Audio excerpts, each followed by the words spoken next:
Chapter 6:15. Your Majesty, gentlemen. The head guard of the royal guards, Lord Fabio Adrian, carried an everlasting lamp and walked through the door in a dignified manner. A few well-trained royal guards followed behind him. Forgive me for interrupting, but it's time for dinner. Although they were acquaintances, the sight of them fully armed and ready for battle still gave everyone a fright. Fabio, you look good. Duke Cullen touched his belt and shifted his, but without batting an eyelid, his eyes never leaving the sword at Captain Adrian's waist. Just to call us for dinner? Thank you. Adrian flashed a friendly smile and bowed deeply to King Kessel. Please do not panic, we are just doing a small drill. Now please follow me out of here in an orderly manner. But an impatient voice interrupted him. Fabio, what's going on? Advisor Sauter frowned as he looked at the royal guards and the increasing number of guards outside, paying particular attention to their hands on the hilts of their swords. Why are there so many people in this guard formation? Lord Adrian smiled. He first glanced at the king at the end of the long table, then said politely, "It's nothing. Sir Sauter, we brought forward the drill this month, that's all." But Sauter did not buy it. That's enough, Fabio. The military advisor snorted coldly. We served in the regular army together and experienced the bloody year together. You and I both know that this is not some *T routine drill. You are facing the entire Imperial Conference and everyone here is an elite of the kingdom. What is there that you can't say? This sentence made many of the ministers who had no military experience nervous. As they spoke, the commotion outside Ballard did not stop but grew louder and louder. Shouts and hurried footsteps could be heard from time to time. Captain Adrian looked at Sauter solemnly and sighed deeply. He glanced at the king again, hesitating to speak. At the end of the table, King Kessel was as calm as ever. He crooked his finger and gestured for Adrian to come closer. Lord Adrian. Gilbert could see some clues and he spoke gently. If there is any inconvenience, of course we can cooperate. We are hungry anyway, aren't we? But just as Adrian approached the table, the footsteps outside the door suddenly grew louder, almost deafening. What followed was the sound of weapons being unsheathed. They're here. Guard division, hold steady. Who the F***CK called the sniper team over? Protect His Majesty. Back off. The shouts of the royal guards rose and fell one after another. They were all different, but it made Lord Adrian's face turn pale. The captain of the royal guards turned around and protected King Kessel behind him. Sauter immediately reacted. He instinctively reached for his waist, only to remember that he had left his weapon at the palace gate. Only then did the officials in the room realize that something was wrong. Duke Cullen sprang up nimbly from his chair and drew a small dagger from his belt. Gilbert grabbed his staff and rushed towards the king. Kirkle disappeared with a whoosh, leaving only his butt exposed under the table. Viscount Kenny was the first to rush to the door, but he remembered something and quickly returned to approach the king. Lord Croppen's face was ashen, but he forced himself to remain calm. Archdeacon Guy closed his eyes and muttered something. Enough. Lord Adrian's angry roar shocked everyone. Following his order, the chaos outside the door was the first to stop. In Ballard Room, 3 crisp thuds came from the conference table and drifted away. Thud, thud, thud. Hold steady. King Kessel retracted his fingers and calmly looked at the officials who had different reactions. It's not like I haven't seen it before. He remained seated behind the conference table, seemingly unaffected. The officials who had overreacted finally reacted. They were either embarrassed as they hurriedly tidied themselves up. Gilbert exhaled and sat back in his seat. Prime Minister Cullen nonchalantly tucked the dagger that should not have been there back into his belt. Sauter, on the other hand, bent down disdainfully and lifted Kirkle out from under the table. Everyone returned to their proper appearance. They then realized that the originally spacious door of Ballard Room had been completely blocked by the wall of royal guards. They could not see the scene outside at all. Every guard was facing the door, leaving only their backs to the officials in the room. The officials looked at each other, confused. Why is there an assassin? Sauter asked in confusion. Adrian. King Kessel spoke again with dissatisfaction and questioning in his voice. The captain of the royal guards responded with an apologetic and ashamed smile. Sir. At the same time, a high-ranking royal guard parted the wall of guards and squeezed into the room in exasperation. Captain Adrian. Adrian's expression darkened as he called out his subordinate's name. Mariko. The second vanguard of the royal guards. Mariko held down his weapon and shook his head regretfully before bowing to the other important people. Your Majesty, my lords. Adrian sighed bitterly as he understood what he meant. What's going on outside the door? The king's voice rang steadily, voicing everyone's thoughts. Get them out of the way, don't block it. Adrian turned around, bowed and forced a smile. Your Majesty, this is just a routine measure, we only need 1 minute. Unexpectedly, King Kessel, who had been calm all day, suddenly raised his voice and shouted angrily at the wall of people at the door. Royal guards, get out of the way. The guards could not be more familiar with the king's voice. The guards guarding the door instinctively retreated to the left and right, revealing the first row of guards, then the next row, then the next row and the next row, until they revealed the deep corridor outside the door that was dotted with lights. Everyone was stunned the moment they saw the corridor outside the door. Only the king remained calm and his gaze was cold. Adrian could not stop him in time. He could only sigh. Outside the door, the royal guards were densely packed and ready for battle. With Ballard Room as the center, they filled all the spots in the corridor where people could stand. All the guards had solemn expressions as they faced the depths of the corridor warily and nervously. It was as if the most terrifying enemy was there. The noisy Renaissance palace fell silent at this moment. Thud. Thud. Thud. A strange but clear sound came from the depths of the corridor, from the end of the line of sight. The people in Ballard Room widened their eyes. A tall horse stepped on the stone slabs in Renaissance Palace. While facing the countless guards and lights around it, it slowly walked over from the corridor. The royal guards at the front were under the most pressure. They held the hilts of their swords tightly, but kept retreating as the horse approached. What's going on? Lord Croppen was in disbelief, but he immediately shut his mouth. Because around the black horse, a few people who were clearly dressed differently from the royal guards gradually appeared in front of everyone. It was a small group of people. They nervously surrounded the horse and moved forward with trepidation. I don't want to say this, but I recognize that big guy. Sauter looked at the tall man leading the group with a headache. The latter was sweating profusely as he looked at the royal guards around him and raised his hands. It's the boy from the Caribbean family. His father sent him to the army for training. He seems to have made some contributions. I even praised him when I went to the Western Desert to work in the army. Caribbean? Everyone was stunned. Damn it, that's the youngest son of the Glover family. Jeline narrowed her eyes and looked at the companion beside the tall man who was even stronger than the former. Lozano asked me to do him a favor and help his younger brother solve the problem of jealousy in Red Street Market. Lin Yun said. Glover. This surname increased everyone's suspicion. Duke Cullen's voice rose in a thought-provoking manner. His gaze focused on another person who was panting and limping. That unlucky guy who got into a duel last night from the Doyle family. What's his name again? I think it's Danny? David?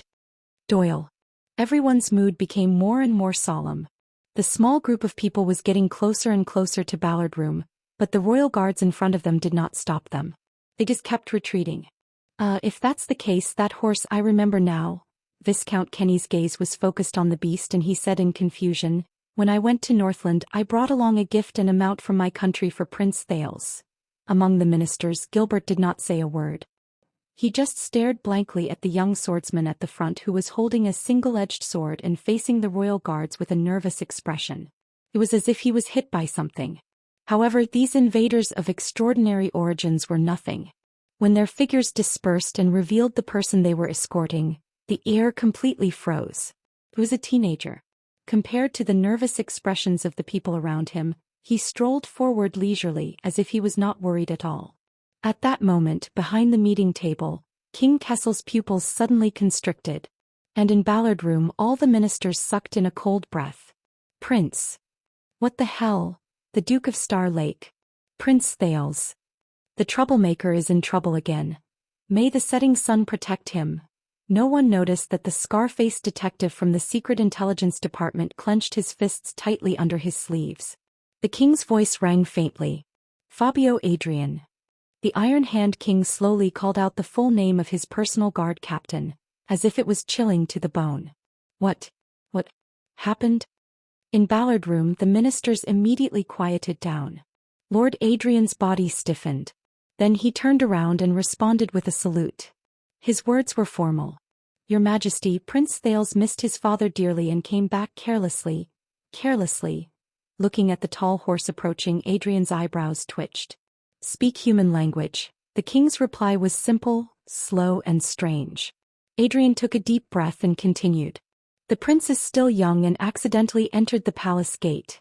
Thud. A soft knock cut off Adrian's words.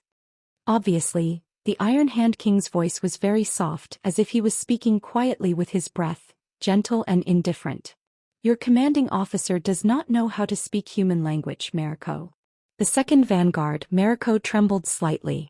Adrian closed his eyes and sighed, but this could not stop the king's request. You answer. Within 2 seconds, Mariko's chest rose and fell. He glanced at his commanding officer and gritted his teeth. Your Majesty, from what I saw. Mariko took a step forward and pointed angrily at the corridor. The Duke of Star Lake and his entourage of 8 trespassed the palace grounds with weapons without an appointment or notification. Their intentions, unknown. Everyone was shocked. Duke Cullen dug his ears desperately as if suspecting that he had heard wrongly. Gilbert stared at Thales in disbelief, his lips moving. At first the air in Ballard Room was only stagnant, but after these words it turned cold. At the end of the long table, King Kessel's pupils reflected the slowly approaching Thales. He snorted nonchalantly in response. And you let him in just like that? Mariko frowned and was about to respond, but Adrian beat him to it. Your Majesty, the guards on duty at the palace gate today are not good with words and are rigid in their actions. They had a conflict with His Highness men. There was some verbal friction and some pushing. But the king's voice rang again. Mariko? The second vanguard gulped and glanced at his commanding officer again. Adrian looked at him, troubled. In the end, Mariko no longer hesitated and said indignantly, Your Majesty, just now, Duke Thales tried to force his way into the palace. The guards at the gate were loyal to their duties and refused to let him in, so they fought with the Duke's men. There was blood on both sides. Since you are loyal to your duties, King Kessel interrupted him mercilessly. His tone was flat but inexplicably frightening. Then how did he get in? Mariko shuddered and immediately lowered his head, unable to hide his shame. The vassals' gazes moved back and forth between the slowly approaching Thales and Mariko, and finally returned to the king. Mariko. Adrian reminded him softly by the side. But Kessel glanced at him and cut off Adrian's words. Mariko took a deep breath and gritted his teeth. After the blood, things became strange. Many people quickly gathered at the palace gate to watch, and the scene was very big. Adrian coughed and continued Danger's line of thought. I was the one who made the decision. We had to let His Highness in and deal with this matter in the palace, or else the entire Eternal Star City would have seen that scene. For the sake of the kingdom, bang. There was a loud sound, but it was the king who slammed his fist on the table. What followed was his extremely cold and angry rebuke. Is there no one who saw it now? Once he said this, Adrian and Mariko bowed together and knelt down on one knee. The vassals in the room did not even dare to breathe loudly. At that moment, Father, the unique voice of a young man came from afar. Why are you angry? The vassals turned their heads in unison.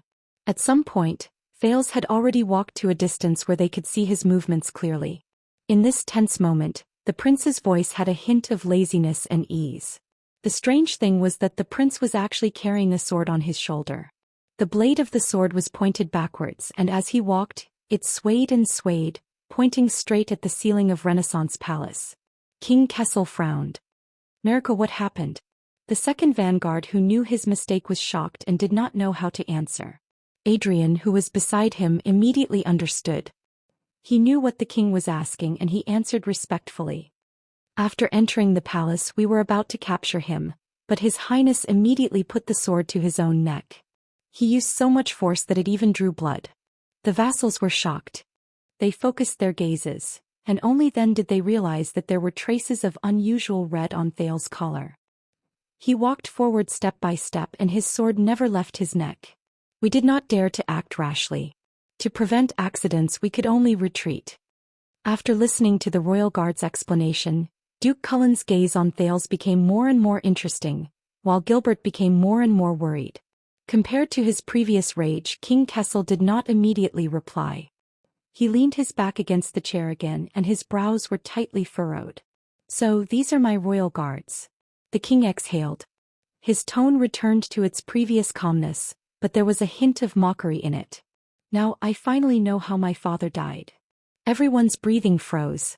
These words were extremely heavy. Lord Adrian could only lower his head, close his eyes, sigh and apologize. On the other side, the younger Mariko gritted his teeth and said indignantly, "Your Majesty, please let us." But Thales's words came again, interrupting everyone's thoughts. "Father." Everyone looked over. The Duke of Star Lake and his attendants had stopped at some point in time, and they stopped in front of a row of guards who would rather die than retreat. The prince laboriously shifted the heavy sword to his other shoulder, causing the royal guards around him to feel nervous. But he did not look at the people in Ballard Room. He only scrutinized the portrait near him. Sand King Kessel IV was fully armed and riding on a horse. He raised his head and looked into the distance. His gaze was firm, his posture was straight, and he looked heroic.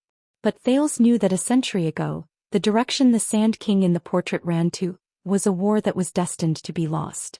"The meeting has been going on for so long. Aren't you tired?" Thales shifted his gaze back to Ballard Room. He activated his hell's senses, allowing him to see King Kessel clearly under the lights and the setting sun. He ignored the royal guards who had terrifying gazes around him, smiled slightly and raised his voice. "Shall we talk?" In Ballard Room, everyone's gazes returned to King Kessel. Behind the meeting table, the Iron Hand King stared coldly at his son. After a while he spoke. "Let him in." Mariko quickly turned around. "Your Majesty?" King Kessel sneered. "I said let him in." Adrian shook his head at Mariko, then ordered the royal guards inside and outside the room. On the invader's side, the prince's attendant, Wuxia, gulped when he saw a gap in the royal guard's defense line. "Your Highness." Thales exhaled. "All of you stay." The prince bared his teeth as he felt the soreness in his shoulders and the cut on his neck. "Cooperate with us later, don't resist." Cohen, who was in charge of clearing the path, was stunned. His face was pale from fear. "Huh." Ralph, who was at the back of the formation, also turned around. His gaze was displeased. "Don't worry, all of you are my subordinates, they probably won't." Thales paused for a moment and swallowed the second half of his sentence. "Won't beat them up too harshly? After all, this is a rebellion." Around them, the densely packed royal guards were still nervous, as if they were facing a great enemy. Beside Thales, Jenny, the black horse, felt the terrible atmosphere and neighed uneasily. "I know it's too dark here. You don't like it, right?" Thales turned around and comforted Jenny quietly. "It's okay." "Me too." Jenny whimpered and quieted down, feeling wronged. The Duke of Star Lake stopped smiling. He carried the incredibly heavy longsword and strode forward. Just like countless times in the past, he walked forward alone. The prince's sudden approaching figure made the royal guards around him spread out abruptly. Like a whistling arrow shooting into the forest, it startled countless birds. Thales could feel that when he crossed the threshold and brushed past the royal guards, the vanguard named Mariko stared at the longsword on his neck. His muscles twitched rhythmically as if he was waiting for an opportunity to attack. But Adrian, who was beside him, held him down firmly. Finally, Thales stepped through the door of Ballard Room unscathed and saw King Kessel behind the meeting table. This journey was really not easy. The prince stopped in front of the meeting table and seemed to be in high spirits. "You're well protected, father. Even your own son had to shed blood to meet you." King Kessel only stared at him coldly. There was not even a hint of obvious expression on his face. It was just as Thales expected. Unlike before, the prince did not pay attention to the king. He looked around with interest. In front of him, the ministers of the Imperial Conference stared at him with dumbfounded expressions. Their expressions were interesting. Behind him, countless royal guards glared at him resentfully and gritted their teeth. As expected, Anchor was right. Without waiting for the others to react, Thales sighed and tightened his grip on the sword beside his neck. He lamented to himself, "That's right." He sighed and lamented, "If I don't kill, no one will listen. Even if it's my own life." He narrowed his eyes and looked back at King Kessel. "Similarly, if I don't rebel, the tyrant will be fearless. He might even think that he is very popular. What kind of world is this? Your Highness. In the Imperial Conference, Gilbert was the first to be unable to hold back. He tried his best to hide his anxiety and forced a smile. What are you doing? Thales turned his head and his eyes lit up. Gilbert, how are you? The prince's tone was very bright. There was no hint of gloominess, and it was a stark contrast to the atmosphere in Renaissance Palace. By the way, Wuxia is back.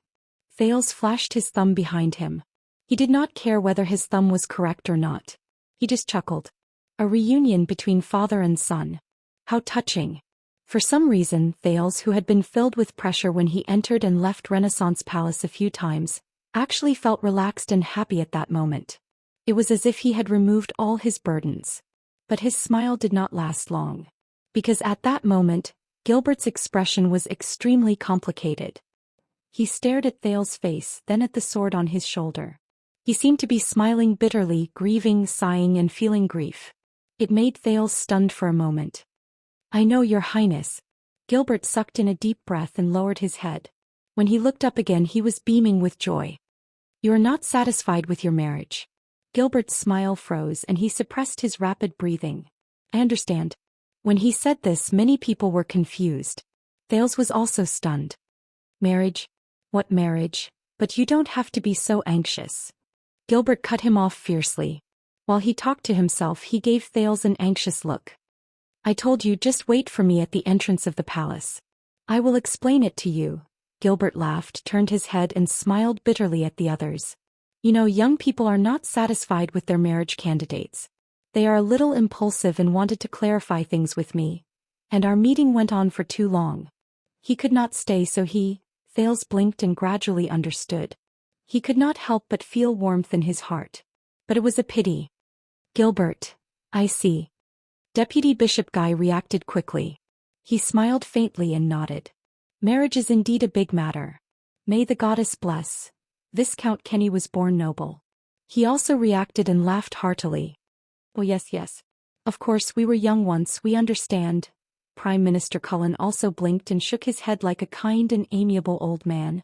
I still remember that His Majesty once made a fuss about marriage in front of the late king. The ministers in the Imperial Conference laughed continuously. They had excellent chemistry and soon got along well, making the atmosphere in Ballard Room much more comfortable. Most of the royal guards also understood what was going on. Unknowingly, they began to laugh and relax their tense muscles. But Adrian sadly noticed that in the face of such an atmosphere, only two people were unmoved. King Kessel did not laugh. He stared blankly at Thales as if there was no one else in his eyes at that moment. Thales put on a fake smile. There was no warmth in his eyes when he looked back at the king, only an eager challenge. Fabio, very good. You are very responsible. It was just a false alarm. Advisor Sauter exhaled and gave Adrian a thumbs up. But the exercise was very effective. I suggest that we reward our brothers. Clang. A muffled sound of metal colliding suddenly rang out. The royal guards who had not completely relaxed shuddered and unsheathed their swords. Steady. Adrian bellowed, calming down a possible conflict. The royal guards who had just come to their senses breathed rapidly and looked at each other nervously. Only then did they put away their weapons under the strict orders of their commanding officer. The ministers in front of the Imperial Conference were tongue-tied in disbelief. Sorry, it's too heavy. The person responsible for the muffled sound, Thales, breathed heavily. He laughed and dragged the blade from the ground. No wonder it's called load-bearer. King Kessel narrowed his eyes. The emotions in his eyes became more and more indescribable. After this incident, the minister's efforts were completely interrupted. Gilbert's expression only became more bitter. This made Thales feel a little guilty. But soon he put this behind him. He stepped forward nonchalantly and reached out his hand. Swoosh. A few of the royal guards unsheathed their weapons again. Don't worry. This time Thales chuckled and walked to the discussion table. He gestured for everyone to relax. I just want to give myself. The prince sat down casually, patted the shoulder of the person next to him, and looked into the Iron Hand King's eyes. Find a chair. Near him, Chief of Finance Kirk looked at the prince's hand patting his shoulder and revealed a smile that was uglier than crying. Sensing the puzzled and uneasy gazes around him, Thales smiled. Yes. Be it in the Hall of Heroes or here. He had to find a chair for himself. He had to wield a heavy sword that was beyond his means. He bet his life.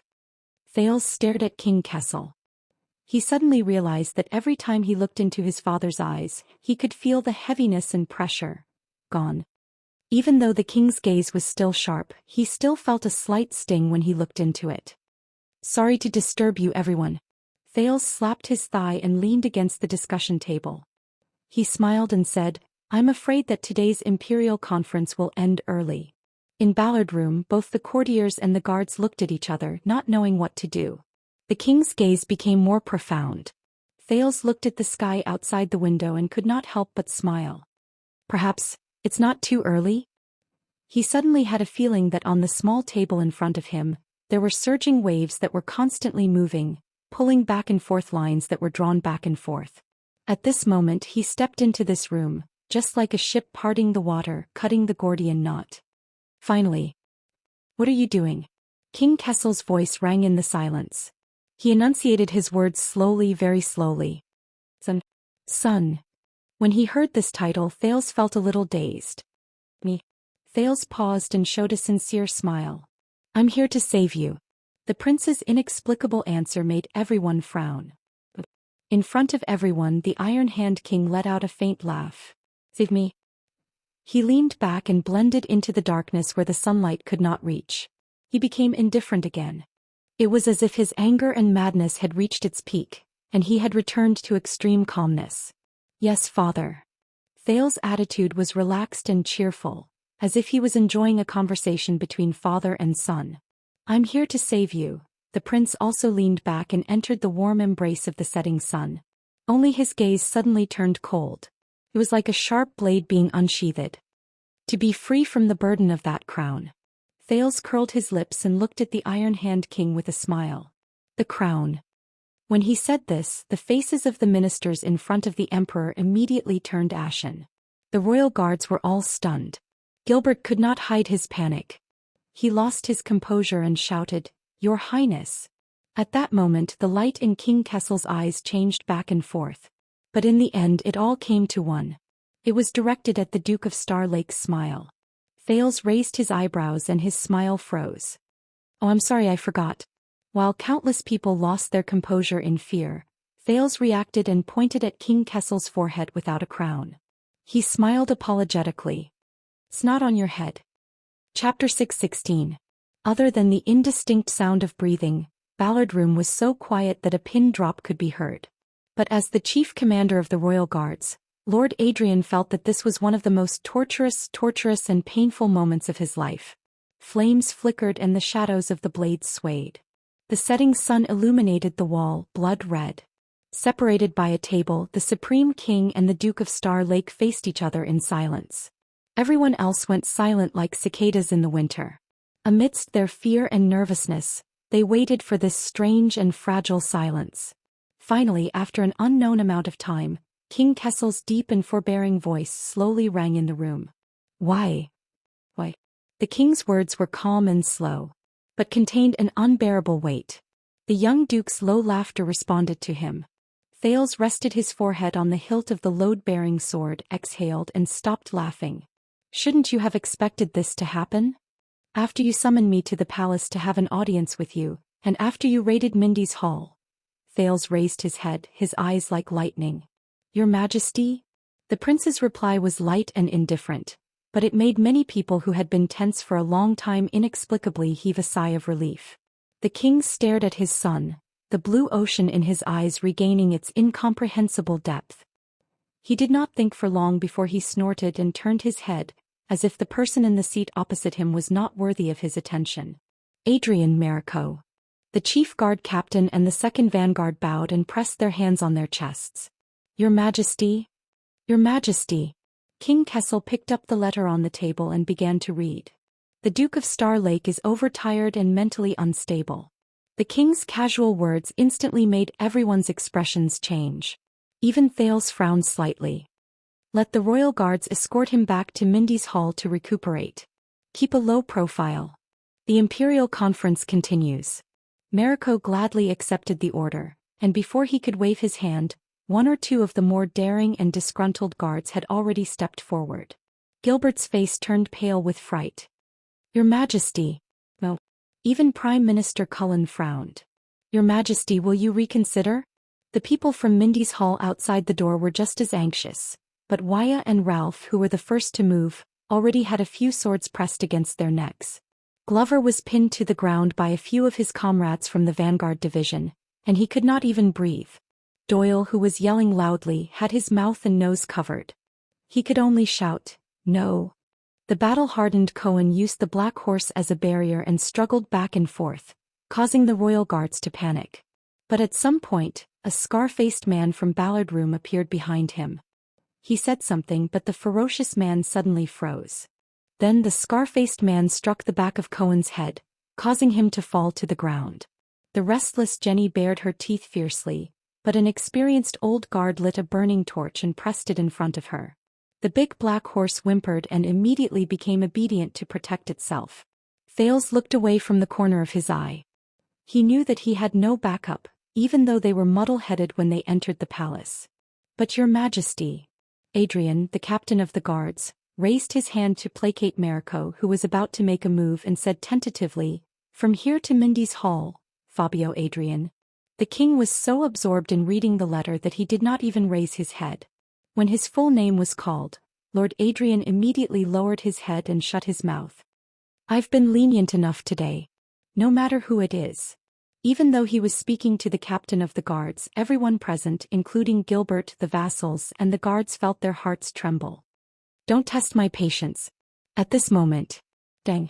A sharp sound rose and the group was shocked. They turned their heads around simultaneously. Thales held the hilt upside down and smashed the tip of the load-bearer against the floor tiles of Ballard Room to check the quality of the ancient empire's sword.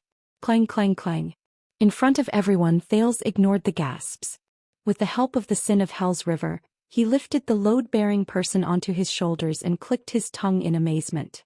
The guards closest to the youth were about to step forward, but when they saw this scene they couldn't help but stop. Bearers. As expected of the blockhead's family heirloom sword. Not only was its quality up to standard, it was also very heavy. Just maintaining this posture without collapsing had used up a lot of his strength. Not to mention he also had to prevent the blade from accidentally injuring him when it was right in front of him. It was just like his title. "I keep thinking that this room is too monotonous." Feeling the cold blade on his shoulders, the prince raised his head and faced the tense people with a cheerful attitude. "Maybe I should hang one more painting such as..." Thales narrowed his eyes and his tone instantly became serious. "Ascension King's sacrifice?"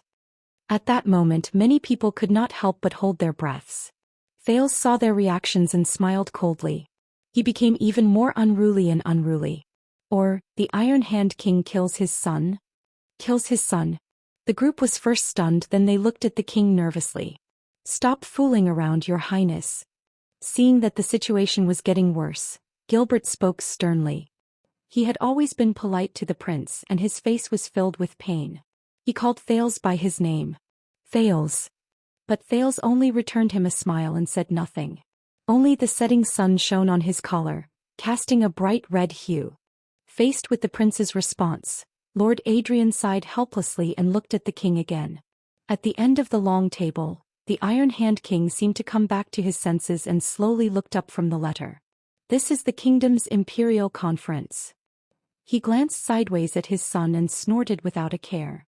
"I don't have time to listen to an aggrieved brat cry his heart out." The vassals looked at each other. King Kessel's tone suddenly turned cold. "If he wants to commit suicide, let him be. Let him be." In the midst of his shock, Thales could not help but clench his teeth. Jadestar does not need idiots. The Iron Hand King lowered his head and returned his gaze to the letter. "Or cowards." Everyone's gaze returned to the Duke of Star Lake. The vassals nervously paid attention to his gaze and words, while the guards stared at his movements and the tip of his sword. Thales felt a chill in his heart. At that moment, it was as if he had returned to Dragon Cloud City and the Hall of Heroes in Heroic Spirit Palace 6 years ago. At that time the Born King and the 5 archdukes' gazes were the same as now. Like thousands of sharp arrows, they shot towards the sword in his hand that was too heavy to hold. They were waiting. Waiting for him to commit suicide. Or surrender. It had been 6 years. Nothing had changed. Except for one thing. Thales's gaze became determined. The sin of Hell's river gathered like a trickle, helping him to grip the bearer on his shoulder. The sword in his hand was no longer unbearably heavy. Then you must be an idiot and a coward, father? Thales spoke calmly, but his words were as sharp as a knife. Or, you don't want to be a Jade Star again? Is that so? As soon as he finished speaking, the content insulting the king was met with a dead silence before it caused an uproar. The king did not move. Only his eyes emitted a cold light. It had been 18 years since Kessel Jadestar was crowned king after the Bloody Year. During the era of the Iron Hand King's rule, the last time someone directly contradicted or even insulted the Supreme King was during the National Conference 6 years ago. The Duke who committed treason and spoke rudely was already in prison. He was destined to spend the rest of his life behind bars. Many people who hoped that the situation would calm down had their hopes dashed. They could not help but sigh in pain. The royal guards' gazes were solemn. They pressed on their weapons and nodded to each other as a final confirmation. Your Highness. Gilbert's face was ashen. He closed his eyes and did not speak anymore. But unexpectedly the king moved slightly and put down the letter. Oh. King Kessel's questioning voice rose, stopping a few guards who were prepared to launch a sneak attack from behind. The king stared at the prince for a very, very long time. But this time there was something else in Kessel's gaze. Why? Even though it was just a word that came out of nowhere, Thales knew what he wanted to ask. It was like a telepathic connection unique to Jade Stars. You know why? Thales tapped the ridge of the sword and said calmly, regardless of the reason, if the heir to the throne dies in Renaissance Palace, your rule will suffer an unprecedented destructive blow. The same goes for Constellation. The heir to the throne. Die in Renaissance Palace. With just a few words, the vassals in front of the king frowned, their hearts filled with countless schemes. King Kessel continued to stare at Thales, his eyes slowly widening. Father, if you force me to my death here, you will be destroying your own path and digging your own grave. Of course, Thales shrugged, relaxed and content. If you want to commit suicide, it's up to you. In that second, the Iron Hand King's gaze was cold. But Thales did not avoid it. His gaze met the king's. Anyway, Jadestar does not need an idiot. Or a coward. Thales' voice faded away. At that moment, everyone present stared at their prince in shock. Lord Adrian pressed his forehead helplessly and painfully. There was nothing more horrifying than a father-son conversation. The temperature in Ballard Chamber returned to its lowest point. A few seconds later, King Kessel laughed. He sneered. Too late. He leaned forward slightly and appeared from the shadows, allowing the setting sun to carve out the outline of his determination. Too late. The Iron Hand King's laughter stopped abruptly. From the moment the heir to the throne trespassed into the Forbidden Palace with the intention of rebelling. Upon hearing the word rebellion, several ministers turned their heads in disbelief. The rule of the kingdom has been severely damaged and irreparable. Thales' face darkened. Gilbert covered his face in pain, the Prime Minister pinched the bridge of his nose in pain, and Vice Bishop Guy closed his eyes in a prayer posture. It is because of your short-sightedness and foolishness, child. King Kessel said faintly. Your threats and bargaining chips are no longer worth a dime. Thales exhaled, closed his eyes and lowered his head. That's right. Kessel had not changed. He still had this personality exactly the same as when Thales first met him. He would not compromise. He would not give in. He would not retreat. He could only become more determined and decisive. The sunlight disappeared from the prince's hair. The hilt of the load-bearer's sword dropped and rested on his knees. Kessel snorted coldly and turned to the others. What are you waiting for? But in the next second, before the royal guards could react, Thales suddenly opened his eyes. Then why? Why do you still say that I am insane? The Duke of Star Lake's voice rang loudly, echoing inside and outside Ballard Room. Why do you still want to drag me back to Mindy's Hall? Since it is irreparable, why don't you just give the order to kill me on the spot? Thales gripped the load-bearer tightly and sat up straight again. He faced his opponent. King Kessel snorted coldly and reacted just as quickly. Are you so sure that I do not dare? Of course you dare. The prince replied sternly. You can kill me here, secretly send my corpse out of the palace, then announce that Prince Thales died of an acute illness and passed away in Mindy's Hall. just like the former Fog King Mindy's the first. Fog King. No. Gilbert realized the worst outcome and his face turned pale. The Iron Hand King's gaze was as sharp as a knife, piercing straight at Thales.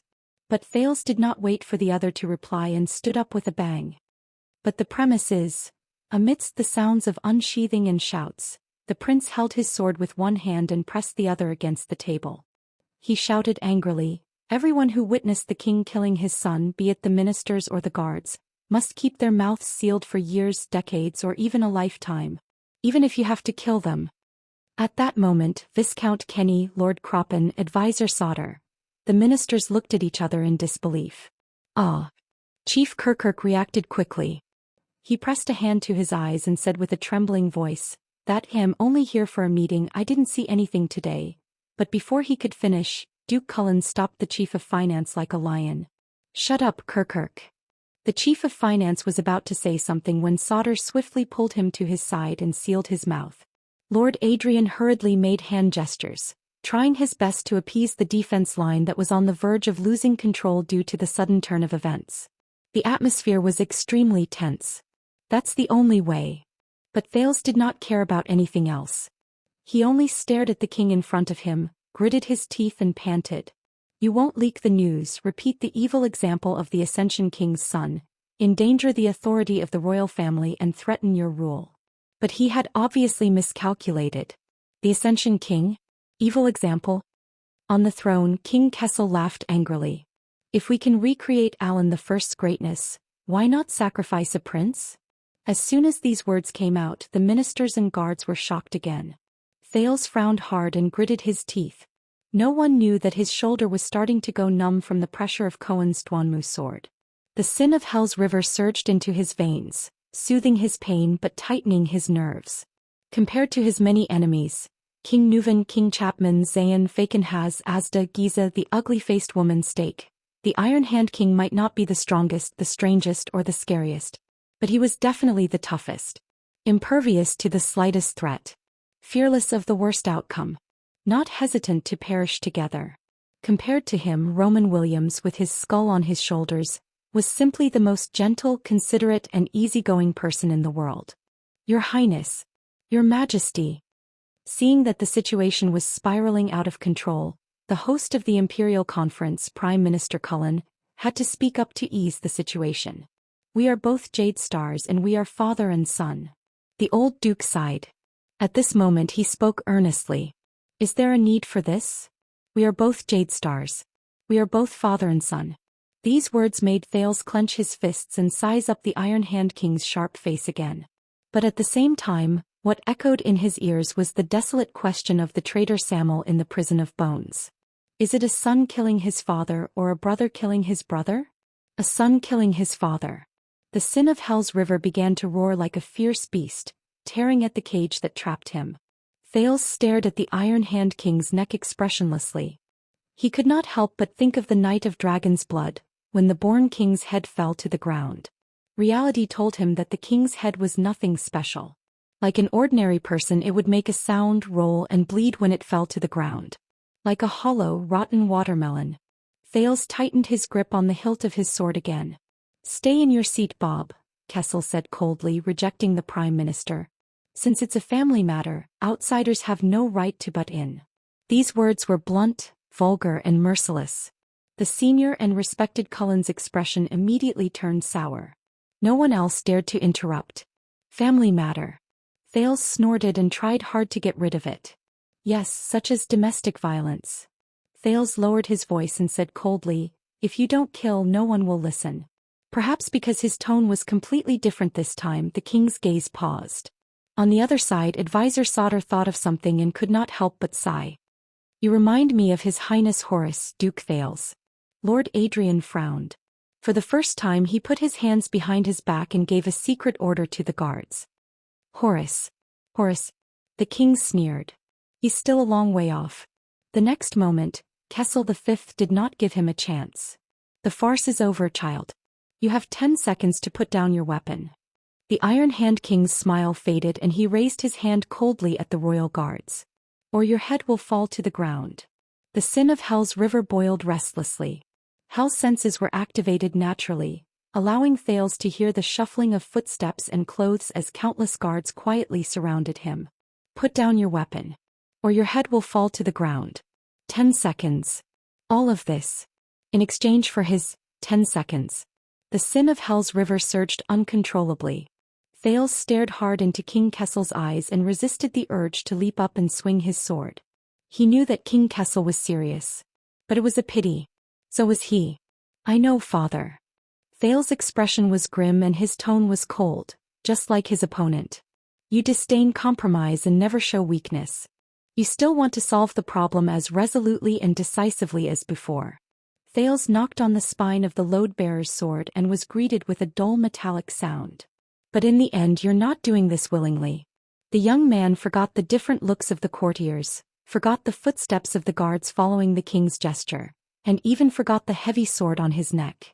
He only had eyes for the end of the long table, for the opponent he could not choose and could only face. The sin of Hell's river kept surging. You don't want to lose the entire game because of one chess piece. Thales looked deeply at King Kessel and moved the blade in his hand an inch closer to his neck. The entire game? The Iron Hand King sneered. 10 seconds are up and you're not as important as you think, child. Then the same goes for you, father. Unexpectedly, Thales shouted. He held the hilt of the sword with both hands and placed the blade horizontally in front of his throat. The sin of Hell's river surged wildly. Compared to a kingdom of 680 years and an empire of 2,000 years, you and I are nothing. Thales glared angrily. His abdomen pressed against the table and his body leaned forward to the limit. The heavy sword on his shoulder trembled due to the lack of strength. Just a speck of dust. The sin of Hell's river roared, unwilling and indignant. King Kessel sneered and raised his hand to swing down. Unless, father, Thales gritted his teeth, ignoring the stinging pain in his neck. He felt that everything around him except for the pair of blue eyes had become dazed. We were born for constellation. Born for constellation. The Iron Hand King's expression changed. His hand gesture stopped in mid-air, motionless. Time seemed to stop at this moment.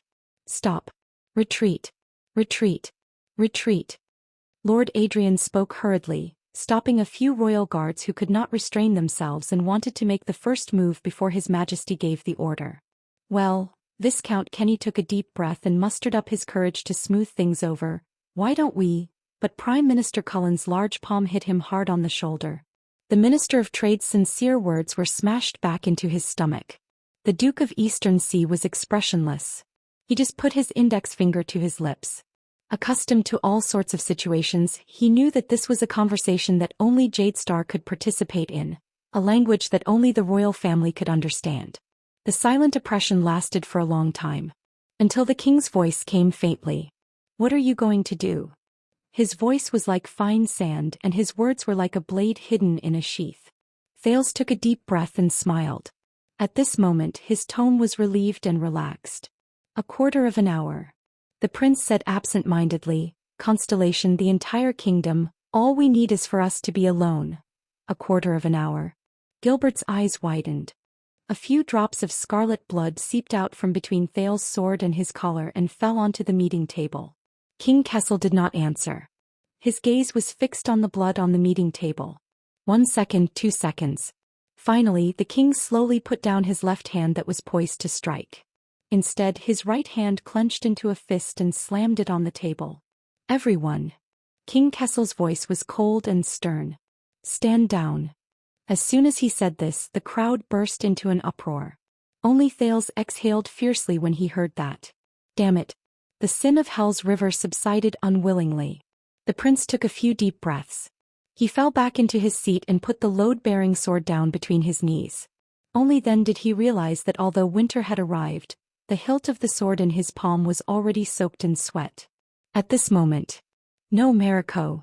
At that moment, the sin of Hell's river in Thales' body suddenly woke up and roared violently. Oh no. Thales subconsciously wanted to raise his sword. But he was too late. Just like Adrian's exclamation. But Thales only saw a shadow flash before his eyes. His chin hurt and he immediately saw stars. Bang. There was another muffled sound. Thales felt a sharp pain in his abdomen and all his resistance was drained from his body.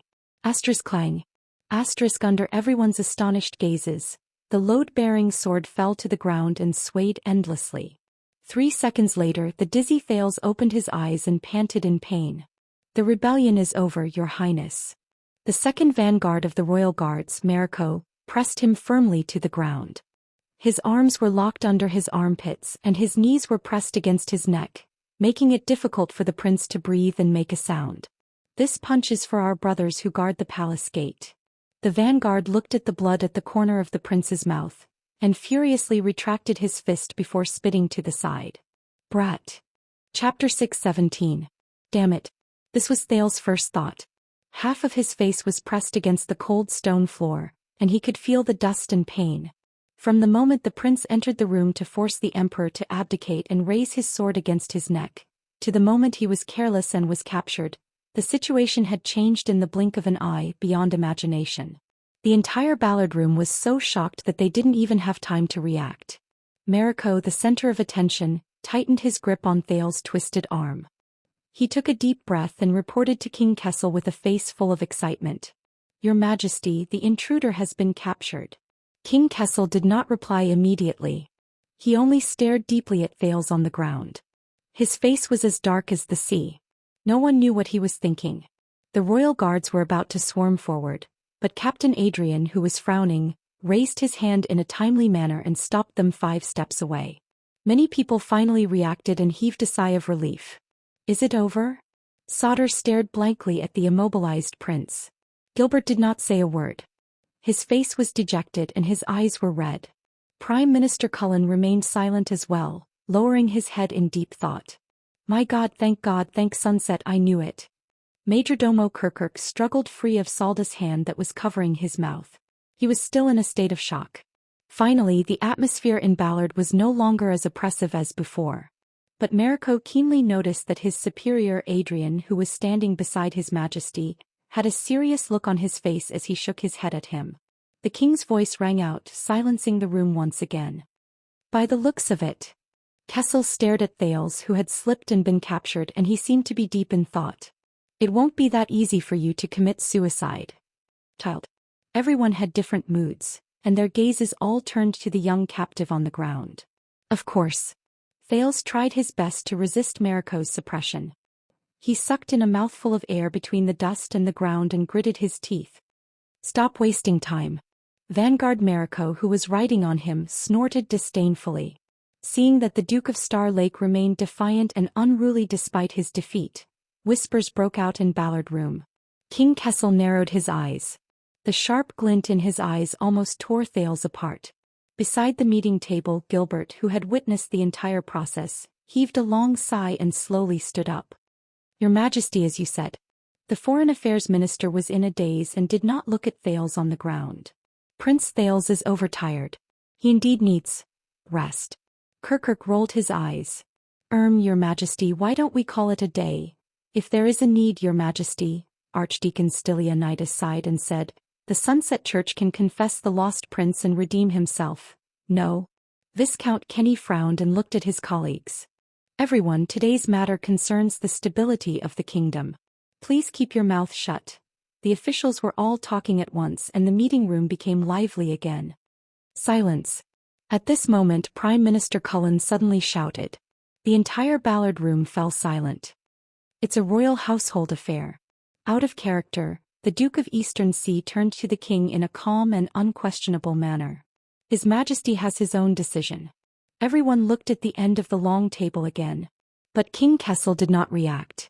Half of his body was in the shadow of the throne, and only his head and chest were exposed to the light of the fire, which made his eyes flicker. The king's silence seemed to have a magical power as it gradually infected the entire meeting room.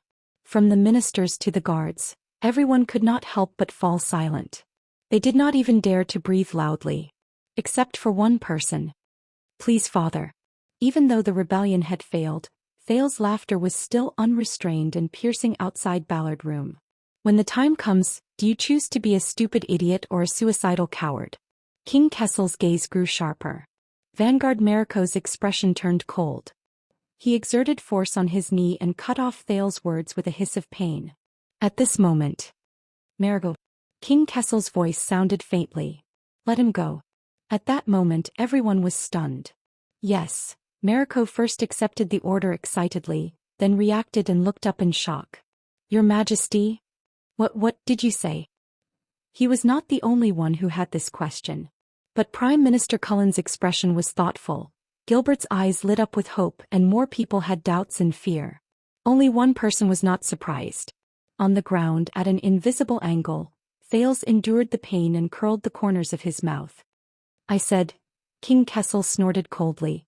His voice was not loud, but it made everyone subconsciously quiet down. Jade Star has made a promise. The Iron Hand King gazed deeply at his unfilial son. As you wish, child.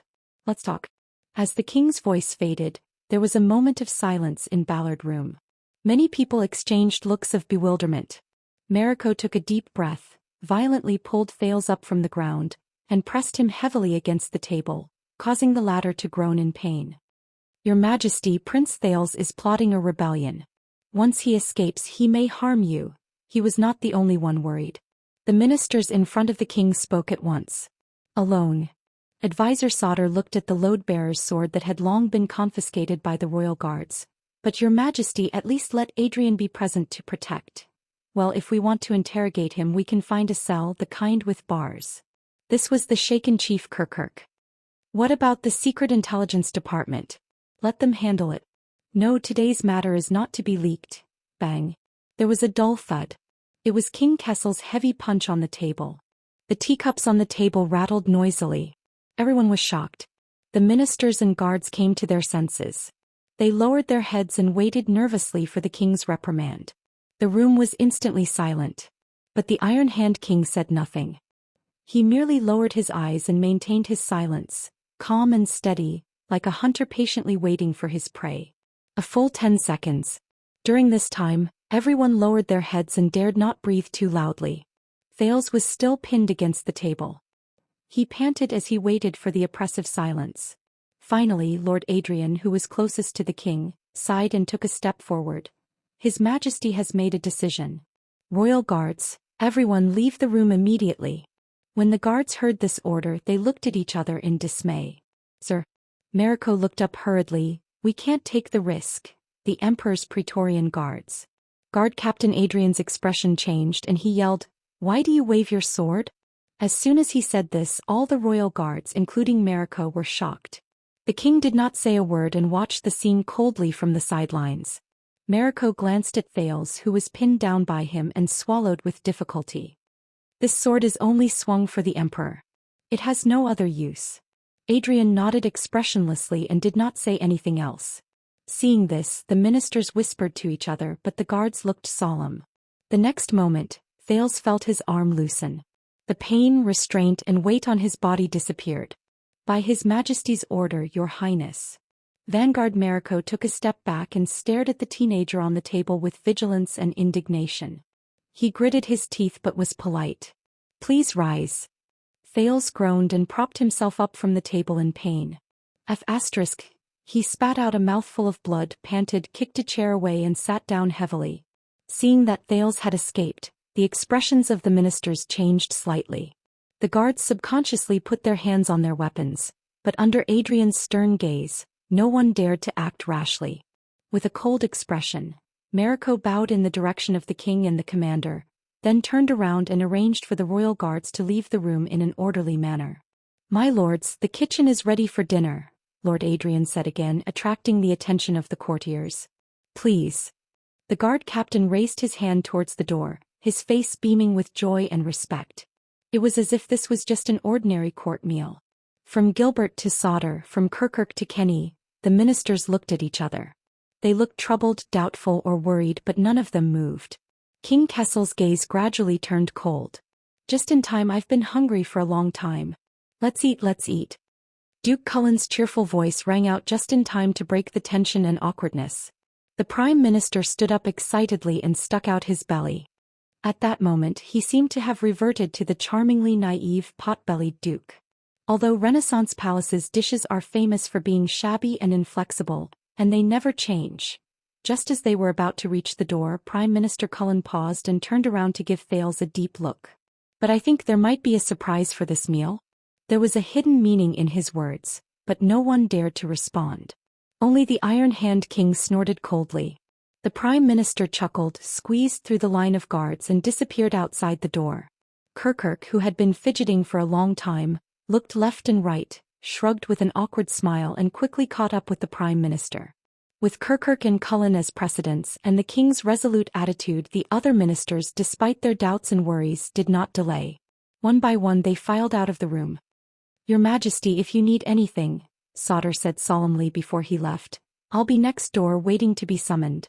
King Kessel seemed to come back to life and nodded imperceptibly at the military advisor. "Don't worry, Sir Sauter." Thales tapped the arm of his chair and looked tiredly at King Kessel. "I'll take good care of him for you. This will be a frank, sincere, cordial and friendly conversation." The teenager narrowed his eyes. "Father and son. King and prince. Jadestar and Jadestar." Thales snorted softly. "Isn't that so?" King Kessel did not respond, but his gaze deepened. Sauter frowned and turned around decisively. Gilbert was the last minister to leave. He looked hesitant and hesitated, but in the end he could not help but turn around. "Your Majesty, even if the knot in your heart is difficult to resolve, please consider the fact that you are related by blood, and that His Highness is still young."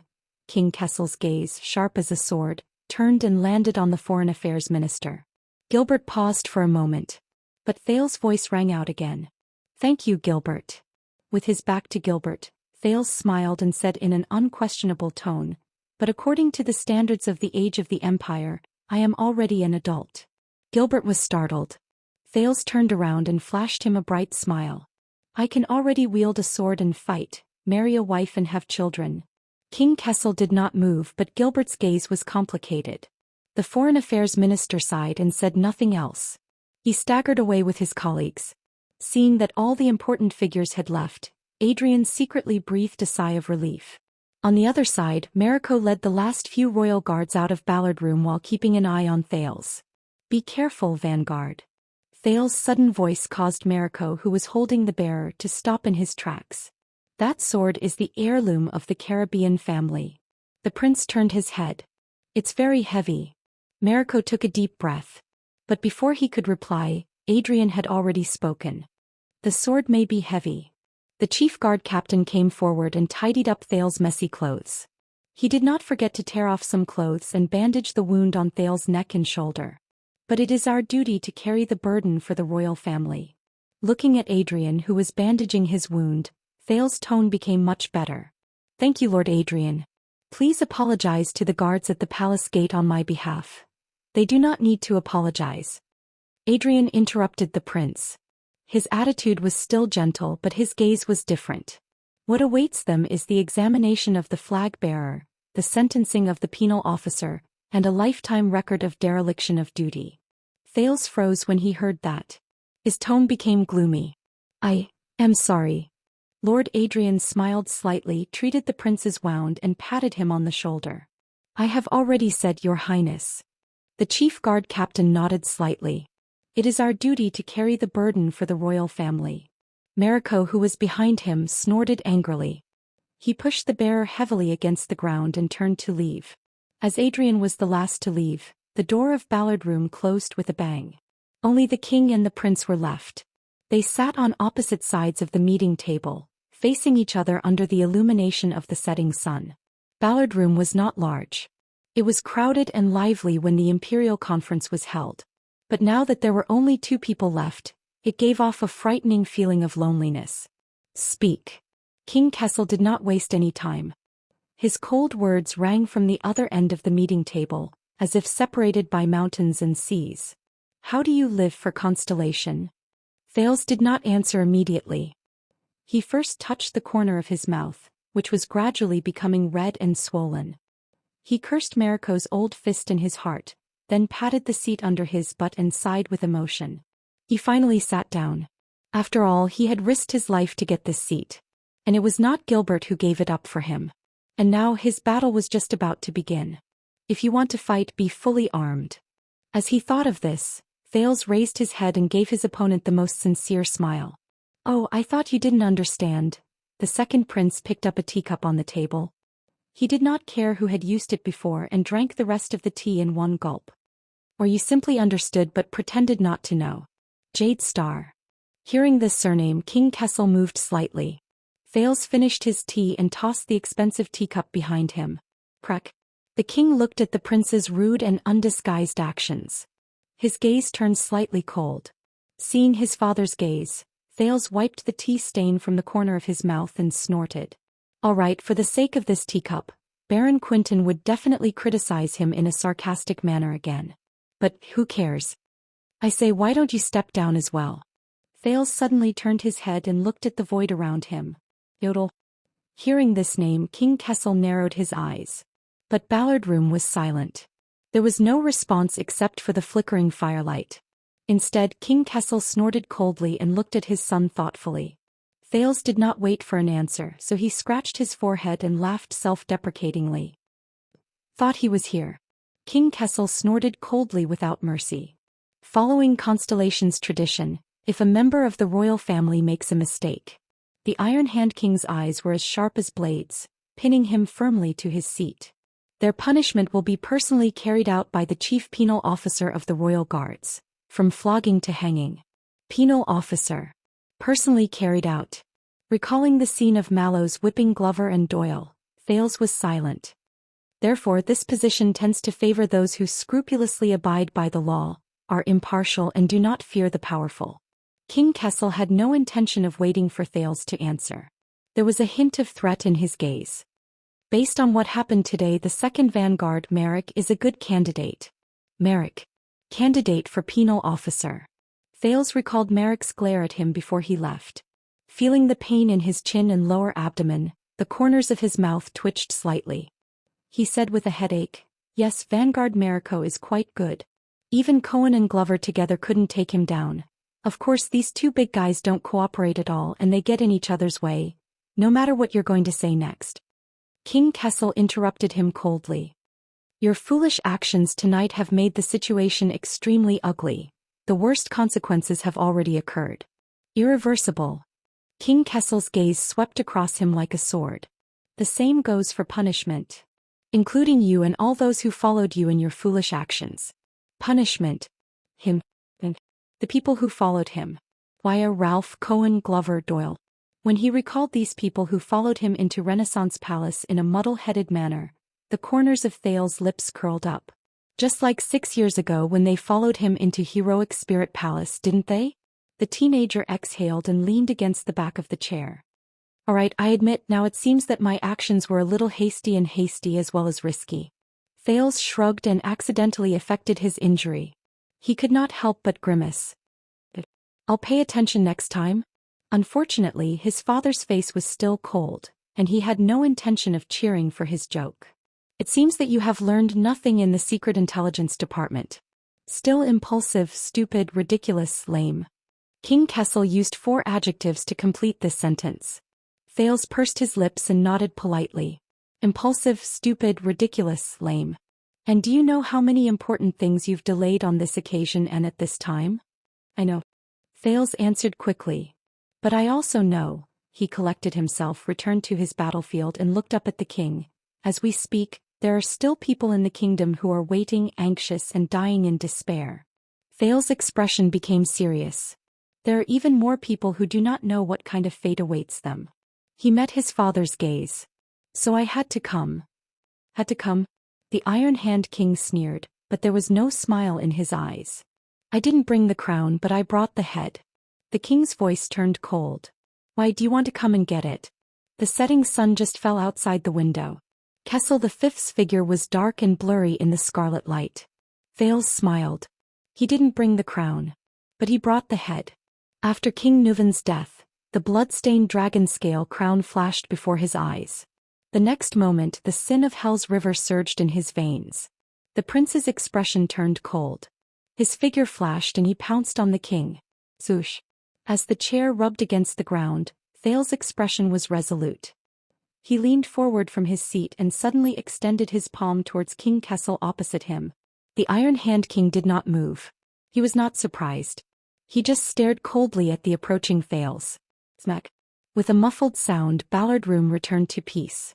The setting sun and firelight reflected Thales' figure in a bloody red light. His palm stopped above the meeting table, but was firmly restrained and could not move an inch. He was only a few feet away from King Kessel. The light flickered, causing the shadows to tremble, feeling the belated strong wind. "I say, you're really here." Thales was expressionless. He did not even look at the mysterious figure that suddenly appeared in front of him. Yodel. Yodel Kato, the masked protector he was all too familiar with, was kneeling on one knee on the meeting table. He held Thales' wrist tightly and protected the king behind him. Yodel did not answer. His mask was thick and rigid. His gloves were cold as ice. His movements were steady as usual. Thales looked at the place where his palm was inside. What a pity. Just a little more. The masked protector lowered his head slightly. On the table in front of the king, under Thales' fingers, lay a crumpled letter. On the cover, the iris-shaped wax was beautiful and exquisite. Yodel was momentarily stunned. He raised his head. The deep holes on the purple mask met Thales' eyes. "Let him go," the king's voice rang coldly. Thales curled his lips. He looked at the masked protector and raised his eyebrows. "I think he's talking about you?" Yodel was silent for a moment. In the next second, the air in front of Thales rippled and stirred up ripples. Yodel's figure became blurry. Faced with this familiar scene, Thales just stared at the mask as if he could stare through it and stare straight into the other pair of eyes behind it. Soon, Thales felt his wrist loosen. The ripples disappeared completely. Thales felt the lingering pain on his wrist. He sighed and chased the hint of melancholy out of his heart. Since he had already made his decision, he had no spare energy to reminisce about the past. The teenager reached out to grab the letter, retreated from the meeting table and sat back in his seat. "So this is the letter, but leader, was talking about." "But leader." King Kessel frowned. Thales explained absent-mindedly as he read the letter. "Oh, you know, the Secret Intelligence Department has a group called the Princes, but..." "Forget it, it's not important." Seeing that the Iron Hand King did not care, Thales shrugged. He hastily scanned the elegant and calm words on the letter and extracted the main points. "TSK, paying taxes to serve, and supporting the budget of the regular army?" Thales put down the letter, his eyes shining. "Congratulations. I'm sure Lord Sauter is very happy, and Lord Kirkirk is also very satisfied. Your wish to expand the regular army has been fulfilled and everyone is happy?" King Kessel was silent for a while. "You broke the ban and barged into the palace," the king said faintly after a few seconds. "Treason of words and conspiracy of treason, is this what you're saying?" Thales laughed. His laughter was so loud that it resounded throughout Ballard Room. But the king's expression remained indifferent, and he only looked at him coldly. Until Thales' smile faded and he said solemnly, "Then where's the pit?" The Iron Hand King narrowed his eyes. His silhouette became brighter and clearer under the light, no longer a blurry shadow against the light. "Where's the pit?" Thales took a deep breath, leaned forward on the table and raised the letter in his hand. "I say, this petition is both flattering and self-justifying. Not only does it want to pay taxes, it also wants to abolish military service, and it doesn't even care about tarnishing its reputation in order to make a public appeal for the nobles in the country to follow suit. Other than that..." The teenager narrowed his eyes. "How many pits did Zayn Covendier leave for you?" At that moment, King Kessel's pupils flickered slightly. How many traps? How many difficult problems? How many obstacles? How many flowery, beautiful words? How many of his smiling, sinister intentions, while you clenched your teeth in exasperation and could not do anything to him? King Kessel did not answer, but the atmosphere around him grew colder. Seeing the other party's reaction, Thales snorted and shook his head. He did not press for an answer and just leaned back in his chair again. "I know. Ever since he hired a vampire to assassinate me 6 years ago, and had to compensate you with a few crystal drop mineral deposits, your relationship with him has been pretty good. You and your subject get along well and cooperate at times. Or, a deal. But believe me, Father Zayn and we are old acquaintances." Thales stared at the letter in his hand, his gaze gradually turning cold. "Better to die for a friend than to perish for an enemy. Compared to allies, enemies know each other better." The king looked at him carefully and was silent for a few seconds before he snorted. "Interesting, you know Jade City?" Thales looked up and shook his head decisively. "No, I know nothing." King Kessel frowned. But I know that Xian is not a lamb waiting to be slaughtered. Xian's image appeared in front of him, leaving Thales in a daze. He prides himself on being virtuous, but he is good at scheming and never makes a losing deal. He puts on airs in front of others, but seeks revenge for the smallest grievance behind their backs. He is an exquisite and troublesome egotistical bastard. Thales snapped out of his daze and looked at the king seriously. He will not accidentally lose a weapon at a banquet, or rather, he will not work himself to the bone for you and dedicate himself to a small matter like murdering the Prince of Constellation. The teenager's voice trailed off, but King Kessel's expression remained unchanged, cold as ever. It was as if he did not hear the sarcasm in his words. That's it. The king said flatly, nothing else. Thales smiled. He observed King Kessel's reaction and found that, as usual, he could not sense the subtle changes in the other party's expression and movements. Even with Hell's senses he could only see an iron wall and a cloud of fog. But so what? Of course you know all this very well. You also know him and understand him, Thales said with certainty. You already knew. Even though you foresaw all kinds of unfavorable situations, knew that Xian was not easy to deal with, knew that he would not go along with your wishes. The prince was resolute. But you still chose him. You still took the opportunity to blackmail him, threatened Jade City and South Coast Hill, and threatened him to solve the budget gap for the expansion of your regular army. Thales stared fixedly at King Kessel and suddenly had a realization. Neuven, Chapman, the calamity, and now Kessel. Meet the enemy, observe the enemy, subdue the enemy. But it was another battle. King Kessel looked at him for a long time before he let out a faint, cold laugh. You're wasting my time. Why? Thales suddenly spoke, interrupting the king. Why does it have to be South Coast? Thales leaned forward slowly and pushed the letter from Iris Flowers to the other party. He spoke softly. He said softly, why does it have to be Xian who provides the budget for your army expansion? To make the call for you to reduce the conscription? To open the door for you to reform the military system? To pull the war chariot of the kingdom for you?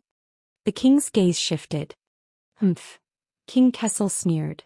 Because he bumped into the door, because he was stupid enough to reach out to Renaissance Palace. Thales closed his eyes and took a deep breath. Oh. He opened his eyes gently. The reason it's South Coast is because of Xian. Because you have no other choice. Thales stared fixedly at the Iron Hand King. And the reason you have no other choice. But Thales could not finish.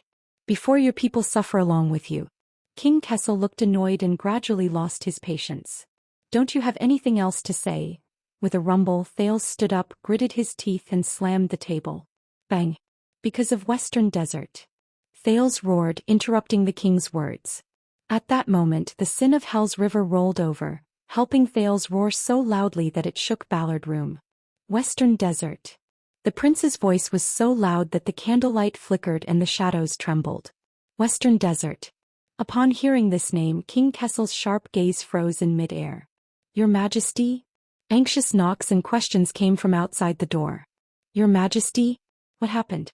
Please answer me. But at that moment, both Thales and King Kessel in the room had no time or intention to pay attention to the voices outside the door. Their eyes met in the air, like two swords intertwining, sparks flying as they rubbed against each other. Because your first choice, your best choice, is the horse you've reserved to pull your chariot. Amid the rapid banging on the door, Thales enunciated each word clearly. He used all the strength in his body to force these words out of his mouth. It should have been Western Desert. Not South Coast. At that moment his gaze turned into the sharpest blade, piercing Kessel's eyes. With a bang the door opened. A group of royal guards led by the second vanguard, Mariko, rushed in anxiously. I knew there would be an accident. Protect His Majesty, take down the traitor. But in the next second King Kessel, who was sitting on the throne, turned his head abruptly and roared, Get out! Mariko's words came to an abrupt halt. He looked at the unharmed but furious King Kessel and was suddenly at a loss. Your Majesty, I thought. But the Iron Hand King no longer paid attention to Mariko. He just frowned and stared at Thales. But Thales smiled. Father. The prince took a deep breath and became more certain of his guess. He could not help but smile. Why are you so angry? King Kessel restrained his anger, his breathing gradually stabilized, but his gaze grew colder. Step down, Vanguard Mariko. Thales returned to his seat, still having the time to reach out and tidy his collar. At this moment, although his face was covered in dust, he looked surprisingly elegant and calm. We are all decent people, not northern barbarians who would kill their brothers to usurp the throne or rebel against the king. Mariko gritted his teeth angrily. By the way, Your Excellency Vanguard. Thales' smile was bright and gentle. He clamped his right thumb and index finger into a right angle and playfully made a shooting gesture at Mariko. His Majesty thinks very highly of you. Mariko was taken aback.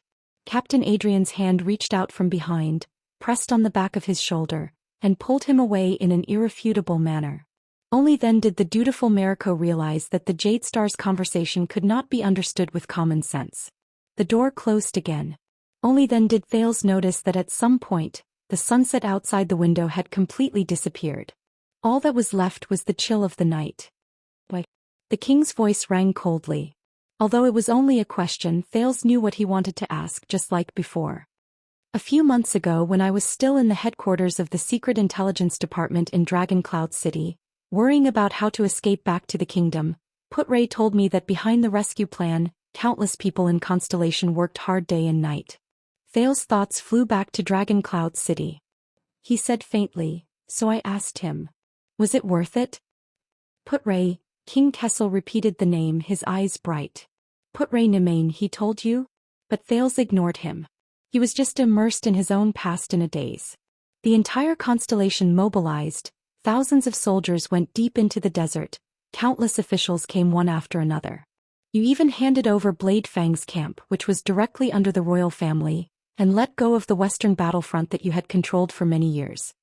Such a big battle and sacrifice, just to welcome back an insignificant hostage prince who had been silent for 6 years in a foreign country. Thales sighed, returned to the present and looked straight at the Iron Hand King. Was it worth it? Not a bad question. Kessel V stared at Thales coldly and disdainfully. But you have a terrible answer. A terrible answer. Thales snickered, looked at the ceiling and shook his head in a self-deprecating manner. Of course not. King Kessel did not speak. His silhouette flickered under the illumination of the everlasting lamp. Thales raised the letter in his hand. In 6 years, from the vampire to the banquet, I was murdered twice by Covendier.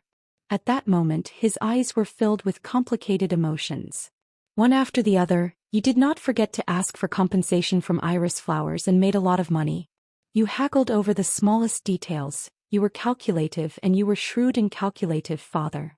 How could you be willing to mobilize the entire country, spend countless resources, and lose an important military town just to do a loss-making business in exchange for an impulsive, stupid, ridiculous, lame?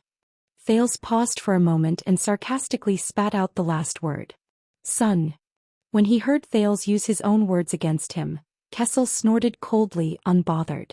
What, are you here to complain to me? Son. Thales snorted softly and laughed self-deprecatingly. No, in fact, when I was in Western Desert, I vaguely knew that you had other motives for sending troops here. Thales' thoughts returned to the faraway Ghost Prince Tower. After experiencing the chaotic night in Bladefang's camp and seeing the legendary Wing's untamed nature, I thought you wanted to use the opportunity of my return to the country to beat down those suzerains of Western Desert who dared to use me as a bargaining chip to demand Bladefang's camp in the Western front lines. To show your authority as a king and strike down the local forces of power. In the next moment, Thales' smile disappeared. But I was still too naive, too immature. The teenager stared at the king. Until today, until this imperial conference. Until this letter. Kessel V did not say a word under the dim firelight. But his gaze as he looked at Thales gradually changed. A few months ago, father, the reason why you gathered the royal regular army of an unprecedented scale and entered Western Desert to join forces with the local suzerains was because... Thales' eyes dimmed. It was not to intimidate Northland and bring back the prince, much less to recapture Bladefang's camp and beat down the suzerains of Western Desert. It was for a higher, greater, and more shocking grand goal that could affect the future of the kingdom and even the world. At that moment, King Kessel's gaze sharpened like never before. Yes, I underestimated you. Thales took a deep breath and with a stern expression he called out the king's name. Kessel Jade Star. I also forgot that you are not a merchant in the marketplace, but the king of a country. Your thoughts and desires are not limited to a single item, not even a city or a place. The light flickered and the shadows trembled. The Iron Hand King stared at his son from afar, like a falcon staring at its prey. Thales furrowed his eyebrows tightly, feeling an unprecedented weight and pressure. You should not be described as haggling over every penny, being calculative and shrewd, but as... Thales gritted his teeth and stared at the Iron Hand King in front of him as if he was looking at the most terrifying enemy in the world. Stubborn and obstinate. Insatiable greed. Bone-crushing and marrow-sucking. Kessel did not speak. Thales stared at his father just as the other man's gaze was fixed on him. 1 second, 2 seconds, 3 seconds. Now yodel. Just when Thales thought he could no longer withstand the king's gaze, Kessel V's emotionless voice rose into the air. You may leave. Chapter 6:18. Thales subconsciously turned his head to look around, but the narrow Ballard room was still quiet. There was no movement at all. The sun had set and the lights were faint. Only King Kessel's cold gaze pierced towards him from afar, like a knife to his throat. How nice. Thales sighed and gave up on trying to find Yodel. He's never been so obedient when we were outside. Thales narrowed his eyes and tried to adjust his mood, just like relaxing his muscles and joints before a big battle. But are you sure he really left? But the Iron Hand King's answer was simple and direct, his tone cold and unhesitant. You have 15 minutes. 15 minutes. Thales was silent for a second. Clearly, this was not the time to talk about a father and son reunion. As he thought, he snorted and nodded. Not bad. You know, the Northland barbarians only gave me 2 minutes back then. Kessel V snorted coldly. And you've already wasted half of it. His tone made Thales feel pressured.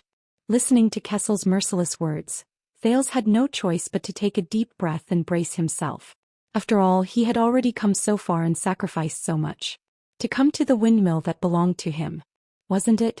At this thought, Thales put away his expression and put on a stern face. After last night's banquet, you extorted this petition from Little Flower. I mean the Duke of Iris Flowers, forcing him to pay taxes as a substitute laborer, and calling for the rest of the country to follow suit. Thales leaned forward slightly and pressed the letter on the table. Now it seems that you did that to solve the problem of today's Imperial Conference. Lord Sauter wants to expand the regular army, and is in urgent need of money and reputation. King Kessel shifted his gaze to the petition, and did not say a word. That's why you and Advisor Sauter are echoing each other in Ballard Room today, Thales said coldly with a cold gaze. Or rather, it was the two of you who communicated with each other in advance. He charged in front and you sat in the tent coordinating with each other from inside and outside. But his words obviously did not have any effect. Ha, you must be a genius to have seen through the dark side of the kingdom. King Kessel mocked him expressionlessly, completely unaffected. Why didn't the other lords at the Imperial Conference think of this? Thales frowned slightly. Yes, this matter is very obvious. Perhaps even the Star Killer can see it. The ministers just don't want to expose it. Or he didn't dare to say it out loud. In the next second, Thales' expression changed. But something isn't right. The youth picked up Zayan's letter and leaned forward. Timing. King Kessel narrowed his eyes. Thales fixed his gaze on him. Neither of them spoke. The flame of the everlasting lamp flickered, and the entire conference room was illuminated by ripples. Shadows flickered. It was as if he was at the bottom of the sea, enduring the surging undercurrents. An accident that happened last night has solved this morning's problem? Thales spoke slowly, his eyes never leaving the Iron Hand King's face. What a coincidence. King Kessel did not react, as if this was just a bunch of nonsense to him.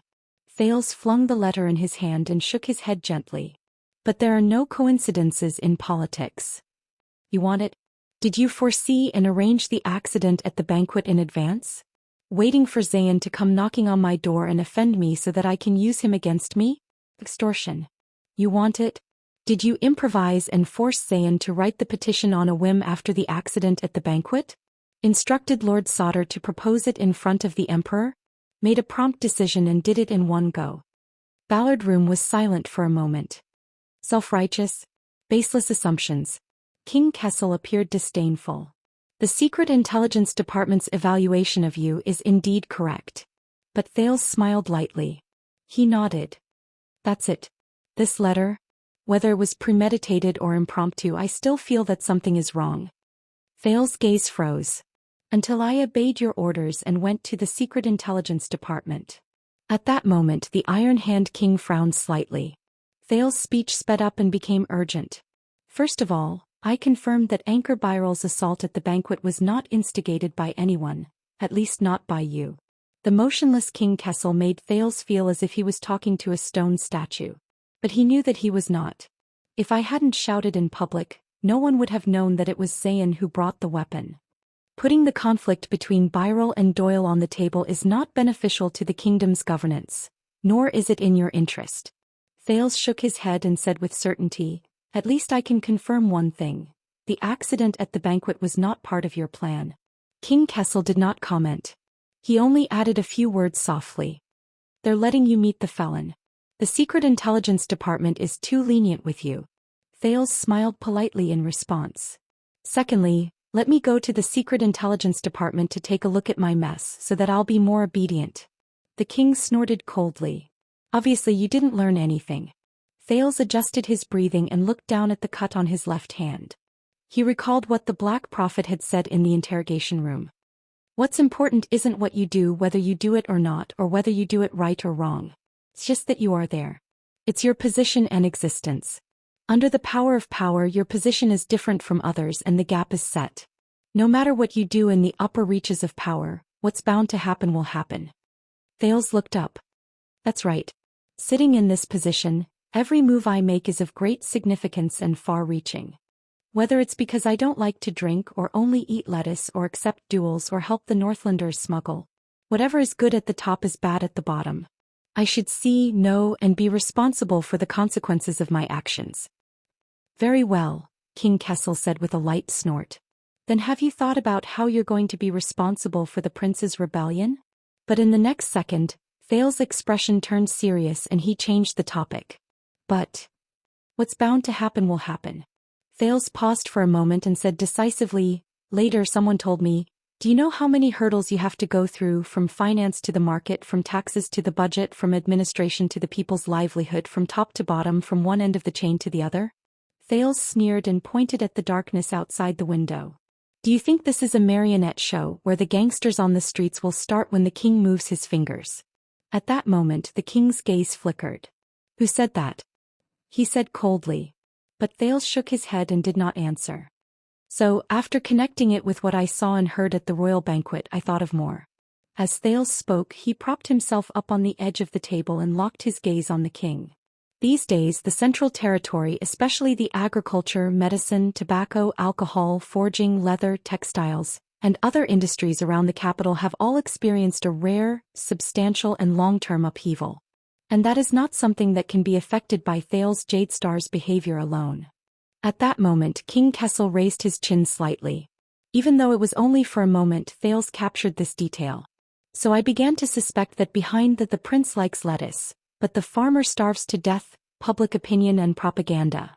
He took a deep breath and recalled the series of encounters from the banquet to the Secret Intelligence Department, to Red Street Market and Lower City District.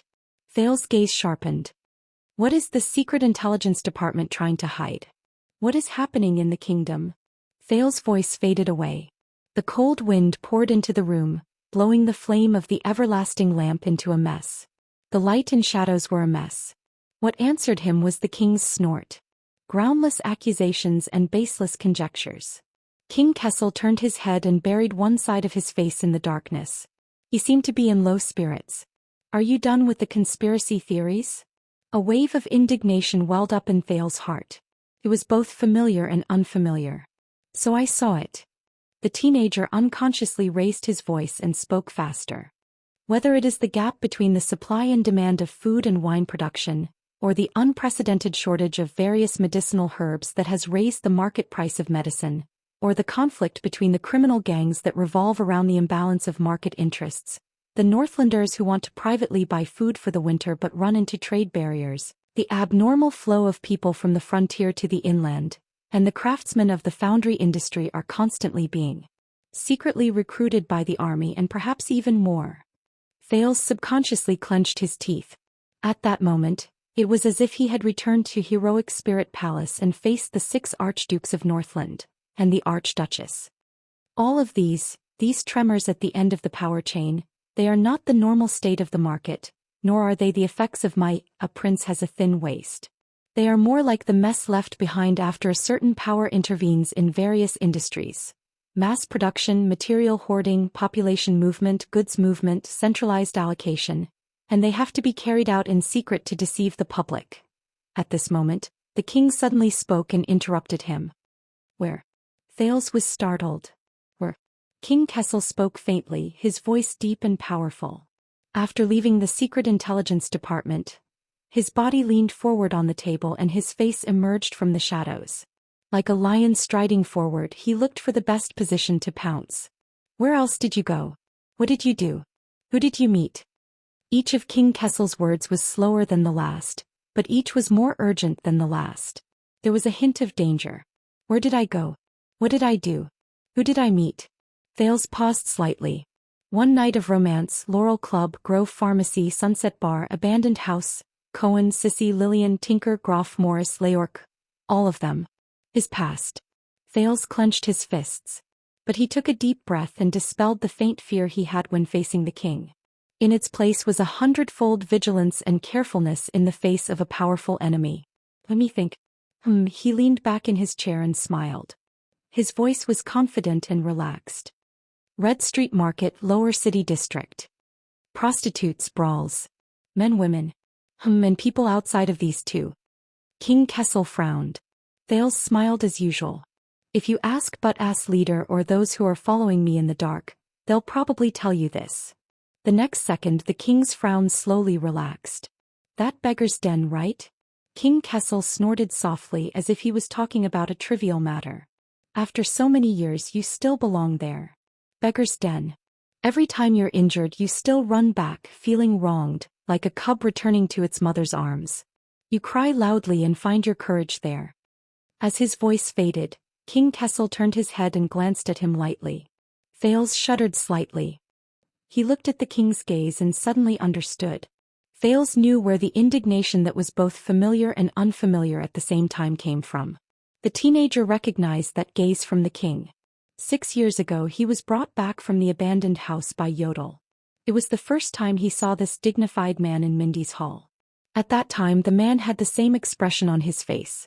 Disdain. Indifference. Indifference. Thales closed his eyes and took a deep breath. But this time, a long time ago, the moment I was taken away by my grandfather, everything changed. Glover's dejected words rang in his ears.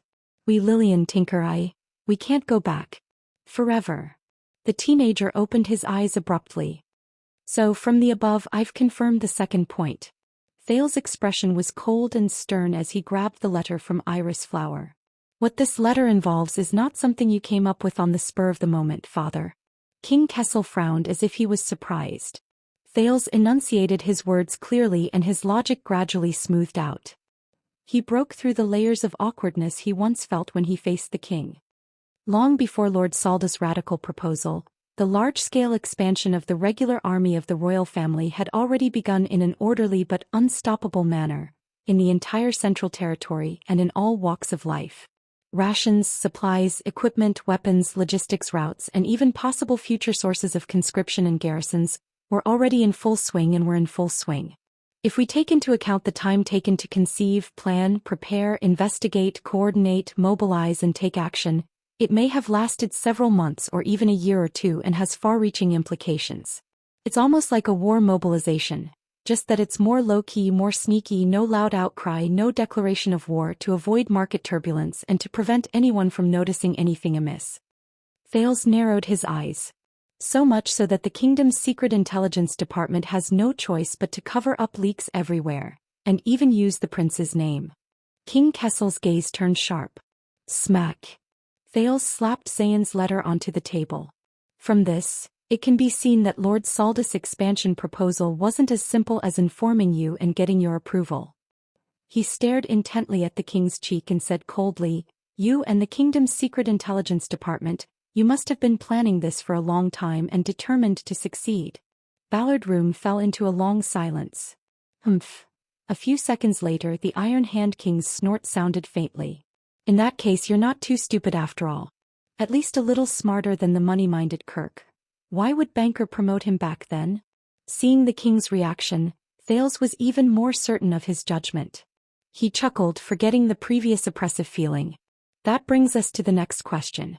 If Xian's letter in support of the expansion wasn't premeditated by you, but the expansion proposal wasn't something you came up with on the spur of the moment. Thales' expression turned serious. His voice was slightly cold. Then what exactly are you up to? In the face of the prince's questioning, King Kessel responded in silence, but his gaze grew sharper.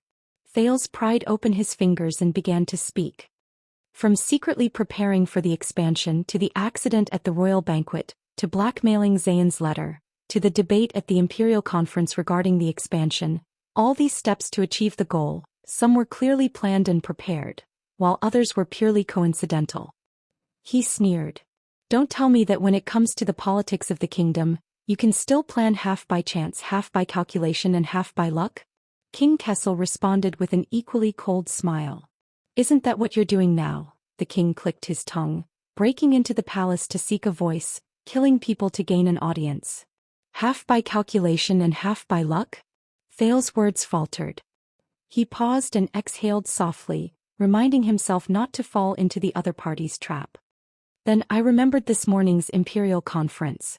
Today, Lord Sauter spoke highly of the drawbacks of conscription and advocated for the expansion of the regular army, but met with unprecedented opposition. Starting from the Prime Minister, most of the people at the imperial conference were caught off guard and unprepared for this proposal, whether it was finance, diplomacy, agriculture, or production. The Department of Finance was short of funds and had no budget. Public opinion and morality were not in their favor, and the various departments were complaining about the lack of resources. King Kessel's gaze shifted. Thales realized that although the statue-like king remained silent, he was no longer expressionless. This discovery caused him to be extremely excited. It was as if an invincible and flawless formation had finally been broken through after a series of attacks. The conditions and situation were not sufficient. Even if everyone knew that this was your intention, Salda's proposal was met with heavy resistance.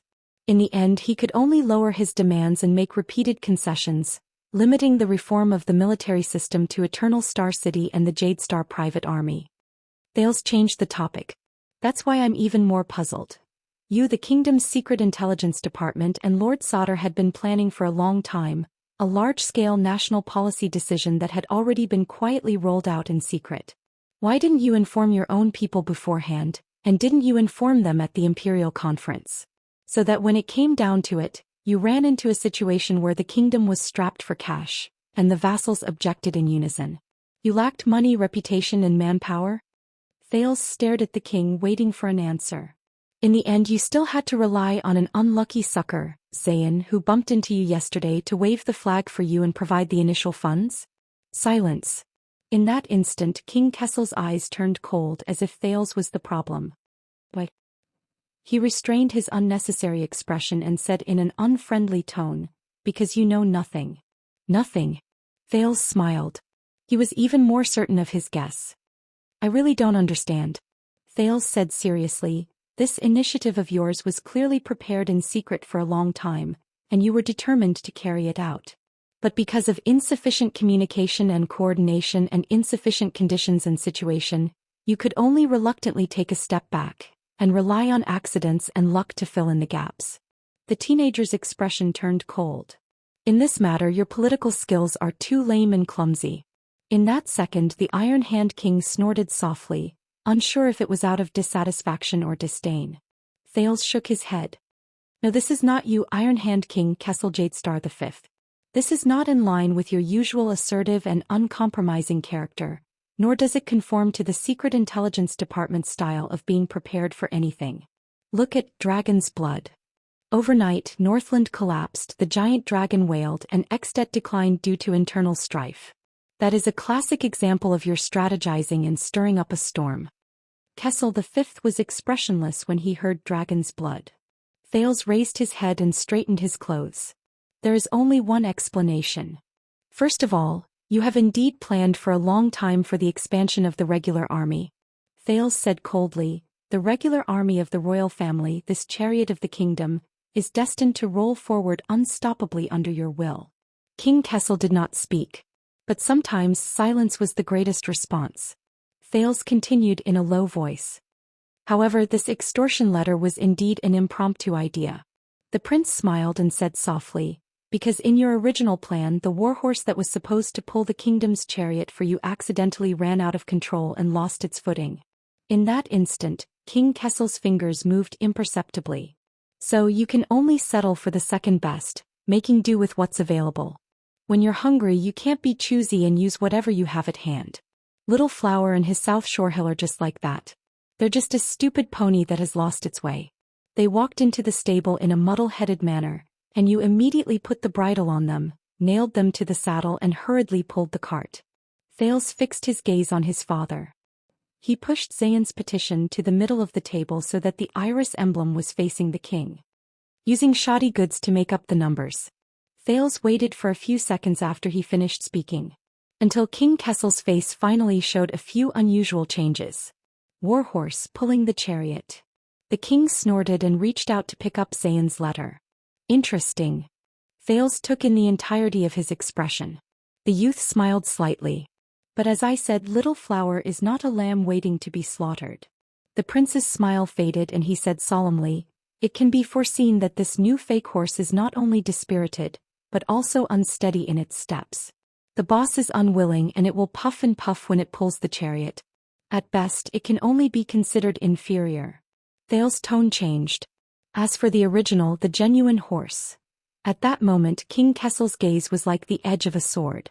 The youth curled up the corner of his mouth. "I guess, compared to Little Flower who's just there to make up the numbers, it must have fewer problems. It's hale and hearty and its hooves are sturdy and it's hard-working and conscientious. It must be of superior quality." The Iron Hand King did not speak. He just put down the letter and quietly waited for Thales' answer. The prince's tone slowly rose as if he was slowly unfolding a story.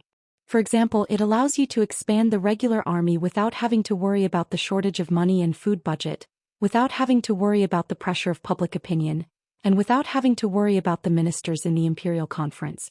You don't even have to argue with the experienced departments of the kingdom." Thales spoke slowly but saw King Kessel's frown deepen. "As long as you, Sauter, and the Black Prophet are the three powerhouses of the king, the Ministry of Military Affairs, and the kingdom's secret intelligence department, that's enough to solve the problem. Safe, smooth, successful, low-key, and leave no room for future trouble. Expand the regular army of the royal family." Thales exhaled and narrowed his eyes. "Or more." The Iron Hand King listened to the youth's words, but he did not respond immediately. Ballard Room fell into a deep silence. Even the lights seemed to have been frozen. But Thales was very patient. He was familiar with the battlefield he was in. The Iron Hand King was silent for a long time before he spoke in a low voice. "So, how did you find that genuine horse?" Thales stared at him for a very long time before nodding slightly. "I learned about the situation in the West from many sources." "The West?"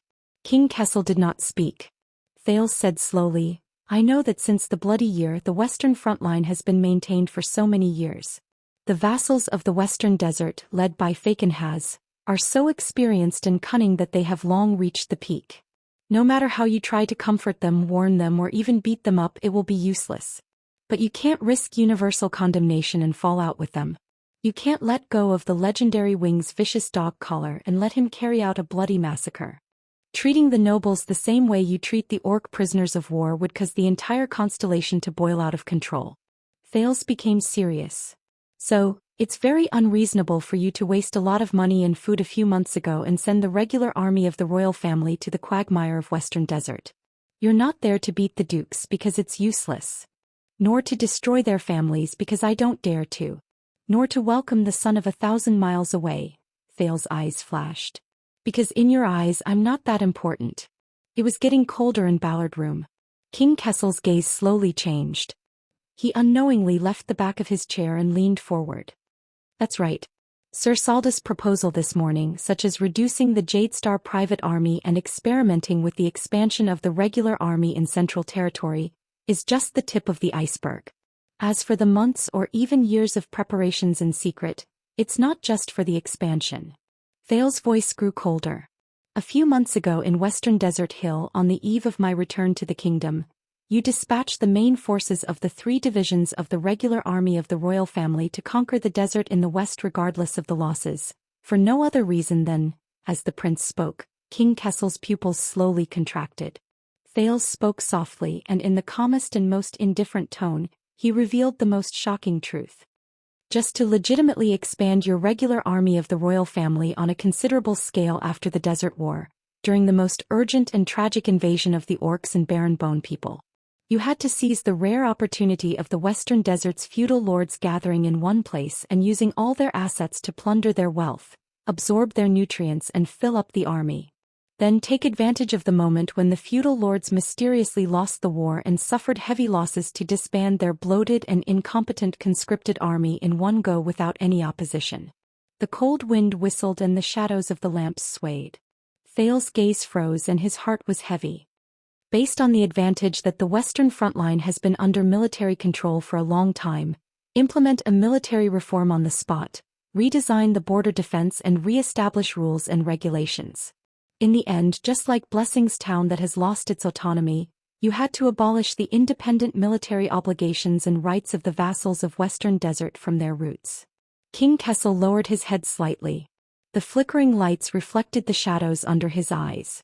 Thales gritted his teeth. Power begins with violence. After Mendes III spent more than 100 years to weaken their economic, political, cultural, diplomatic and status privileges, you Iron Hand King Kessel V, you wanted to command the power of thousands of troops, the might of a thunderbolt, the speed of lightning and the momentum of a tidal wave. On this piece of land in Western Desert, completely and thoroughly sweep the natural military rights of the feudal lords and feudal lords since the founding of the country into the trash heap of history. Thales stared at the silent King Kessel, but could not help but think of Chapman Lampard, whom he had faced in heroic Spirit Palace. Once you succeed, the Western Desert families as illustrious as Fakenhaz and as insignificant as Byril will completely become rich men and landlords with empty titles and assets, leaving only their genealogy and history, but no longer able to resist the might of the king. And eventually expand to the whole country, forging a new normal of Constellation's rule. Thales said faintly, completing the sage's chess game, the ultimate step. King Kessel did not speak. He just stared at the second prince with a profound gaze. All of this, finally after a while, King Kessel's voice came softly, did you think of it yourself? Thales' gaze shifted. Of course not.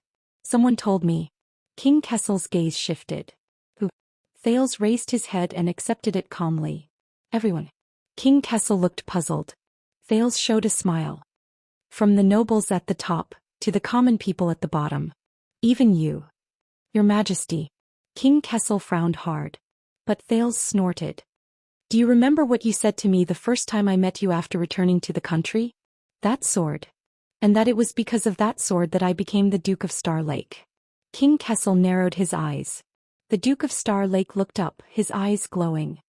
And the reason why you were so dissatisfied with me accepting Fakenhaz's sword, Thales said coldly, not because of what has already happened, but because of the things that should have happened in Western Desert in your plan, but did not happen in the end. King Kessel's eyes slowly widened. Yes, your operation in the West Baron failed. You didn't follow your original plan to complete your military reform in the West Baron under the rare conditions. And the horse stumbled and fell short of success, not because of anything else. It is precisely because, Thales raised a finger and pointed at himself gently. Me. The prince's voice faded away. Ballard Room was dead silent and there was silence everywhere. For a full 10 seconds the Iron Hand King did not respond at all. But the way he looked at Thales slowly changed. From the previous disdain and indifference, became, "Tao I know." Finally, Kessel V spoke softly. How did you survive in the north? Polaris. Polaris. Under the table, Thales clenched his fists tightly. He was not mistaken. At that moment the king's eyes revealed a deep solemnity, unfamiliar, and wariness. Thales smiled faintly and spoke more briskly. Now have I grown fast enough? King Kessel's eyebrows twitched. Enough to bear the weight of Constellation? Thales narrowed his eyes and sized up the king. Enough for me to participate in this game of chess? Thales' tone was relaxed with a hint of mockery. But at that moment the Iron Hand King suddenly looked up and his aura suddenly changed. From just now until now, Kessel's tone was extremely cold and his gaze was incomparably sharp. Can these things you have said make up for the stupid consequences of your brazen intrusion into the palace? Thales was stunned. Maybe these are two things. But King Kessel snorted disdainfully and rudely. Then what's the use of saying these things? Bearing the weight of a few swords. Hearing this vulgar response, Thales could not help but be stunned. I admit your performance was quite good. But unfortunately the 15 minutes have been used up. Tell Vanguard Mariko that I have granted him permission to carry out the prince's punishment, because he trespassed into the palace and committed the crime of treason. After saying that, the Iron Hand King turned his head and coldly and rudely ended the conversation. Thales frowned tightly. As expected. His father was not a man who would be easily shaken by accidents, even if he was facing his son. But just a second later Thales' expression relaxed. Do you want it? King Kessel furrowed his brows. In the narrow, dark and cold Ballard room, Thales rubbed his arms and did not look at the other side of the long table. Do you still want it? The Iron Hand King did not look up, but there was a hint of doubt in his eyes. Thales took a deep breath, pointed at the letter on the table and said faintly, As I said, Xian will not let you take advantage of him easily. This inferior horse will only walk into a pit and is not easy to ride. But do you still want it? At that moment, Thales recalled Stake's tone when he bewitched others in the tavern. Do you still want to complete it? Do you still want to complete the unprecedented change in the history of Constellation, or even the entire world of Errol? King Kessel's expression changed slightly. The prince's voice grew quieter and his tone was thought-provoking. Reform the military system, reverse the legal system, take in the soldiers of the feudal lords and promote the army of the king. From then on, let the regular army of the royal family become the only orthodox, legal and powerful violent force in Western Desert Hill? Ballard Room returned to silence. Until a few seconds later the king's voice also rang out, hoarse, cold and enunciating each word clearly. What do you mean? Thales clenched his fists tightly. At that moment he suddenly felt that the pressure that the king had once brought him, that made him breathe heavily, had completely disappeared without a trace. If the answer is yes, Thales' voice was steady, then, his gaze met King Kessel's in the air. I can help you. I can help you. At that moment the Iron Hand King's gaze became dangerous, cold and subtle. He turned his head and faced Thales again. You, remember father, Thales interrupted him, feeling that the air had never been so light. When I said, I'm here to save you, he smiled faintly, his eyes sparkling. I was serious. When you, Constellation's king of high iron wrist, can only ride Xian, this inferior horse, wear rusty armor, step on the uneven and bumpy road, and still have to pretend to be cool and domineering to pursue your dreams of Constellation. King Kessel's gaze suddenly turned cold. Thales burst into laughter and spread his hands. Why, do you really think that I care about that broken crown of yours? In Ballard Room the two faced each other from a distance. The lights and the cold wind were their only audience. The Iron Hand King was silent for a moment, but he shook his head firmly. It can't make up for the consequences of your foolish actions today. The Prince of Constellation plotted a rebellion to force the abdication. You can't escape punishment. Thales' mood sank. I know, but that's another matter. Thales looked back at him. What do you say, father? King Kessel did not speak. He just stared at him, unblinking. Thales was the first to admit defeat in the stare. Alright, I know. Even if it's not Western Desert, there's still South Coast. Anyway, you'll have a way, he sighed, left his seat and walked towards the door. Then I'll be leaving. Thales indifferently waved behind him. Put me under house arrest in Mindy's hall. Whether it's flogging or hanging, it's up to you.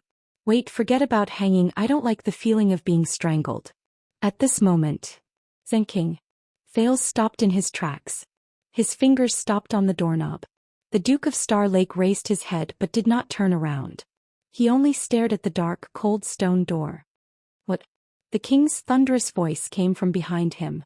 It was as cold as ever and it was impossible to tell whether he agreed or refused. This is an action plan that Brother Midier, together with the Department of Military Affairs, the Department of Foreign Affairs and the Kingdom's Secret Intelligence Department, came up with a long time ago. Action code name, Sand King. Meteor. Secret Intelligence Department. Sand King. Thales grasped the most crucial few words. He took a deep breath, let go of the doorknob, turned around and faced Kessel V again. Sand King, Sand King? Thales narrowed his eyes and searched for the royal family pedigree that Gilbert had explained to him. Are you talking about the virtuous king's grandson who went on an expedition to the desert in year 552 of the calendar of eradication, but suffered a crushing defeat and had his blood stain the yellow sand? He was so terrified that he abandoned his vassals and subordinates, dug a hole and fled in shame. He boasted that invisibility is equal to invincibility, and completely ruined the golden era of 4 former kings. He became the laughingstock of the Western Peninsula, the one with the same name as you. Thales paused and snorted softly. Kessel IV? The Iron Hand King was silent for a while. No. He denied it in an irrefutable manner. What I am talking about is that in year 553, after he was betrayed by a vassal with real power and suffered a crushing defeat, he relied on a small mercenary group to survive in the desert.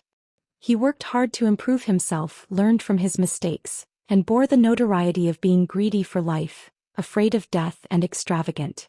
He wanted to keep that mercenary group in the capital, pay them a hefty salary and provide them with expensive supplies. In the end, he created a professional army that was not governed by any vassals, territories, blood relations or services. He was also the predecessor of the regular army of the royal family. He was that Sand King. King Kessel's gaze turned fierce. Kessel IV, betrayed by a vassal with real power, kept the mercenary group in the capital, became the predecessor of the regular army of the royal family. Hearing this different biography, Thales seemed to be deep in thought. Now sit down, King Kessel said coldly, leaving no room for doubt. Let's talk. From an angle he could not see, Thales exhaled deeply and curled up the corners of his lips. He slowly turned his head around. I thought that 15 minutes had passed? King Kessel snorted coldly and glanced at him from afar. Yes. For you. Thales steadied his expression, took a deep breath, pulled out the chair and sat down again. Of course. Right, Vanguard Mariko has a promising future and is trustworthy. The prince seemed to have suddenly thought of something and said gently. But I think it is better to let him take over as the chief penal officer and be in charge of punishing the members of the royal family? He smiled slightly and stared at King Kessel's expression. What do you think, Your Majesty? But at the end of the long table, King Kessel only looked at him quietly. Kid. Before I let Mariko drag you out and hang you. The Iron Hand King's gaze was dangerous and his tone was unfriendly. Put away that smug face of yours. Chapter 619. Cold wind blew into the room. Thales could not help but tighten his clothes. So, since last year, you instigated the Alliance of Freedom to rebel against Extet, stirred up a political storm in Dragon Cloud City, sent Constellation's cavaliers through the desert, and made me return to the country via Western Desert. All of these are part of the Sand King? The fire was faint. The king across the long table was silent for a while. Some of them are. King Kessel looked up and stared straight at Thales. Some of them are not. Thales exhaled and connected all the things that had happened since the previous year until now. Then why not the Northern Territory? The prince sounded slightly tired. Why not the place where you also have Broken Dragon Fortress as a fulcrum and the Duke's family has been completely overthrown by you? It's almost like a direct jurisdiction. The king did not answer. He only stared coldly. Thales sighed and looked back at the king. Please, if you don't tell me, I can't help you. King Kessel did not reply. His gaze was deep and no one knew what he was thinking. Thales stared into the king's eyes, trying to find something in those blue eyes. Finally, King Kessel snorted and looked away. Precisely because Vala Rund is still in my prison, and because the first heir of Cold Castle is an orphan girl who can't convince the masses, all eyes will be on the Northern Territory and Renaissance Palace's every move. The king's voice became deeper. And the officials sent by the kingdom to the Northern Territory are still young and lack prestige. In comparison, Western Desert's state of emergency control is still in effect. It's more convenient for us to do things. State of emergency control. More convenient. Thales could not help but think of Blessing's town and what he saw and heard on his way to Western Desert. This makes sense, Thales said calmly. But it's not enough to stop you from reaching out to the Northern Territory. The Iron Hand King suddenly looked up. A few seconds later he spoke slowly. The Northern Territory is, after all, adjacent to Extet. Thales raised his eyebrows in realization. That was the reason. King Kessel said in a low voice, "It is adjacent to an enemy king who has just been crowned and is in his prime. Chapman Lampard can bring too many unexpected and unpredictable surprises." As he said this, he glanced at Thales and changed his tone. "Of course, compared to you, he is still far behind in this aspect." Thales ignored his sarcasm. "Why me?"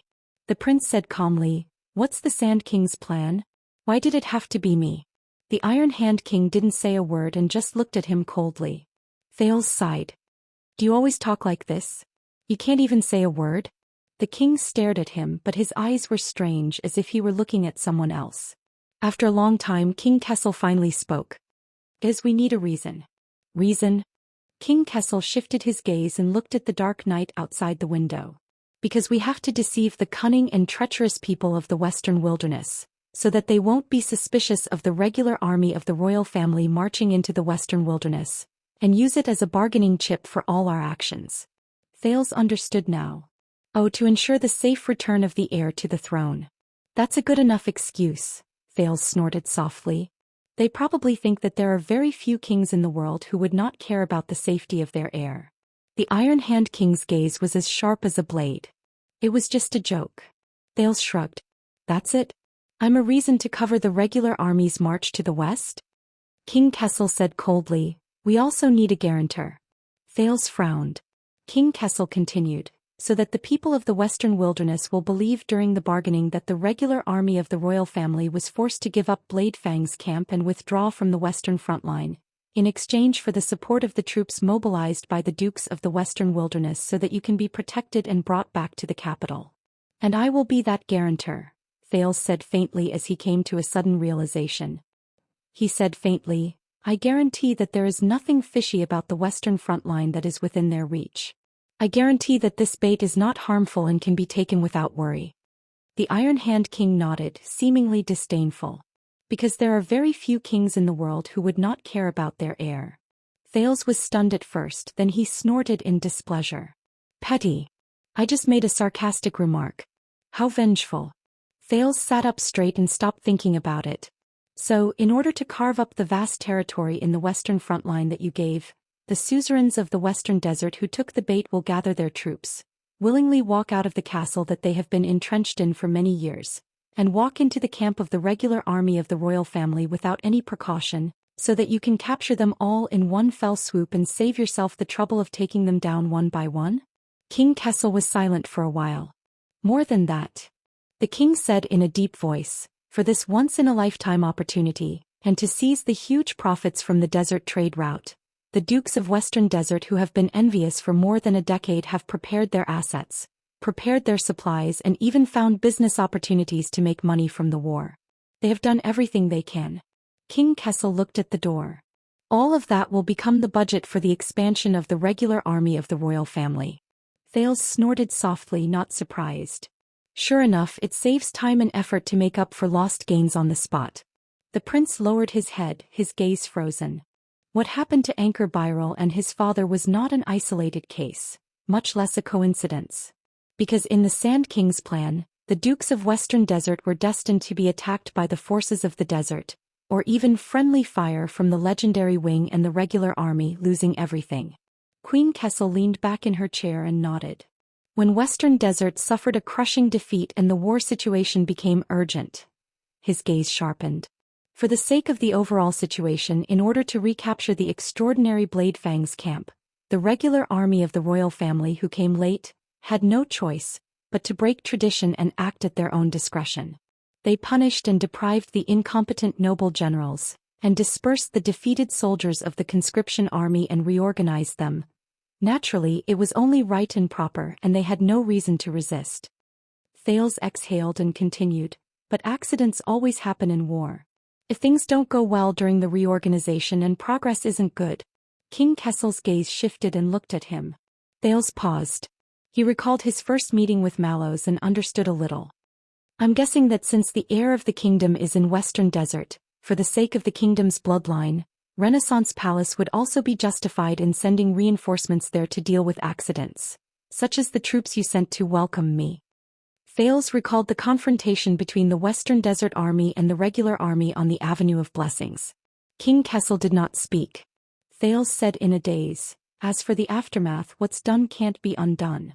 Whether it's the disbanded and reorganized conscription army, the nobles who are punished and stripped of their commanding rights, the families who have their conscription rights revoked, or Western Desert Hill, which has its military jurisdiction redrawn, everything you want will be temporarily passed down in Western Desert under the guise of the Emergency Control Order, and in the name of wartime exceptions, just like Bladefang's camp and Blessings Town." Thales recalled what the Count of Wingfort Derek Chroma had said to him during the escort. He could not help but be lost in thought. 1 year, 2 years, 5 years, 10 years, until forever. King Kessel snorted disdainfully, seemingly dissatisfied. The lights flickered and the shadows in the room swayed back and forth, illuminating the surroundings so that it was bright and dark. It was turbulent. Thales took a deep breath. He returned to the present and adjusted his state of mind. So, from the moment you negotiated with the Western Desert vassals and used the Western front line in exchange for them sending their troops, to when the regular army marched westward to rescue the prince, to when the foreign enemies took the opportunity to invade Western Desert and suffered a crushing defeat, to when the regular army was forced to resort to extraordinary measures to act on the spot, until the flames of war subsided and the dust settled. Thales' tone grew heavier. After such a combo, you will truly be able to twist the scattered and disordered military forces of the vassals of the Western Desert into a rope. Change the military conscription system that has a long history. Thales restrained his expression and slowly raised his head. He took in the king's figure across the long table. The name, reason, power, and benefits are all in your hands. Even if the other Western Desert vassals and the other nobles of the kingdom have doubts, they can't say anything, let alone raise their troops to resist. There was no response from the end of the long table. Moreover, the Western Desert's matters have been settled in Western Desert. At the end of the day, this is just a sudden incident in a local area. It is not a mandatory decree that affects the entire territory, so it will not cause the masses to be agitated and pay the price of chaos in the kingdom. There was a sentimental tone in Thales' words. Of course, the wool comes from the sheep's back. Be it the expansion of the army or the restructuring of the system, the source of the budget funds and conscription will be the money, land, and people of the Western Desert vassals. We won't even need to use much of the national treasury's budget. We won't suffer any losses. The prince crossed his arms and took a deep breath. He recalled the warmth and dryness of Western Desert while he sensed the darkness and coldness of Renaissance Palace. Once this is done, from now on, from Bladefang's camp to Blessings Town, from Rickkeenan to Brave Soul's fort, even Wing Fort and ruins, there was a hint of reverence in his tone. In the land of Western Desert, unless Renaissance Palace allows it, the local suzerains will no longer be able to conscript soldiers and command battles. The regular army of the royal family will become the only reliable source of legal armed forces and military service. The king did not answer. Ballard Room was silent. The everlasting lamp that was drifting about slowly became stable. It cast its own unique shadow on every single item in Ballard Room. Thales gently rubbed the back of his hand. More importantly, this is just the beginning. He looked deeply at the Supreme King. With the precedent set by Western Desert, suzerains conscripting soldiers and vassals owning soldiers are no longer an inviolable natural tradition. When people slowly got used to the idea that only a king can have an army, the reform of the military system in all of Constellation also had precedents to follow. When the conditions were right, success would follow. Thales suddenly remembered the great battle he saw in the desert. Just like a cavalry charge. No matter how flawless a defensive formation is, once a gap is breached and the flanks are exposed, he said in a daze, what's left is a wave sweeping through, like a hot knife through butter. King Kessel still did not speak. But this time he turned his gaze away and no longer looked at Thales. What a sand king. Thales could not help but sigh. In that case, Western Desert is really a good horse. It can completely pull the chariot of the kingdom. But, until you appeared. The king's voice suddenly rang, interrupting Thales's thoughts. The prince could not help but frown. The Secret Intelligence Department's report after the incident stated that you encountered the regular army's patrol unit in the Great Desert, but you did not meet up with them according to the plan. Instead, you concealed your identity and disappeared without a trace. The king's words seemed to have power. Accompanied by the howling of the cold wind outside the window, the everlasting lamp in the room kept flickering. Thinking of the past, Thales hesitated. But King Kessel did not allow the prince to interrupt. His gaze became sharp and cold. On the night the operation started, you mysteriously appeared in the eye of the storm, and you even brought quite a lot of friends with you. Shadow Shield, Northlander's secret room, and even quite a number of sword sellers followed you into the prison of bones. One-day tour? Thales's heart tightened. About this. The king snorted coldly and no longer looked at him. The people at the western front lines do not have the boldness of those in Renaissance Palace. They are cowardly and hesitant, not daring to take the risk of losing their heirs, so they bided their time and dispersed their manpower, causing the operation to be seriously disjointed. And our spies should have urged the warlike orcs and barren bone people to attack the suzerain's army while the regular army was away, but they seemed to have sensed something beforehand. Not only did their main force not come, even their siege was just a feint, and they retreated the moment they came into contact. When Thales heard this, he could not help but say, Yes, I heard that there is an orc called Kandarl in the desert. But in the next second, King Kessel's gaze was like a blade. Thales put away his smile and decided not to say anything else. It's fine. The king ignored him. Instead, he stared at a weak and drifting everlasting lamp. The coldness and dissatisfaction in his gaze was clear. Williams was lying in ambush at the side of Bladefang's camp. That idiot has always been swift and decisive, but on that day he dragged his feet and waited until the battle was almost over before he led his troops back to the camp and delayed the battle. When he heard the familiar name, Thales instantly froze. This allowed the suzerains of Western Desert in Bladefang's camp to retreat calmly. The main forces of the Ruins, Wing Fort, Brave Souls Fort, and the three great families of Western Desert were also unusually vigilant. After they noticed that something was amiss, they stayed far away and did not fall into the trap. Thales recalled the Duke of Western Desert telling him that power comes from violence, and his frown deepened. After that old man Faken has visited Bladefang's camp in front of everyone. Not only did he chat cheerfully with you, he even gave you his family heirloom sword. The news quickly spread throughout the kingdom. Thales took a deep breath and remembered the sentinel sword Faken has gave him. He subconsciously clenched his fists. As for Crow and Black Lion, they acted as if they were fawning over the king. They ostentatiously and respectfully escorted you out of Western Desert. They also blocked the reinforcements sent by Renaissance Palace while they were at it. King Kessel snorted softly. In the end, the kingdom's secret intelligence department activated an emergency plan to try their best to reduce their losses. His gaze was directed at Thales. At that moment, it was as if he wanted to dig out his heart. As you said, the matter in Western Desert was a failure. The Sand King failed on the verge of success. Thales closed his eyes, leaned against the back of his chair and heaved a heavy sigh. So that night when he was running for his life in Bladefang's camp, in places that he couldn't see, many soul-stirring and significant things were happening. But a mere failure of a horse, a mere failure of Western Desert, will not make the kingdom stop. The king's voice became stern, causing Thales to open his eyes. King Kessel's expression was extremely calm, but there was an endless storm in his eyes. That's why this letter was written. Thales lowered his head and looked at the letter beside his hand.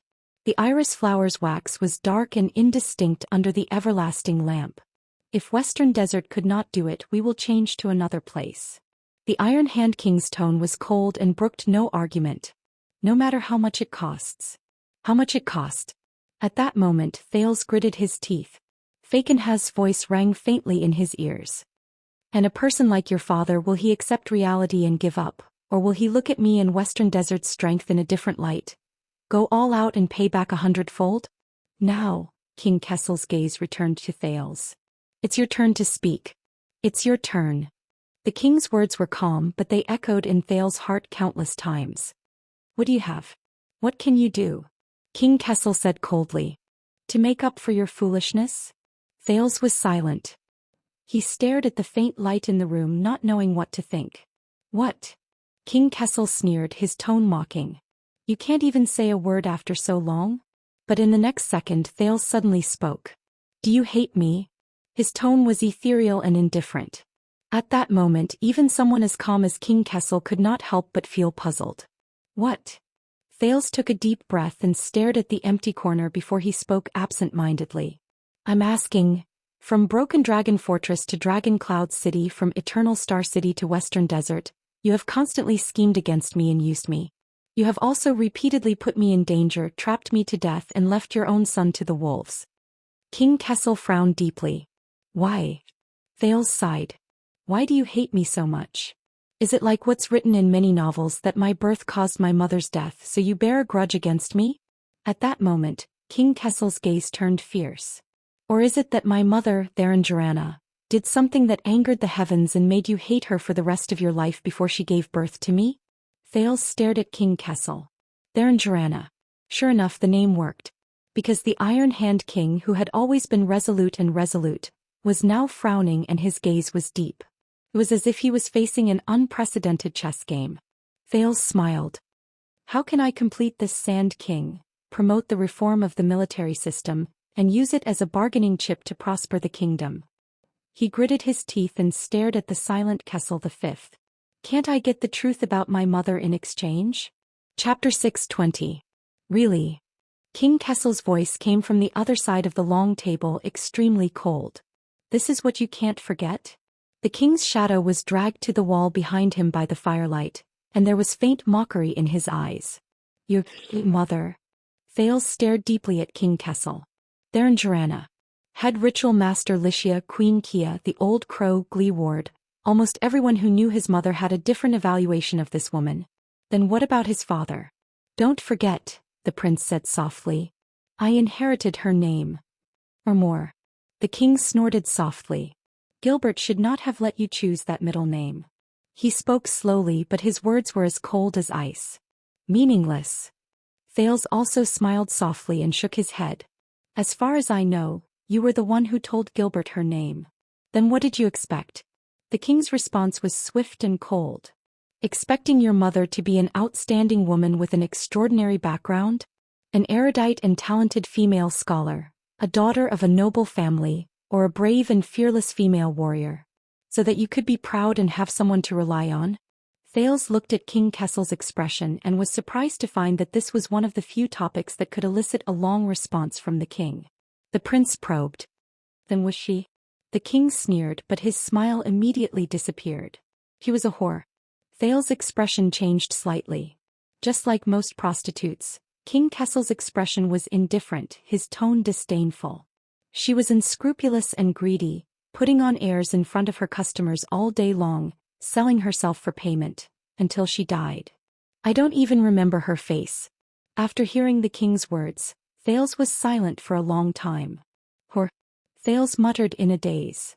Prostitute? Hearing such adjectives, he first thought of the desert slave described by Old Crow Hicks, the magical Theran. Then the portrait he saw in the Secret Intelligence Department flashed in the teenager's mind, Oriental beauty elf. Then he remembered the philanderer Felicia he saw in the Secret Intelligence Department, and her strange and seductive movements under Raphael's hands. Exactly.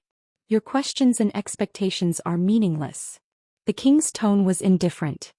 You will not find any comfort or reassurance from her. To her, you're just an accident after a certain transaction. It was an accident during a certain transaction. Thales could not help but clench his fists. He suddenly remembered the look in Quick Rope's eyes when he talked about the girl he liked in Bladefang's camp. That girl. She's not a whore. No. And your garrulous attitude, King Kessel said coldly, isn't it just a matter of time? What a disgrace to the royal family. Thales took a deep breath and gently unclenched his fist. You're right, father. Gilbert's biggest mistake was to let me keep her name. The king's expression did not change. Because. Thales' gaze turned cold.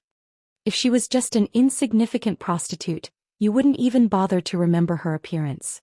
Thales raised his head and looked straight at the king. Then why do you still remember her name?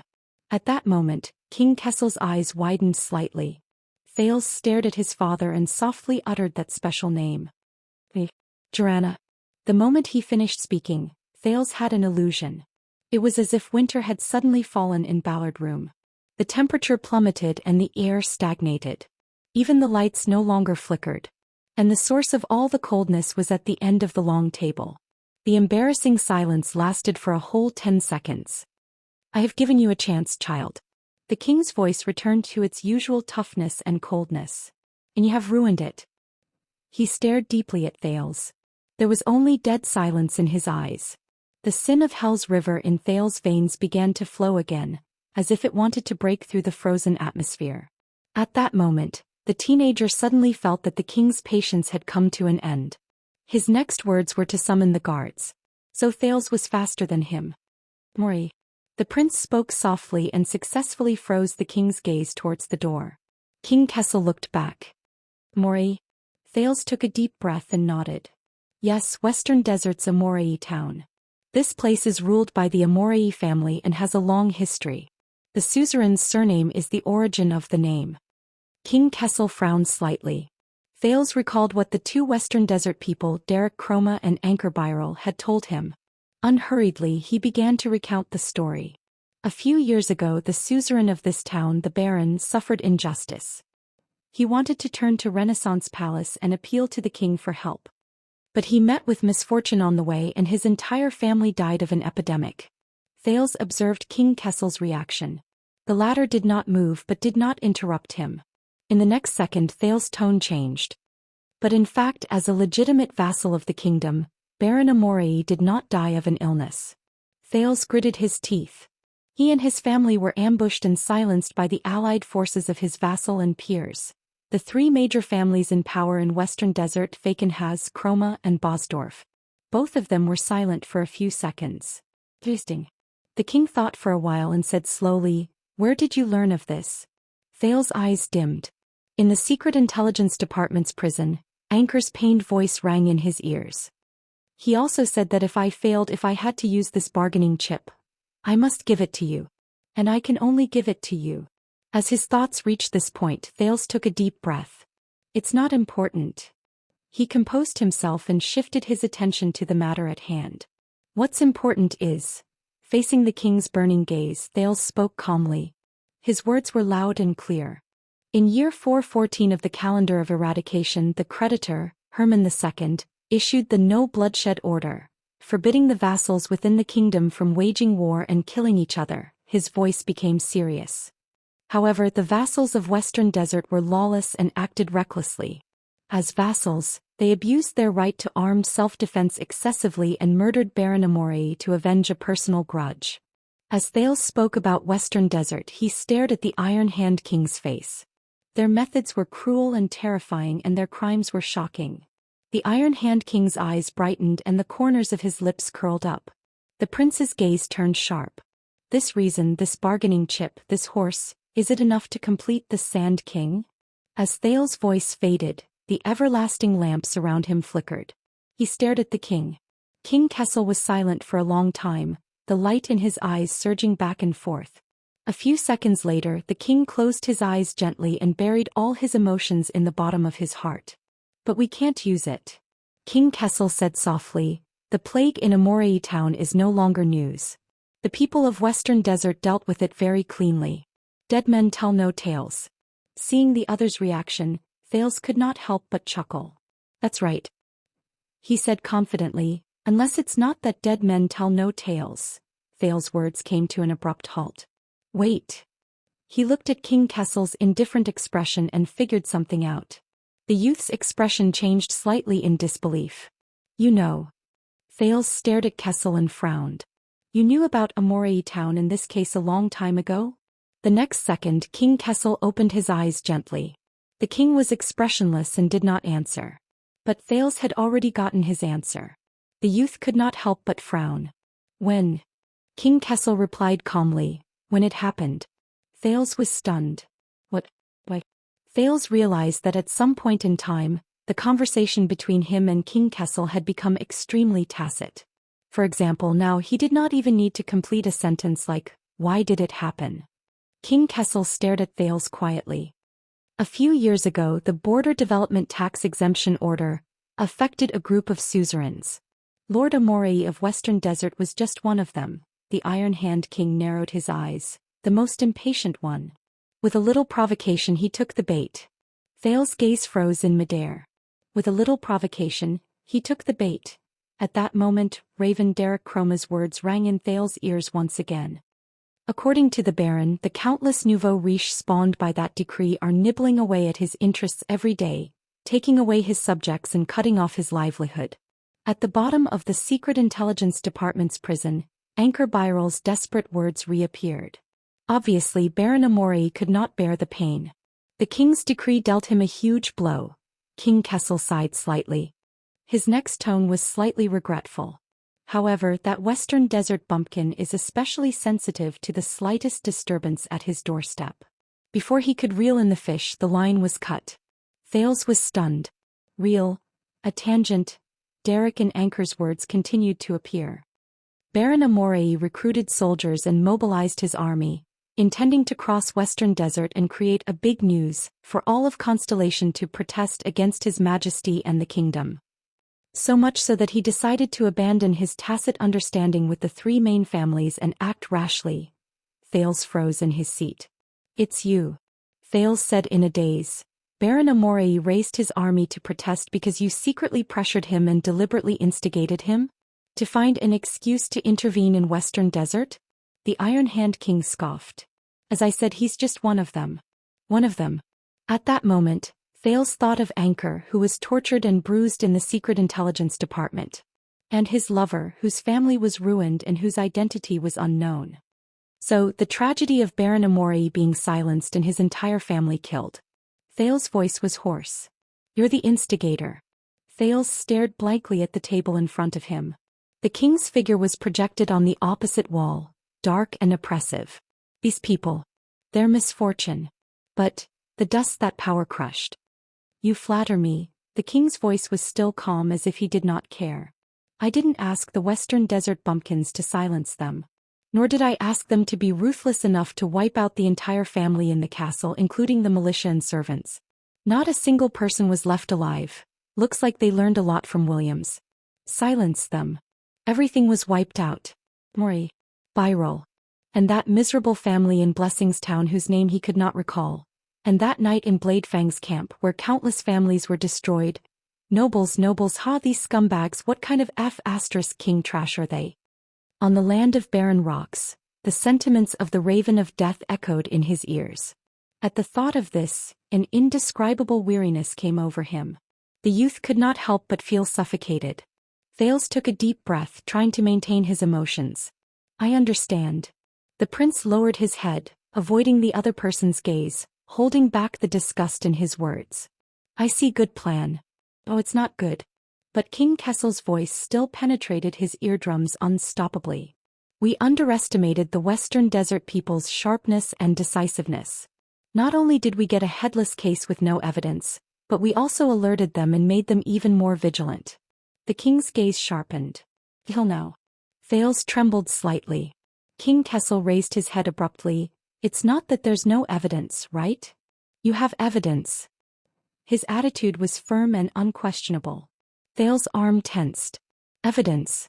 Anchor's final voice echoed faintly. "No matter what, His Majesty will be very happy with this bargaining chip." "Very happy." Thales took a deep breath and swallowed. He looked up with difficulty and looked straight into the king's eyes. But at that moment, there was only endless depth in Kessel's eyes. A few seconds later, the youth used all his strength to squeeze out two words through gritted teeth. "I have." His tone was extremely tired. "Ironclad evidence. Ironclad evidence."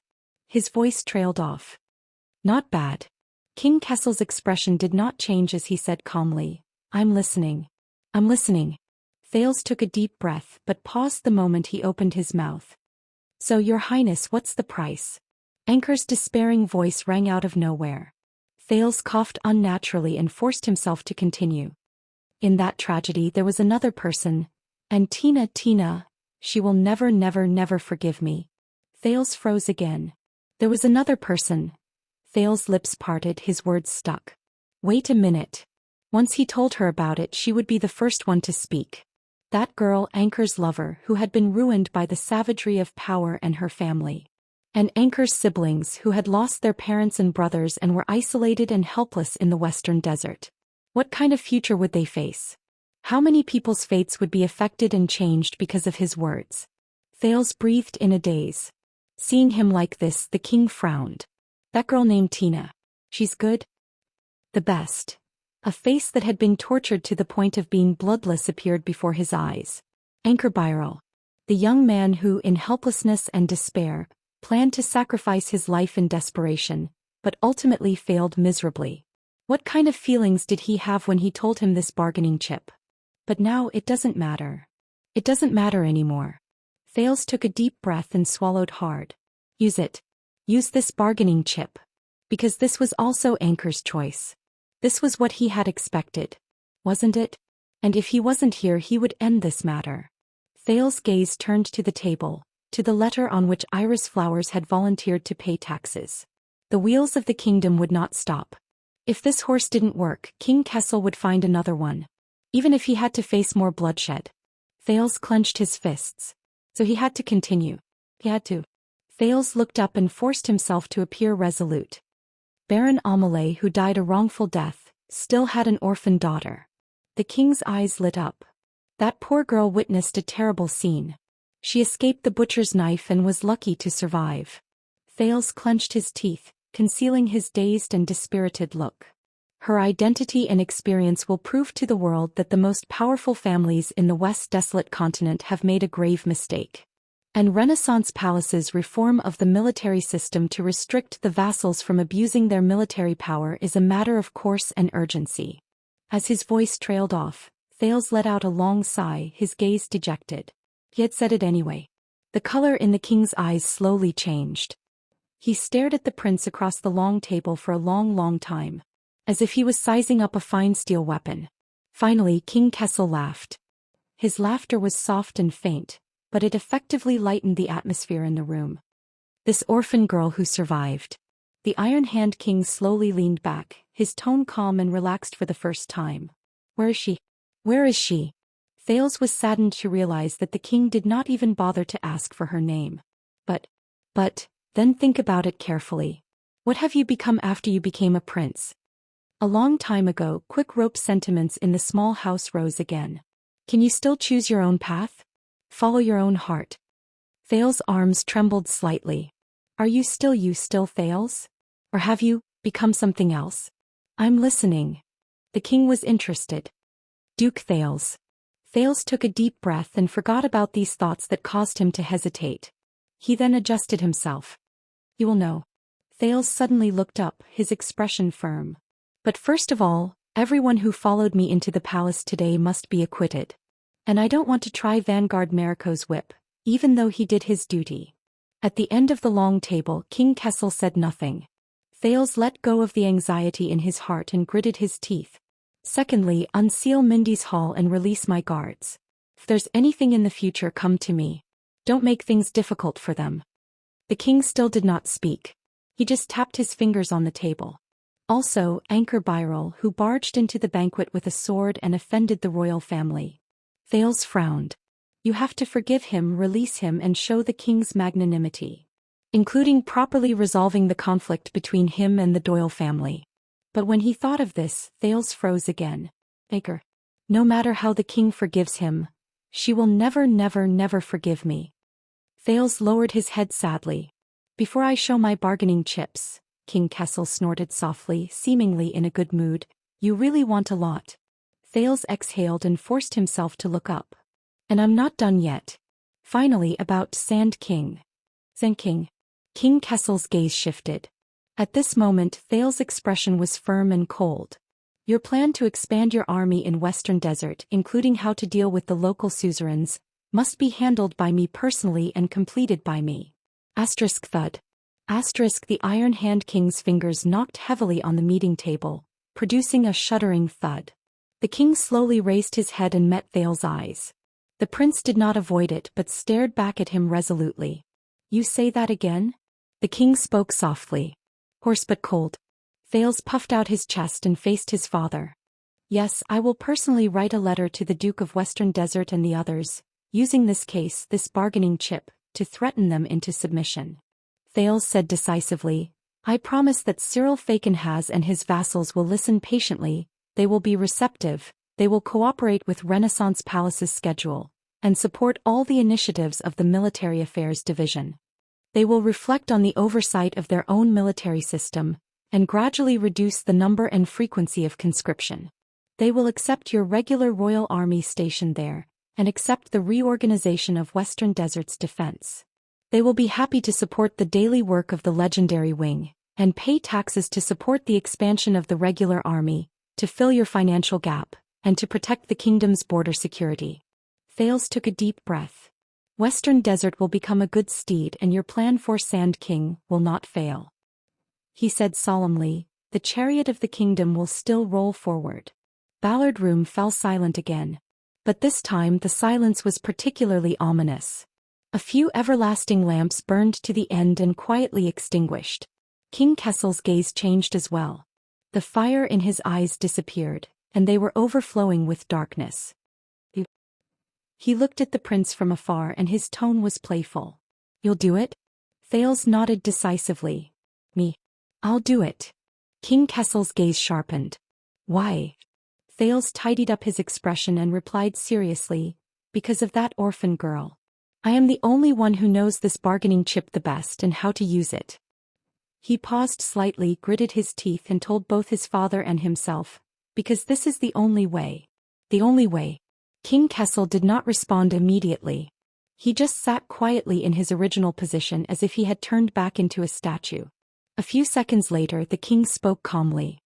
Tell me, how did you know the whereabouts of that orphan girl? Thales froze. His expression did not change and he did not leave any loopholes. I have my own channels. Fakenhas. King Kessel spoke softly, interrupting Thales. Fakenhas. As soon as the surname came out, the prince was shocked. The king snorted and looked elsewhere. His tone was thought-provoking. He gave you far more than a sword, didn't he? Thales' expression did not change, but he sighed in his heart. He knows. The king said coldly. His gift is the reason why you have the guts to break into the palace today. Thales pursed his lips and did not say a word. Yes, the king saw through him. But with just a few words he saw through him. From just now until now all his little tricks were exposed in front of him. Just like in the past. But, Thales took a deep breath and slowly exhaled. Yes. Thales looked up at the king. His tone was calm and indifferent and his attitude was magnanimous. The matter of Amalay Town, including this bargaining chip, was indeed given to me by the Duke of Western Desert, through some means. The king let out a snort as if he had expected it. And you accepted it, listened to the bewitchment of that old bone, came before me and bargained arrogantly. Without waiting for him to reply, King Kessel shook his head slowly. Stupid. Impossibly stupid. Thales clenched his fists under the table. Yes, threats, coercion, flattery, deception, no matter which method could not restrain the Iron Hand King. But so what? He was no longer the child beggar who shivered in the abandoned house. Not anymore. And King Kessel was no longer the tall figure he could only look at from afar in Mindy's Hall 6 years ago. To fight against an opponent like King Kessel, what he needed was not lies, concealment, or quibbling. But to rise to the challenge. Thales fixed his gaze on the king's face. In that case, there is even more reason for me to come forward and write a letter to the Duke of Western Desert, my father. He leaned forward and said sincerely, so that everyone can take a step back and solve the problem in a way that is acceptable to many parties. The new Sand King may not be so swift and it may last for months or even years, but it will not be so tragic, and there will not be unmanageable consequences. You will eventually achieve your goal and they will not have to bleed. The Iron Hand King sneered. He lowered his head and his face was slowly shrouded in darkness. But Thales furrowed his eyebrows. I will bring out the witness of this case and let her testify, so that the suzerains of Western Desert will fall apart and become the target of public criticism. The king's gaze was cold. Then I will let the regular army of the royal family enter Western Desert to punish the wicked. It will also achieve its goal. Thales was shocked. Indeed. Thales spoke again, trying to grasp the topic. But forgive me for being blunt, The reason why Faken has offered this bargaining chip was to lower himself and take the initiative to show weakness, to cool down the growing conflict between Renaissance Palace and the suzerains of Western Desert. He is not that kind. King Kessel suddenly leaned forward and shouted angrily, startling Thales. And you are the only one who would be so stupid. The king glared at his son. Faken has gave me a bargaining chip so that I could clean up Western Desert, reform the kingdom and achieve my goal. He changed the topic. But only through you? Thales stared at the king in a daze. The Iron Hand King leaned back in his chair and sneered. No, he gouged out his own flesh and blood to give you a sword, a bargaining chip. It was definitely not for you to be the peacemaker. The youth felt a chill in his heart.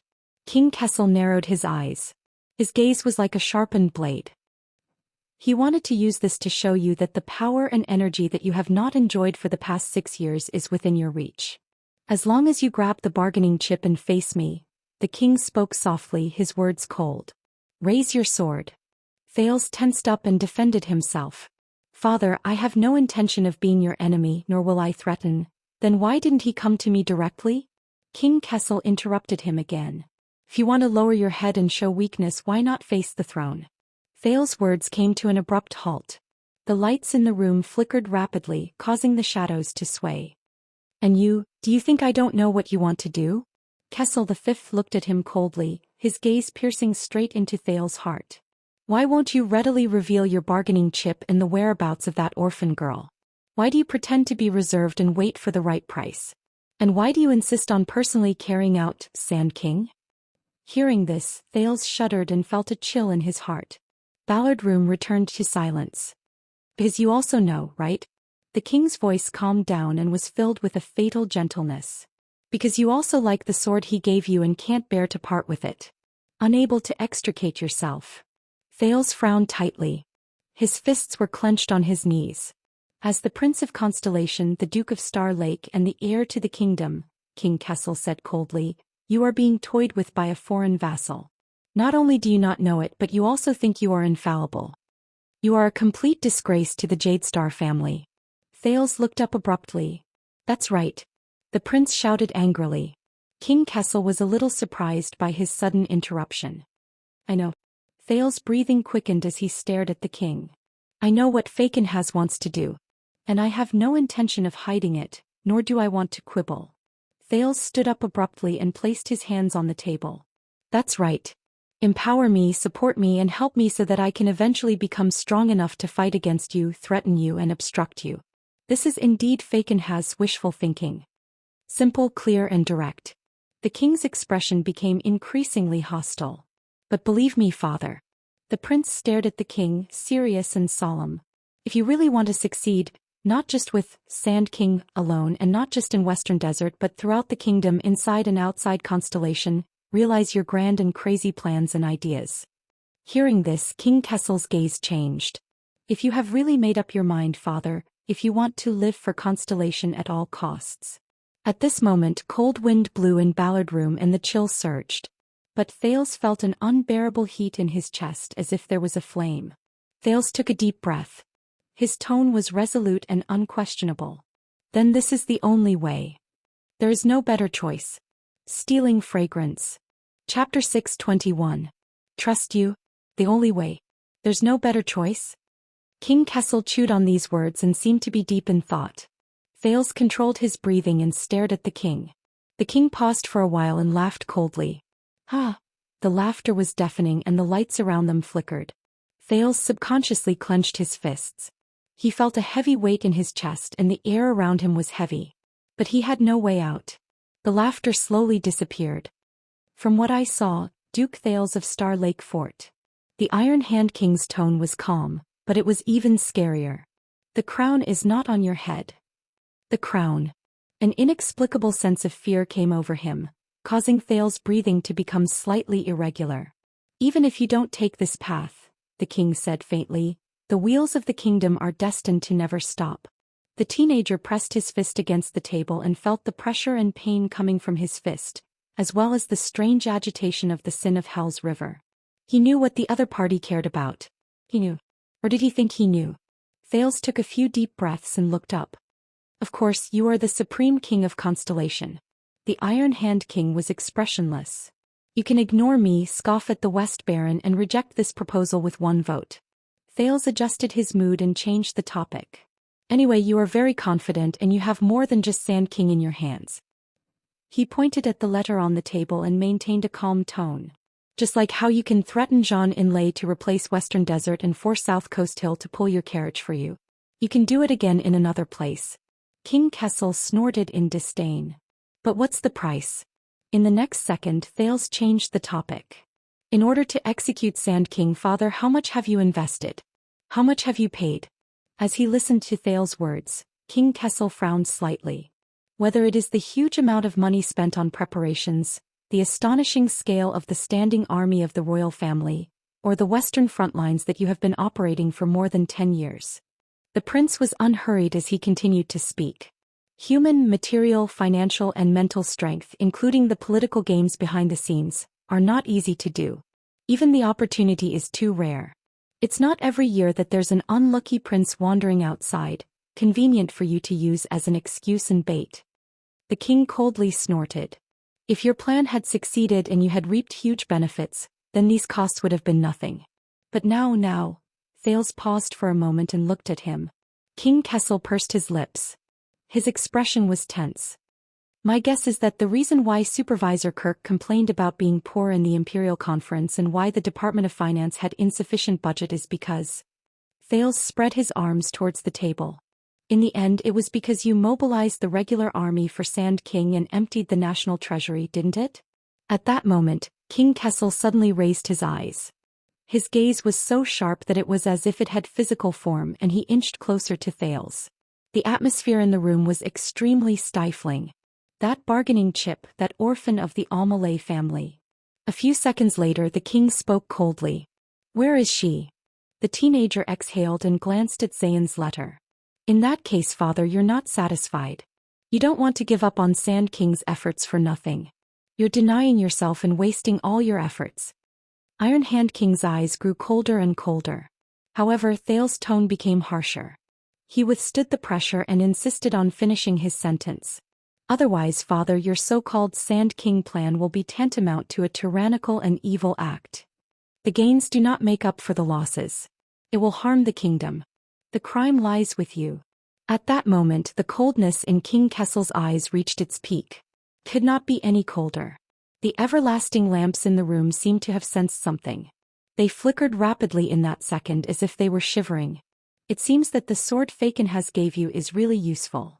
The king enunciated each word clearly. It was meaningful and ominous. Who told you to be arrogant and fearless? But the prince only laughed bitterly and ignored the king's hint. But this is not the end. The Iron Hand King's gaze was fixed on Thales. It was as if his gaze was about to pierce through him.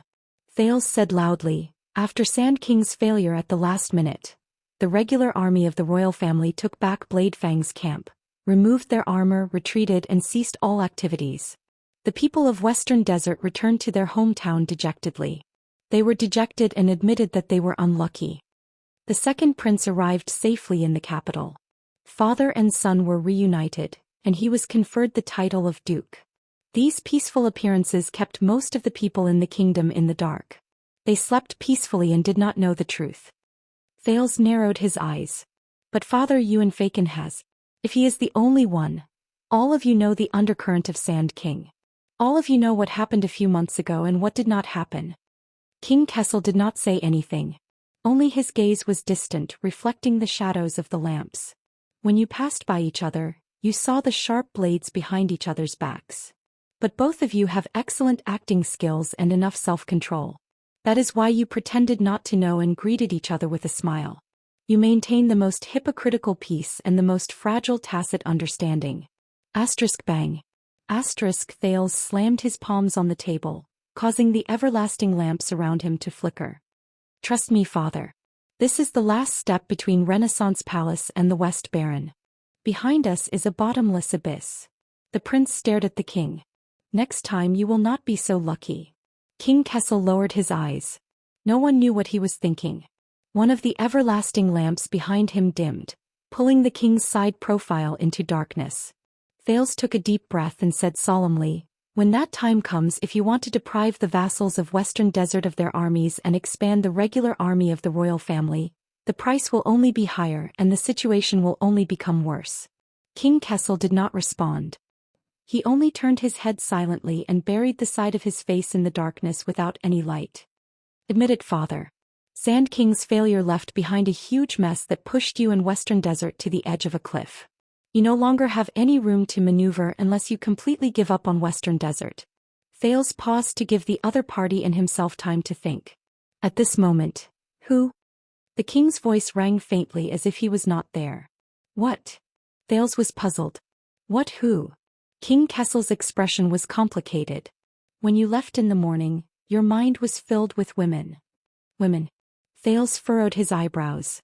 At that time, you were muddle-headed and distracted, the king said coldly. Light and shadow appeared on his face at the same time. You did not have the confidence and courage you have now. You did not care about the kingdom, politics, and all these things when you were blinded by women this morning, let alone risking your life to barge into the palace and give advice to the emperor. King Kessel leaned forward slightly and stared at Thales with a thought-provoking gaze. What changed you when you were outside the palace? Thales was stunned. What changed me? He snapped out of his daze and gritted his teeth. That is not important. Thales tried his best to sound more sincere. What is important is father. Now when we are at our wits' end we have another choice. King Kessel pursed his lips. Thales suppressed his restless power of eradication, slowed down his tone and probed. Fakenhaz was the first to take a step back. For this they offered their most powerful bargaining chip, enough to suppress Western Desert. King Kessel turned his head and snorted in displeasure. Mori. The prince nodded and fixed his gaze on the king. Accept it. Even if you don't earn a lot, at least you have a chance to make up for Sand King's huge loss. Accept it. Perhaps you can't solve the problem once and for all, but you can minimize the worst consequences. Accept it, let me communicate with them, give us a chance and give Western Desert a way out of this mess. The king snorted softly and did not comment. Please believe me. Be it from a realistic perspective or a long-term perspective, this is the only way. It is also the most efficient, easiest, most peaceful and the path closest to success. Thales' words had unknowingly become urgent. If you still want to complete Sand King, father, at least don't let it become a mess, then this is not only the best choice. It is also the last choice. Thales looked straight at the king. Father, for the sake of the kingdom, don't be rash and act in a fit of pique. Don't drag this out until you are beyond cure. Let me do it. End it now, right now. Before it is too late. Once he finished speaking, King Kessel did not answer immediately. He sized up Thales carefully as if he wanted to see every detail on his face clearly. This made Thales feel uneasy. Very good. Thales observed the king's reaction and silently cheered himself on. This is indeed something he cares about. At least he still cares. Fortunately, he still cares. I hope he still cares. More than 10 seconds later, the king snorted softly. Extravagant rhetoric and eloquent words. King Kessel changed his sitting position and said softly, but you avoided the important and dwelling on the trivial. You missed the most important point. Thales felt a chill in his heart. The king turned his head and said with a playful tone, that is, even if I accept this proposal, why is it necessary for Sand King to be carried out by you? Duke Thales. In that second, Thales' eyelids twitched. He subconsciously pressed down on his knees. Because Fakenhaz gave me the bargaining chip. Thales took a deep breath and met the king's gaze. And I, as the introducer, the middleman and the guarantor should have some remuneration, right? King Kessel snorted softly. So this is actually a deal. The king stared at Thales and his tone became more dangerous. Two-party deal between Fakenhaz and me. A deal. Thales clenched his fists. You can interpret it that way. But my existence is one of the conditions for Fakenhaz to accept the deal. From this deal you will get, and I mean you will gradually get Western Desert and become Sand King. The prince tried hard to find logic and tried to convince the king. The price is just. In the next second, King Kessel looked up. His eyes were like lightning and he made Thales choke on his words. No, the king said softly, and it sent chills down Thales' spine. You are not a guarantor or an intermediary. Kessel's gaze was like a sword that pierced Thales. You are the real bargaining chip in the deal. Thales Jade Star. The heir to the throne. Thales' breathing froze. In this deal I will hand you over to him, the king said slowly, but every word he said was unsettling. Only then will he hand Western Desert to me. Isn't that so? Thales furrowed his eyebrows tightly. Damn it. I will not let this go. Listen, father. He could only reorganize his words. I know what you are worried about. Thales racked his brains. But please relax, I will not interfere with specific matters, I will not participate in the promulgation of any government decree, and I will not touch a single soldier's file. I will only be in charge of negotiating with the people of Western Desert. It will not be too complicated. I will only need a letter to mention this bargaining chip, and with Fakenhaz's cooperation, they will soon understand the pros and cons. You will be in charge of the rest of the matters. At this moment, the king suddenly spoke loudly and interrupted the prince. And the people will understand. Thales was stunned. He saw that King Kessel had sat up straight at some point in time. Light and shadow overlapped on his face and light and darkness intertwined. The people will understand that there is another person in Renaissance Palace other than the king. The king emphasized the word, another person, and Thales could not help but hold his breath. No matter what problems they face with the king, no matter what, as long as they find this person. King Kessel stared at Thales as if he was strangling him through the air. Then the price will not be so high and the situation will not be so ugly. The king narrowed his eyes. His tone was chilling. As he has a sword in his hand. He can fight against the crown. Is this what you want? King Kessel's words continued. Every word seemed to be laced with venom. Thales the First? At that moment Thales' thoughts froze. So is this also what you care about? A few seconds later, Thales took 2 absent-minded breaths and spoke with difficulty. Whether it was sealing off Mindy's hall, interrogating my guards, or summoning me into the palace to warn me, was it all because of this? To tell everyone that there is no other person in the palace? King Kessel did not answer. He only snorted coldly and leaned back in his chair. Hand over that orphan girl, that bargaining chip. The Iron Hand King's gaze sharpened. His words were stern and resolute. As for you breaking into the palace and plotting treason, your crime is punishable by death. Let bygones be bygones. Thales raised his head and stared at the king with mixed feelings. King Kessel closed his eyes. His expression was serene. As you say, before it's too late. End it. Thales suppressed the resentment in his heart and gritted his teeth. But the matter of me contacting the people of Western Desert. But King Kessel only raised one finger gently. He stopped Thales from speaking. Forget about it. The king was expressionless. He said softly, for your own good, after you hand over that orphan girl, you don't have to do anything. You don't have to show yourself, let alone intervene.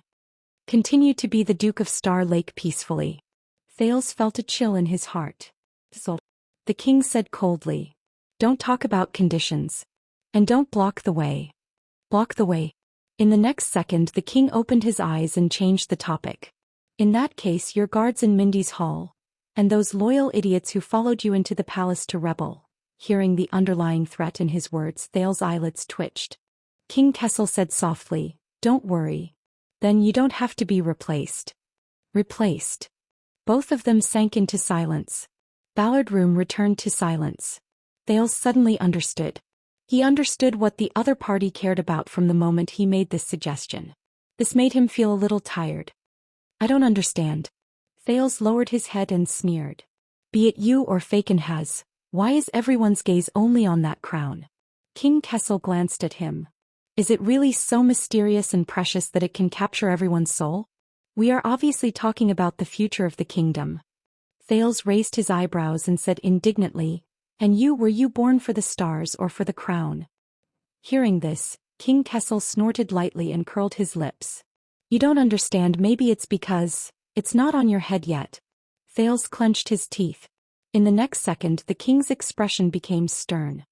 I'll ask you again, where is the orphan girl of the Amory family? Thales clenched his teeth and ignored the faint threat in the king's tone. He forced himself to calm down. He could not convince him. At least not in this way. This was not enough. Far from enough. Thales took a deep breath. He had to give more. Even himself.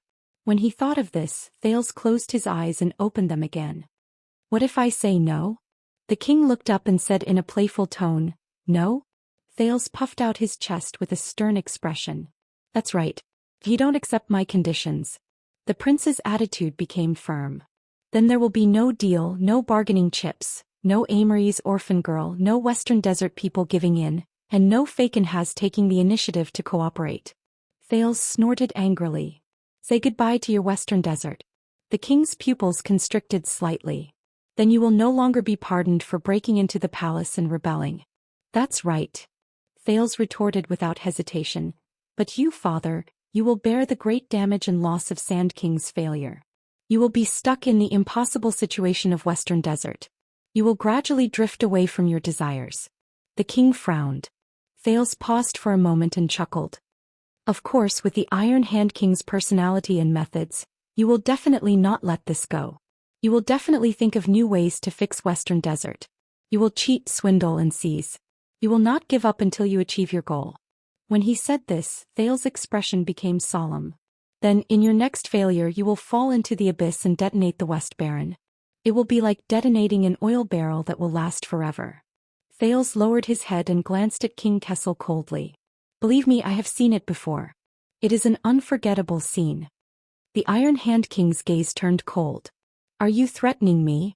No. Thales snorted and shook his head. I am just showing you the future reign of Kessel V. Thales' smile disappeared. Western Desert is just the beginning.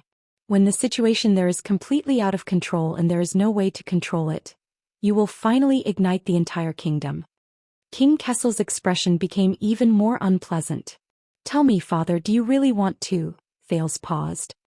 He stared at the king, took a deep breath and said word by word, When you see the next, the bloody year? The bloody year. His voice faded away. The room was silent. King Kessel was silent and he did not move. Only a pair of eyes gazed into the void, reflecting the light. He did not seem to care. Thales stared at him aggressively. Until the next second. You are asking the wrong person. The king's voice rose faintly. After all, you are the one who holds the bargaining chip. In the next moment, Thales shuddered. He felt the sin of hell's river roaring angrily in his blood vessels, bringing with it a piercing pain. It made him restless. You should ask yourself, if I do not accept your conditions, if I am not willing to give you the weight of the crown. The king's words were very slow and intimidating. Then you would rather hold the bargaining chip in your hands and watch with folded arms? Watch the stars fall to the ground and the kingdom burn? Thales suppressed his power of eradication, but he could not help but be stunned. King Kessel lowered his head slightly. His gaze was like a blade pointing at Thales. Tell me, Thales Jadestar. Thales forced himself to meet the king's gaze, but he could not help but gulp.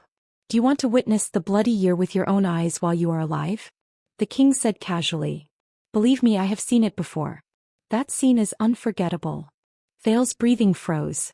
He was about to refute, but he stopped himself. The king laughed coldly. See, if you really understand what it means to be born for the stars, then you should not hesitate on this question. As for whether you will be the one to carry out the Sand King's orders, you should not care. Thales was stunned when he heard this. He did not know how to answer. So this will be the last time I ask you. The king's voice gradually hardened. He was no longer indifferent, like a sharp blade being unsheathed. It will also be your last chance. The bargaining chip, the orphaned daughter of Amore. Where is she? Thales lowered his head and bit his lip. Not enough. Not enough. King Kessel will not accept my conditions. He will not tolerate any transactions that are beyond his control. He will not allow even the slightest flaw to appear on the crown. The benefits of the kingdom and even the bloody year are not enough to convince King Kessel. They are not enough to convince the Iron Hand King. Sweet nothings, threats and promises are all useless. He had to do more. More. The sin of hell's river seemed to sense his emotions. It surged and filled his entire body. If you want to enter this circle, Thales, you have to climb to the top. The first thing you have to do is to bow down to them. Open up your body and mind, let their world and ideas rule over your entire being, and turn you into a person you cannot recognize. Only then can you start playing this game, and only then can you play it well. Bow down to them. Open up your body and mind. turn you into a person you cannot recognize. So, no matter what, he had to play this card. Even if it meant eternal damnation. As the sin of Hell's river roared excitedly, Thales sucked in a deep breath and raised his head. Father, listen. But in the next second his father snorted softly and shook his head, interrupting him. All right, I understand what you mean, boy. King Kessel's eyes moved and he said a name. Byrol. Thales was stunned. What? The king rubbed the back of his hand gently and pondered. That's the name of the assassin who broke into the banquet, right? Thales clenched his fists. Byrol. What?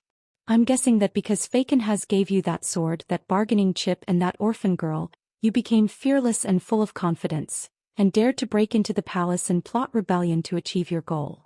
King Kessel put away the sternness in his voice and regained his composure. But you were not like this from the start. At least you were not like this when you left this place.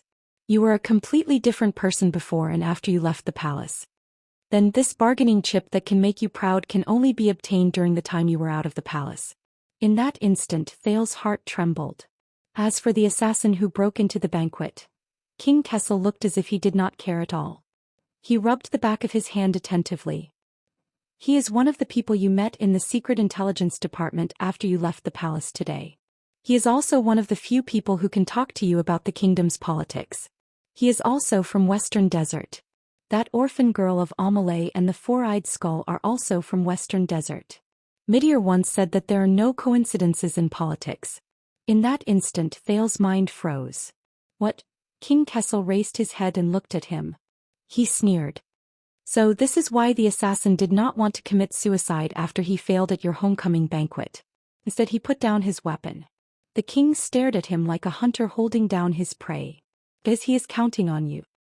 He is counting on that Prince Thales, who is famous for being compassionate, to go back and look for him after this. All right, Xianxia's real sword, the bargaining chip that can overturn Western Desert, Amalay's orphan girl, will be given to you. Thales forced himself to maintain his expression, but without realizing it he was drenched in cold sweat. The king's gaze became fierce. It's only for you. To make things difficult for me. To overturn the situation. Hearing this, Thales' breathing became irregular. Impossible. No. His bargaining chip, the only card he can use to bargain with King Kessel. Just like that it was easily overturned by his opponent? The king chuckled and no longer looked at Thales. It was as though the latter was no longer important. It's all right, Murat will pry everything out of his mouth. King Kessel leisurely said, including that orphan girl. Pry everything out. Thales' pupils slowly dilated. Byrol. Byrol. Thank you, Your Highness. Thank you for being willing to come here and listen to my voice or my last words. Although there is no sunlight here, it is not that dark, right? No. When he thought of this, Thales took a deep breath and clenched his teeth with difficulty. You are wrong. Xianxia and I have a secret communication channel. Then it is the others. Kessel V interrupted him without hesitation. The others you met after leaving the palace. It does not matter, it is enough to know that this orphan girl is alive. The king did not even look at him. Whether it is the people you met after leaving the palace or the places you went, the secret intelligence department will know what to do. The people you met. The places you went. Lilian Yani, the abandoned house. No. Thales could not believe it. His breathing gradually became stiff. King Kessel raised his eyebrows and spoke in a relaxed tone. Do not worry, that orphan girl will soon regain her title with the support of the royal family and become Baroness Amory. Her surname is destined to go down in history. The king said playfully, if her father knew after his death, perhaps he would be proud of it? Go down in history. Thales was in a daze. So, Your Highness, what is the price? The Byrol family will become traitors and the target of public criticism. Tina, she will never, ever, ever forgive me. No. No. Thales looked up abruptly. Under the influence of the sin of Hell's river, an unprecedented resentment surged into his chest. The teenager no longer hid it and glared angrily at the king. You are not listening to me seriously, are you? Thales clenched his teeth and said angrily, you talked to me for so long just to figure out where I found out about Amory's orphan girl. King Kessel snorted lightly, unbothered. Thank you, child, but you have completed your mission. By the way, no matter who played along with you in this farce, the king's tone was calm but every word was piercing. They will pay the price. For your foolish actions. Thales took a deep breath. Why, Ralph, Doyle, Glover and Cohen, who I tricked into coming here. No. You can't do this, the prince said with difficulty. Remember, it's not that I didn't give you a chance. Many chances. King Kessel did not even look at him and responded coldly, you gave it up yourself. The Iron Hand King reached out gently and turned the handle on the table to inform the people outside. Now get out of my meeting room. He concluded the entire conversation in a low voice. Go and ask Vanguard Mariko how many lashes he should receive for trespassing into the palace and offending the king. At that moment Thales felt a bone-chilling cold. Western Desert Hill Ruins Floating Sand Palace. Yo Scarface, come over here and play chess with me. Duke Fakenhaz, who was by the window, tightened his cloak and waved at the Baron Bone Man behind the pillar. The tall and strong Baron Bone Man turned his head and approached the Duke, causing his ponytail to swing back and forth. A younger guard looked at the sawtooth tattoo on the Baron Bone Man's body and put his hand on the hilt of his sword warily. However, he was stopped by another older guard. The Baron Bone Man walked past the nervous young guard. He did not even look at him as if he was used to it. He came before the Duke of Western Desert and rudely slammed his butt on the chair. He looked at the chessboard between them and frowned. Fakenhaz gestured happily. The Baron Bone Man shook his head. His words were stiff and unpleasant. But you won't. Fakenhaz sighed and quickly waved his hand. I know. Why else would I look for you? Koh was stunned for a moment. He looked at the chessboard, then at the Duke. His face was full of disdain. He pointed at the moon through the sandstorm outside the window. Little Crowhead, let's go. After him. Koh's words were unpleasant and difficult to understand, but Fakenhaz did not seem to be affected by it. He shook his head. No. Let Derek go. He has to rush back to Wingfort to prepare for important matters. The Duke looked at the victory and loss record book for the entire afternoon with resentment. Besides, why should I chase him back? I can't win against him. Little Bone Cub, I'm here. After him. I was the one who taught my son how to play chess. It's meaningless to play against him. Fakenhaz clapped his hands. Come, let's play chess. Koh snorted angrily. He extended his hand and moved a chess piece randomly. Scarface, how can you move the queen first? That's not how you move. But it's okay. Look, I'm eating it now. Humph. Tiskeve. That move of yours is not smart. It's the same as giving me a chess piece to eat. Fuck. Ha. Koh, you don't understand. It's okay if you don't understand. You'll understand once you lose more. Koh, food. Don't go. Ask the servants to bring you whatever you want to eat and drink. Come look at my move. Koh, kill. Don't be angry, Scarface. It's just a game of chess. Winning or losing is not important. Back and forth, Fakenhaz was having a lot of fun. Not long after, the chessboard was filled with Koh's pieces that had been eaten. After he finished his last move, the Duke grabbed Koh's hand in satisfaction and pushed the latter's king down. He lay on his chair and sighed. It's been a long time since I had such a satisfying victory. Awesome. Fakenhaz leaned back in his chair and shook his head. However, the Baron Bone Man stared at the satisfied Fakenhaz and said in a muffled voice, Bone Cub, kill. When he said that, Fakenhaz's smile disappeared. The Duke got up from his chair and stared coldly at the Baron Bone Man. His expression was disgusting and terrifying. Koh stared back at him without showing any signs of weakness. A few seconds later, the Duke of Western Desert laughed and waved his hand. Nonsense, I'm playing chess. Why would I kill someone for no reason? However, Koh shook his head. His gaze became terrifying. The surrounding guards felt a sense of discomfort. Bone Cub, the Baron Bone Man said sternly, kill, great kill. Fakenhaz's smile froze again. He pointed at Koh and shook his head. You, Bone Cub, lie. Koh clenched his teeth. His expression instantly became ferocious. Koh, kill. The Baron Bone Man's abnormal behavior made the Duke's personal guards around him nervous. Then Fakenhaz waved his hand, indicating that he was fine. The suzerain of the ruins sighed. Alright, I'll tell the truth. Fakenhaz supported the chessboard and looked into the distance. I'm a little frustrated. Only you can see that, Scarface. The guardian Duke of Western Desert looked out of the window in a daze. Waiting is the most torturous. Ko flashed a cruel smile. Kill. The Duke shook his head in disdain. Oh, I can't be happy even if I kill. Ko was obviously disappointed. He muttered, stood up and left in disappointment. Tell me, Scarface. When Ko turned around, Fakenhas suddenly spoke. Have you gambled before? You pay and say something. If you get it right, you win money? The Baron Bone Man frowned and thought for a while. He shook his head.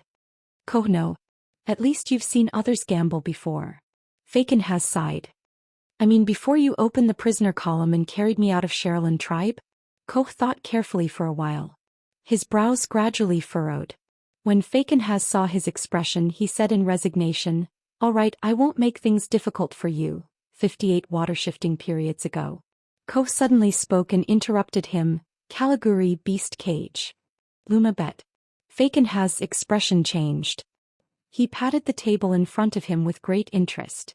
Ko sat down again. Alright, so, when your tribe went to Caliguri they played with beast cages. Who did your brother bet on? Tribal warriors? Slaves? Exiles? Desert robbers? Or beasts? The Baron Bone Man's gaze turned cold. Ko kill. Fakenhas' eyes lit up. Ah, your brother made a bet and you personally went down to fight and kill? Ko nodded. Look at this tattoo of yours. How many did you kill? Ko stood up and pulled open the clothes on the side of his back. He pointed at a few serrated tattoos as if he was very familiar with them. Well, Fakenhas sighed and said, I guess you're rich? But Ko was silent for a while before he shook his head. Luma lose. What? Fakenhas frowned in puzzlement. But you're still alive. How did your brother lose? Did he bet on the wrong thing? Ko's expression turned gloomy. Tribe bet on bloody thorn lizards. Fakenhas' smile also gradually faded. Oh, your tribe has ordered you two brothers to fight each other in pairs. The Duke sighed and said, This is the highlight. This is the highlight of the show.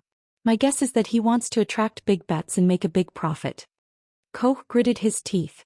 His cheeks trembled. Luma no. Ko no. Fakenhas nodded. Of course you refused, so you can only lose money?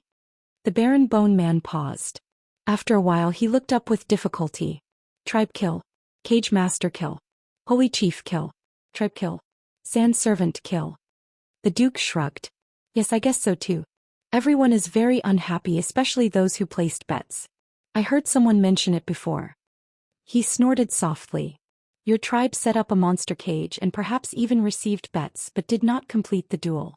You must have lost a lot. Ko did not say anything. The Baron Bone Man only shook his head. His gaze was terrifying. Tribe poor. Luma pay life. Fakenhas paused. Ko gritted his teeth and looked up while his body trembled. Ko punish life. The Duke of Western Desert did not say anything. He only sighed, extended his hand and patted Ko's shoulder. Ko turned his head and revealed a ferocious expression towards the invisible air. Ah, I remember now. Your bastard old tribe.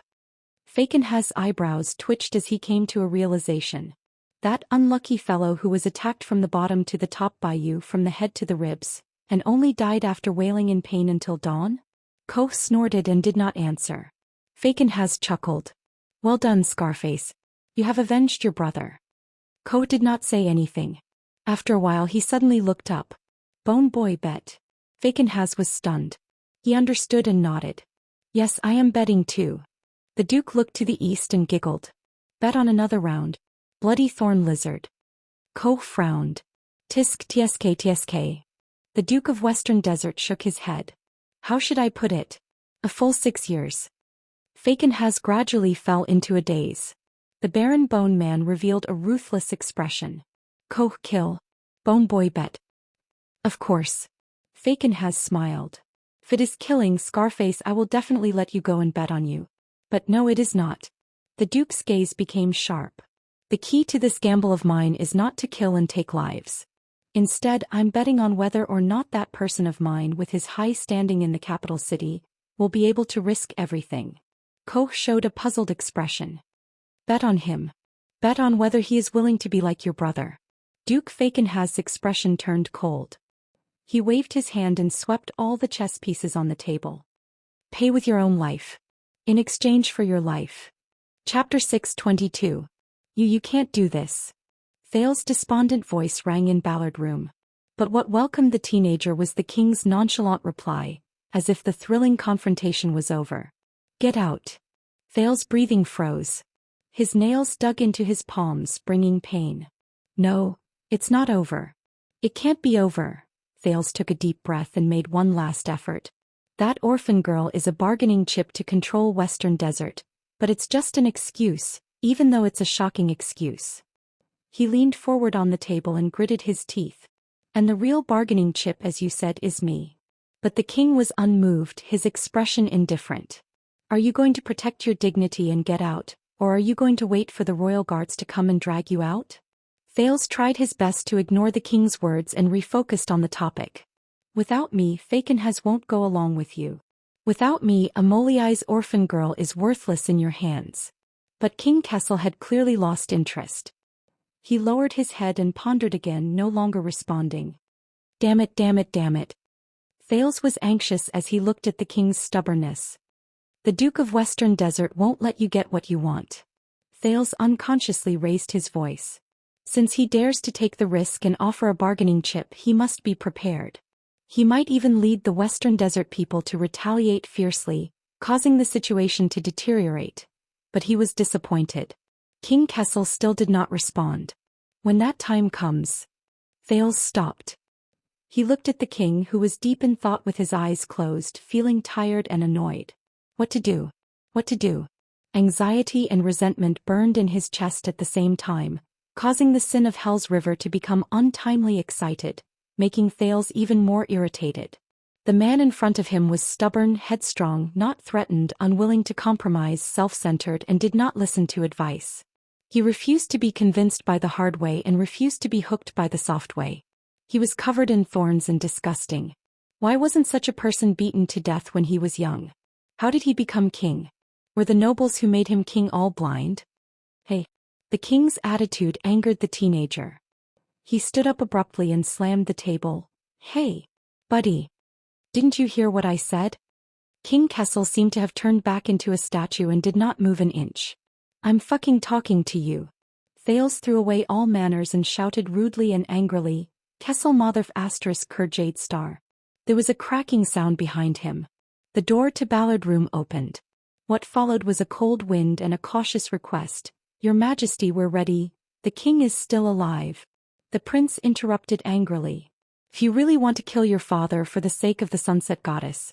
Without turning his head, he roared angrily. I will warn you before I act, Vanguard Mariko, son of Ab****. Thales' roar echoed in the corridor, eliciting whispers from the royal guards outside the door. A few seconds later, as if someone had given them a hint, the air became completely silent. On the other side of the long table, King Kessel finally opened his eyes and frowned. Very well. Thales looked at the king and exhaled. His anger had yet to dissipate. I thought you'd had a stroke, father. A friendly cough came from behind, but it was not Mariko. My apologies, your highness. The voice of the chief commander of the royal guards, Lord Adrian, was heard along with his footsteps. I'm just here to deliver dinner. Thales turned around and saw the chief guard captain walk steadily into the room with 2 trays in his hands. The royal guards stood guard outside the room, still vigilant. Thales was a little surprised, but he slowly came to his senses. After he calmed his breathing, he became more and more disappointed. It's over. The royal guards came in. That meant, I know. Dinner is supposed to be Baron Quinton's job. Lord Adrian walked to the king's side and served the food nimbly to ease the atmosphere. But after he settled the bill with a few glass merchants, he had a headache and asked for sick leave. King Kessel interrupted him. You're right. No need, Adrian. The king glanced at Thales coldly, then looked at the vigilant guards outside the door. We're done talking. Thales felt a chill in his heart.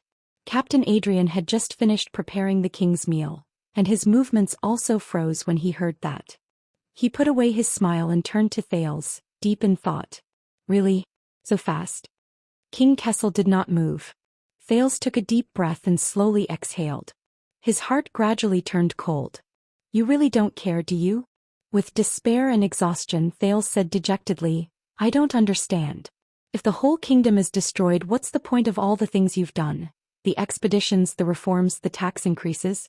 What's the point? The volume of his desolate question was extremely high, and his words echoed in the corridor. King Kessel turned a deaf ear to the prince's questioning, and only curled his lips in disdain. But Adrian's expression changed. He hurriedly turned to the door and signaled his subordinates to close the door. Once he was done, Adrian sighed and carried the tray to Thales's side. "Don't bother Adrian. He won't be eating here," the king said coldly. "Of course, but..." Adrian put down the tray, picked up a small wine pot and filled Thales's cup. He squeezed out a smile. "As far as I know, you haven't had a good meal all day, Your Highness. At least have a cup of wine to refresh yourself. Northern rye from the Northern Territory, I hope it's to your liking." But Thales had no interest in dinner at the moment. He just stared at King Kessel with bloodshot eyes. "I don't drink." "Oh right, I heard Mallows say that before." Hearing that, Adrian had no choice but to take the wine pot away and sighed. "It's a pity." From the harvesting of raw materials, brewing in the cellar, long-distance transportation, to the selection of dishes in the kitchen, countless people overcame all difficulties and advanced wave after wave, just to deliver it to you. Countless people overcame all difficulties and advanced wave after wave, just to deliver it to you. Just like himself, he fought hard just to sit here. But, listening to Adrian's words, Thales looked at the expressionless king, but felt even more sorrowful. Smack! A crisp sound rang. Adrian turned his head in surprise. The wine cup in front of Thales had been swept to the ground and shattered. "Your Highness." Before Adrian could finish his sentence, he was stunned again. Thales' hand had appeared out of nowhere, grabbed the wine pot in his hand, and pulled at it in an unquestionable manner. The prince still stared at the king. He lifted the lid, aimed at the mouth of the pot, and tilted his head back to drink. Pfft! The wine entered his throat. Thales only swallowed a mouthful before he spat it out pathetically. "Damn it! This wine is definitely not produced in the Northern Territory." Feeling the taste that he could never get used to, the prince coughed painfully while he stared at King Kessel with bloodshot eyes. "It's from further north, from Ekstedt." "Is that so?" Adrian was slightly surprised. "Then I admire them even more." "How far did they have to go, Adrian?" The king interrupted the guard captain with a cold expression. "Escort Prince Thales back to Mindy's hall." Panting, Thales clenched his fists. Adrian's smile faded and he turned to bow. "Yes." The head guard captain, who had been in office for many years, had a telepathic connection. His reply was undecided as he waited for further instructions. King Kessel paused for a moment and gave Thales a deep look. "My son is young and frivolous, and he is in love for the first time. He is dissatisfied with the arrangements of the marriage and rashly barged into the palace to demand an explanation." Thales breathed absent-mindedly. Seeing that a calamity that could shake the throne had been turned into a casual affair, Adrian immediately beamed with joy. "I see." Until the king's next words. "I couldn't restrain my anger. I gave the order to punish them severely." Severe punishment. Thales' heart skipped a beat. The head guard captain also frowned. "Your Majesty?" King Kessel snorted softly before continuing. "Fortunately, the ministers in front of the king dissuaded us, so we had a face-to-face talk and finally cleared up the misunderstanding." "Cleared up the misunderstanding." Adrian nodded and breathed a barely noticeable sigh of relief. "I see." The royal guards, Jadestar private army, palace servants, and visiting officials and nobles who witnessed the incident today, King Kessel's tone was very ruminating. "Make sure that when they are asked they can give an accurate answer." "Of course." Adrian's smile faded a little. "They have a good memory, they won't remember wrongly." Listening to their arrangements for the funeral, Thales, who knew that the situation was already hopeless, sneered. "The correct collective memory?" Thales looked at the king, and what he said made Adrian look sideways. "I can't convince you with the righteousness of the country, can I? Even when I use the bloody year as a sword, you are still indifferent." Thales' smile faded and he said coldly, "When will you understand that the stars don't belong to you alone? Tyrant." Adrian's expression suddenly changed. The Iron Hand King finally raised his head and looked at Thales. This time the king's answer was indifferent. Those attendants who instigated the prince to break the rules and surrounded him to break into the palace today. Thales's heart tightened. Whether they are guards, servants, attendants, lovers, civilians, nobles, descendants of the 7 Jadestar attendants, or appointed families, make a list and hand it over to the Nobles Affairs Council, the police station, the Department of Discipline, the Flag Bearer Division, and the Secret Intelligence Department. The king looked at Thales and narrowed his eyes. They know what to do. Thales trembled slightly. Why, Ralph Glover D. Cohen? Yes, your majesty. Adrian did not hesitate. I'll do it right away. The prince glared at King Kessel, his breathing erratic. But this was not the end. As for Mindy's Hall's carelessness in allowing an assassin to sneak into the royal banquet, the king raised his chin and looked down at Thales. Tell flag-bearer Vogel that this concerns the prince's safety and the royal family's reputation. Be sure to investigate and interrogate them strictly. The king paused, his gaze cold. Investigate strictly. Investigate strictly. Thales gradually fell into a trance. Also, let Mallows return to his post. Perhaps you are right, he is not suitable for this position.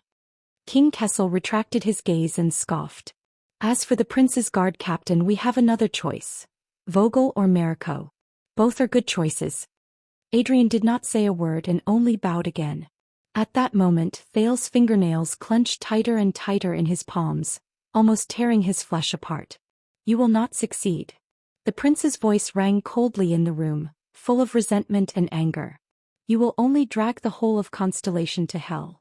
Just like the former king. As soon as he said this, the temperature in the room seemed to drop again.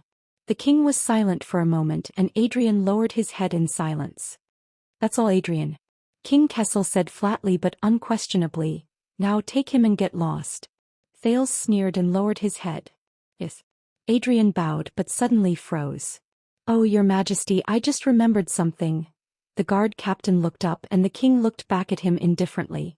Adrian said hesitantly, on the way here just now, everyone saw me come in with dinner. King Kessel frowned. So, if the misunderstanding of breaking into the palace is really resolved and we can reconcile, Adrian asked tentatively. Then at this time His Highness Thales should be ashamed and embarrassed, and you would kindly invite him to dinner? Dinner together. King Kessel frowned. Thales also looked up in confusion. What? Adrian smiled warmly and waved his hand towards the door. Only then will everyone remember, accurately. Accurately. The king was silent for a moment, while Thales looked at Adrian in surprise. The Imperial Conference is not over, King Kessel said coldly. I didn't spend the whole night with him either. Adrian's eyes lit up. Oh, speaking of this, your majesty, please don't worry. Half an hour ago, Baron Quinton had already arranged food and lodging in the palace for everyone in the Imperial Conference, in case you need to summon them at any time. King Kessel's expression changed slightly. Lord Adrian nodded with a smile and gestured to the dishes on the table. Relax, your majesty, you do have the whole night. King Kessel paused for a few seconds, frowned and questioned. You just said that Quinton was not feeling well after paying the glass bill and asked for leave. Adrian raised his eyebrows. Is that so? In the face of the king's cold gaze, the guard captain chuckled. He looked as if he had been exposed and he felt helpless and awkward. All right, then I'll take His Highness out and see if we can keep a low profile and not let people see us. Adrian sighed and walked towards Thales, smiling apologetically. At this moment. That's enough. The king interrupted him coldly. King Kessel glanced at Thales and said disdainfully, he's staying. Think about the time and take him away later. Adrian's eyes lit up and he replied fluently, yes, your majesty. Thales stared at Adrian in a daze. What is this? But before I leave. The king changed the topic at the right time. King Kessel gestured at Thales with his chin. Take this idiot to Mariko and tell him that the king is strict with his son and ordered him to replace the discipline division in carrying out the punishment of the royal family. Strict with his son? Thales clenched his teeth. He stared at the king, a myriad of thoughts surging in his mind. Adrian was silent for a moment, suddenly remembering something. Oh, speaking of this, I'm sorry, your majesty, I just remembered. The guard captain looked up, his face full of smiles. Mariko has left for some reason. I just sent him to Mindy's Hall to meet up with the Flag Bearer Division to express my condolences to the brothers of the Star Lake Guards who were detained for some reason. The king sneered. Just left for some reason? Just like Quentin on sick leave? Yes, just like Quentin, Adrian answered without hesitation, but he realized something was wrong halfway through his sentence. He chuckled and said, "You're right." He chuckled and said, maybe it's still different." There was a moment of silence in the room. The king turned his head and glanced at Thales, who had a complicated expression on his face. "You take good care of him." "Of course." Adrian did not even blink and answered without hesitation, as if he could not read between the lines. "Mariko is still young, he should run more errands and train more." Bang! The king slammed his palm on the chair. King Kessel snorted angrily, his gaze as sharp as a sword. "You've made up your mind to go against my wishes?" Adrian's expression turned solemn. "It's my fault, Your Majesty." He took a step back and bowed deeply. "It may not go against your wishes," the guard captain said respectfully, "but it suits your needs." King Kessel stared coldly at his guard captain, anger boiling in his eyes. "Suits your needs." Thales watched the confrontation between Adrian and the king in silence. Dinner together. He suddenly understood what the other party was doing. But what's the point? His battle in Renaissance Palace. 10 seconds of silence. King Kessel did not answer, but the anger in his eyes slowly faded. "It's Gilbert. Did he beg you to soothe his cheeks?" Adrian looked up. He was confused at first but then came to a sudden realization. "What? Oh, Your Majesty, if you want to summon Count Kessel." King Kessel exhaled, feeling a little helpless and annoyed. "Enough, get lost." The king waved his hand impatiently. "I'll give you 5 minutes. Come back and take him away." Lord Adrian nodded, obedient and convinced. "As you wish." But the guard captain's footsteps immediately stopped. "But from an outsider's point of view, Your Highness will at least have to finish your meal and chat before leaving with me." Adrian said awkwardly, "A quarter of an hour? A quarter of an hour?" The king and Thales were stunned for a second. Plang. In the next second, King Kessel, who could not take it anymore, knocked over his wine glass and glared at Adrian. Yes, Your Majesty." Lord Adrian bowed and hurriedly replied before the king, "Lord Adrian." "Then a quarter of an hour it is." Once he finished speaking without waiting for the king's response, Adrian turned around and left, but he stopped halfway. "I'm sorry, Your Highness, but I have to take away your knife and fork." The guard captain walked to Thales' side, glanced at the stunned prince and apologetically took away the knife and fork beside the plate. "I believe a spoon will be enough. After all, the Far Easterners can eat with only 2 thin wooden sticks." Thales looked at the guard captain with a complicated expression. "Thank you, my lord," he said hoarsely.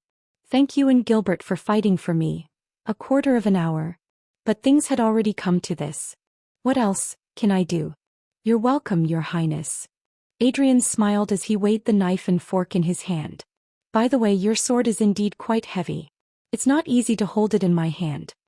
Thales laughed bitterly and ignored the king, whose expression was almost frozen. "That's not mine, it's Caribbean's." But Adrian didn't let him continue. Instead, he said to himself, he continued, "But after we found its scabbard, it will be much more convenient." The guard captain of the royal guards nodded in a profound manner. After all, since ancient times, swords cannot escape its scabbard. Cannot escape its scabbard. In the next second, Thales suddenly raised his head. "What?" He looked at Adrian in surprise. Lord Adrian smiled faintly, blinked and immediately left. As the door opened and closed, he walked out of Ballard Room. Thales stared in the direction he left in a daze. "Tormund Mallows. You son of a B***Thief watchman, the guard captain I hate the most. Isn't he being interrogated by the flag-bearer division and unable to take care of himself? And he still has time to care about my business?" Thales clenched his fists. The door closed. The room returned to silence. "Looks like you're very popular." The king stared at the door and seemed to be deep in thought. "And this makes you feel uneasy?" Thales took a deep breath, returned to reality and looked at his father. The king snorted coldly. "Eat." King Kessel nonchalantly grabbed his knife and fork. "Unless you want to starve and be whipped. That doesn't feel good." Thales grabbed his spoon and stared at his soup bowl. He could not fight against the king. He could not turn into another sword. Just like Temple and Imperial style, the source of their formation determined that they were bound to fight against each other, and they were as incompatible as fire and water. Neither of them would easily lower their heads to the other. And him. Thales stared at his own reflection in the bowl. So he could not use the bargaining chip given by Fakenhaz to negotiate terms with King Kessel. He could not hold the sword given by the Western Desert people and claim credit from Renaissance Palace. That would not work. Thales clenched the spoon in his hand and frowned slightly. Not enough. He had not given enough. Not enough. Far from enough. The sin of Hell's river surged and filled his brain, but it made him think more clearly. He had to give more. Since ancient times, swords cannot escape their scabbard. 1,000 blades are sealed and they are evil. Thales stared at King Kessel, who was quietly eating. He slowly became lost in thought and gradually understood. Are you ready? Deep in his heart, a small voice reminded him. Thales? In the next second, the prince suddenly raised his head. I know. Thales fixed his gaze on King Kessel. His tone was calm and unperturbed. I know that I can't hide Amoliai's matter from you. As long as I still want to use it as a bargaining chip, I can't hide it from you, much less convince you. But Thales' tone changed. But you won't succeed even if you have that orphan girl in your hands. But it's not because Fakenhaz won't compromise, nor is it because you lack means. Kessel V did not say a word. He just lowered his head and ate. Thales sucked in a deep breath. His next words were directed at the king as well as himself.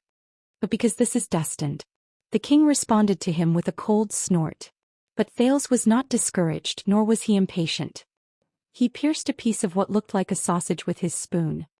Your Majesty, I just figured something out. That is, whether there is a Sand King or not, whether you want to centralize power, expand the army, reform, or make the country rich, no matter how many years pass, you are destined to lose everything. Across the long table, King Kessel, who was cutting meat, paused. The prince's expression did not change. He continued to focus on his plate. Remind me, how did the Sand King fail? From vision to goal to assumption, from planning to preparation to execution, it was grand, precise, and logical. But at the last moment it fell short of success. He was forced to take a step back, fold his cards to stop his losses and win with less losses. What exactly went wrong? The king did not answer, but he slowly raised his eyes and looked at Thales. Was it the Imperial Conference that held each other back? The kingdom's secret intelligence department spoiled everything? The regular army was eager for quick success? The legendary wing was short-sighted? The vassals of Western Desert were shrewd and vigilant? Or the forces of the desert were unruly and uncooperative and refused to cooperate with your performance? The prince chuckled and took a bite of the sausage, but he could not taste it at all. Or is it that no one has a problem here, or is it that everyone has a problem? King Kessel did not move. He only fixed his gaze on Thales. Wait. Thales narrowed his eyes. You don't really think that it's my fault, do you? The king still did not respond. But Thales did not expect him to answer. No, the teenager snorted and laughed. The truth is, even if everything goes smoothly for the Sand King, and everyone does their duty, the second prince's gaze sharpened, it is also destined not to succeed. Because it has a link, and that itself is the biggest problem. Thales completely abandoned table manners. As he chewed, he pointed his spoon at King Kessel. Chapter 623. King Kessel was silent for a second before he chuckled. Me. The king put down his knife. He looked interested, but his words were cold. Let me guess, Fakenhaz thinks the same? Thales shook his head. When the branches rot and the leaves rot, one must ask the root. If there is a problem with your rule, your Majesty, the first person in the kingdom to pay the bill, and the first person to reflect and hold accountable, is definitely and only you. The king's disdainful sneer rang out in the room.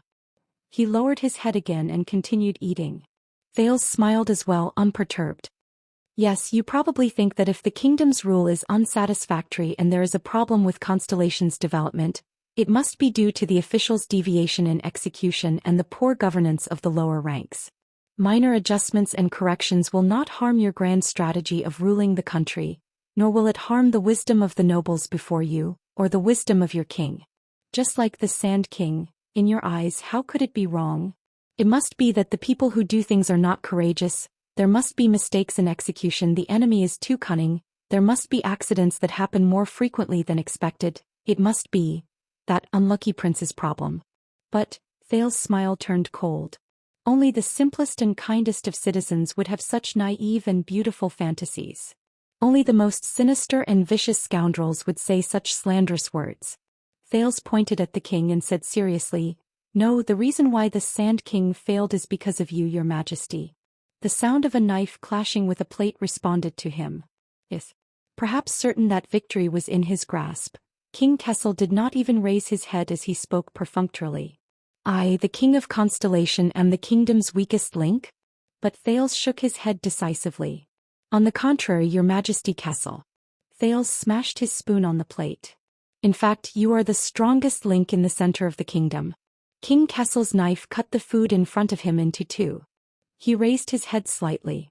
The tip of the knife in his field of vision was facing Thales' face. "But that is precisely why I failed," the prince said calmly, as if this was the most common sense. "Your majesty, it is precisely because you are too powerful, too outstanding, too wise, too terrifying, and too decisive." King Kessel looked at Thales at the end of the knife and was silent for a while. "Flattery won't absolve you." Thales shook his head. He scooped up a spoonful of soup made of some unknown substance and put it into his mouth. "Think back, your majesty. Before the Sand King, from the Desert War until now, from Bladefang's camp to Blessing's town, from the Emergency Control Order to the Border County Development Tax Exemption Order, from the Legendary Wing to the regular army, how many things have you done to Western Desert? How many times have you stabbed them, and how many times have they gritted their teeth but could do nothing?" Thales raised his head and his voice grew sharper. "And since when did you replace the treacherous desert and become the greatest enemy that threatens their survival?" Across the long table, King Kessel's gaze was focused on the tip of the table knife. "So much so that today, before you had the idea to take action, the Western Desert people had already made hundreds of contingency plans, like birds startled by the mere twang of a bowstring. There was nothing else but how to resist the threat of Renaissance Palace. Even in their dreams at night, they imagined the scene of the regular army of the royal family invading Western Desert. Under this premise, your majesty, whether it's the army, the tax, the land, or the rule, no matter what you want to do with that land, the people of the Western Wilderness will never let you get what you want." Thales said coldly, "So how could the Sand King succeed? How could he succeed?" This time King Kessel was silent for an exceptionally long time. Finally, the king raised his head slightly. "You overestimate them." Thales chuckled and nodded. "Is that so? So, you think that when you ordered the army to march west, everyone believed that they were going to rescue me? You think that the suzerains of Western Desert really took your bait and were unaware of the conspiracy? You think that the main forces of the three great families did not fall into the trap only because the legendary wing dragged things out? You think that the kingdom's secret intelligence department and the regular army messed up the plan because they were not capable enough? You think that between you and Fakenhaz, who was the first to find me in the desert and seize the initiative in the Sand King?" At that moment, King Kessel's gaze turned sharp. Thales sat up straight and said solemnly, "You are the one who underestimated them." "Your Majesty." King Kessel did not comment, but his gaze flickered. "I know I made the same mistake." Thales was slightly dazed as he recalled the past.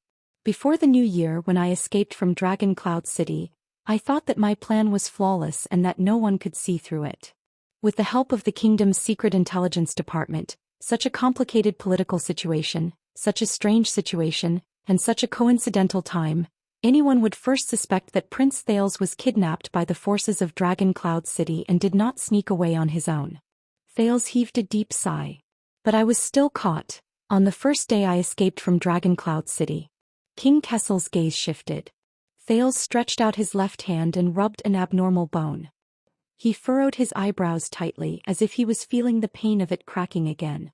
"I was caught by a boorish man in Dragon Cloud City who was one of the best in the Western Peninsula when it came to sword-wielding, but whose political IQ was said to be the lowest in the world." Thales sneered faintly. "Even though it was later proven that the reasoning logic that the Star Killer relied on to track me was simply mechanically copied and made no sense at all. That damned Ryland paper." Thales raised his head and looked straight at the king with a solemn gaze. "So, just like you, I lamented my bad luck countless times, cursed the guy who made me give myself away and cursed that stupid logic of a lucky hit. But I never doubted my own plan and reflected on my own responsibility." King Kessel did not say a word. "I was wrong."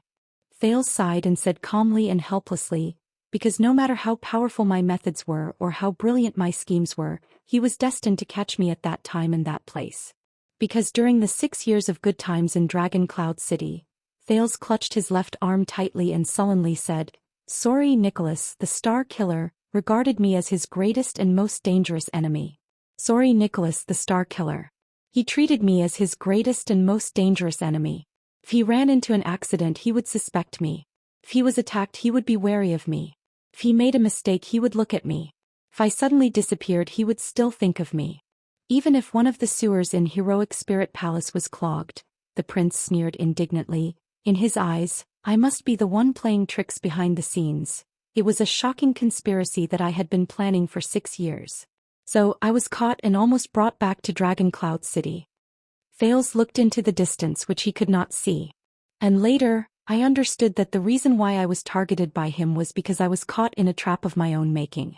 I went on a rampage that night in Dragon's Blood and turned myself into the most terrifying, bizarre and dangerous variable in Dragon Cloud City in the eyes of others. I changed the fate of all of Extet. The king listened quietly, his thoughts unknown. It's the same in Western Desert. Thales sighed and returned to the reality before his eyes. Especially when they see you as the strongest enemy, your majesty. King Kessel pursed his lips. Them, the king said coldly. With that group of selfish, fat and short-sighted rotten nobles? They are like a sheet of loose sand fighting incessantly among themselves. They can't even unite under one flag. Thales' voice became stern. Then it's even more impossible for them to be obedient to you. King Kessel raised his chin. They will do it. King Kessel's gaze sharpened.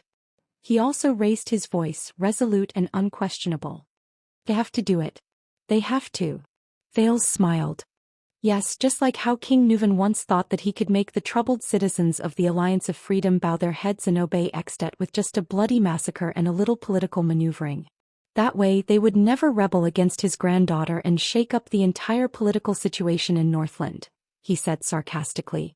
In the next second the youth's expression turned cold. His tone changed. But do you really think that as long as you are strong enough and clever enough, everyone will bow their heads and everything will go smoothly? Then why don't you simply declare that everyone in Western Desert is a traitor and rebel, and order the regular army to attack and annihilate them in order to pacify the country? Why do you still do everything possible to bypass the Imperial Conference and keep a low profile to advance, Sand King?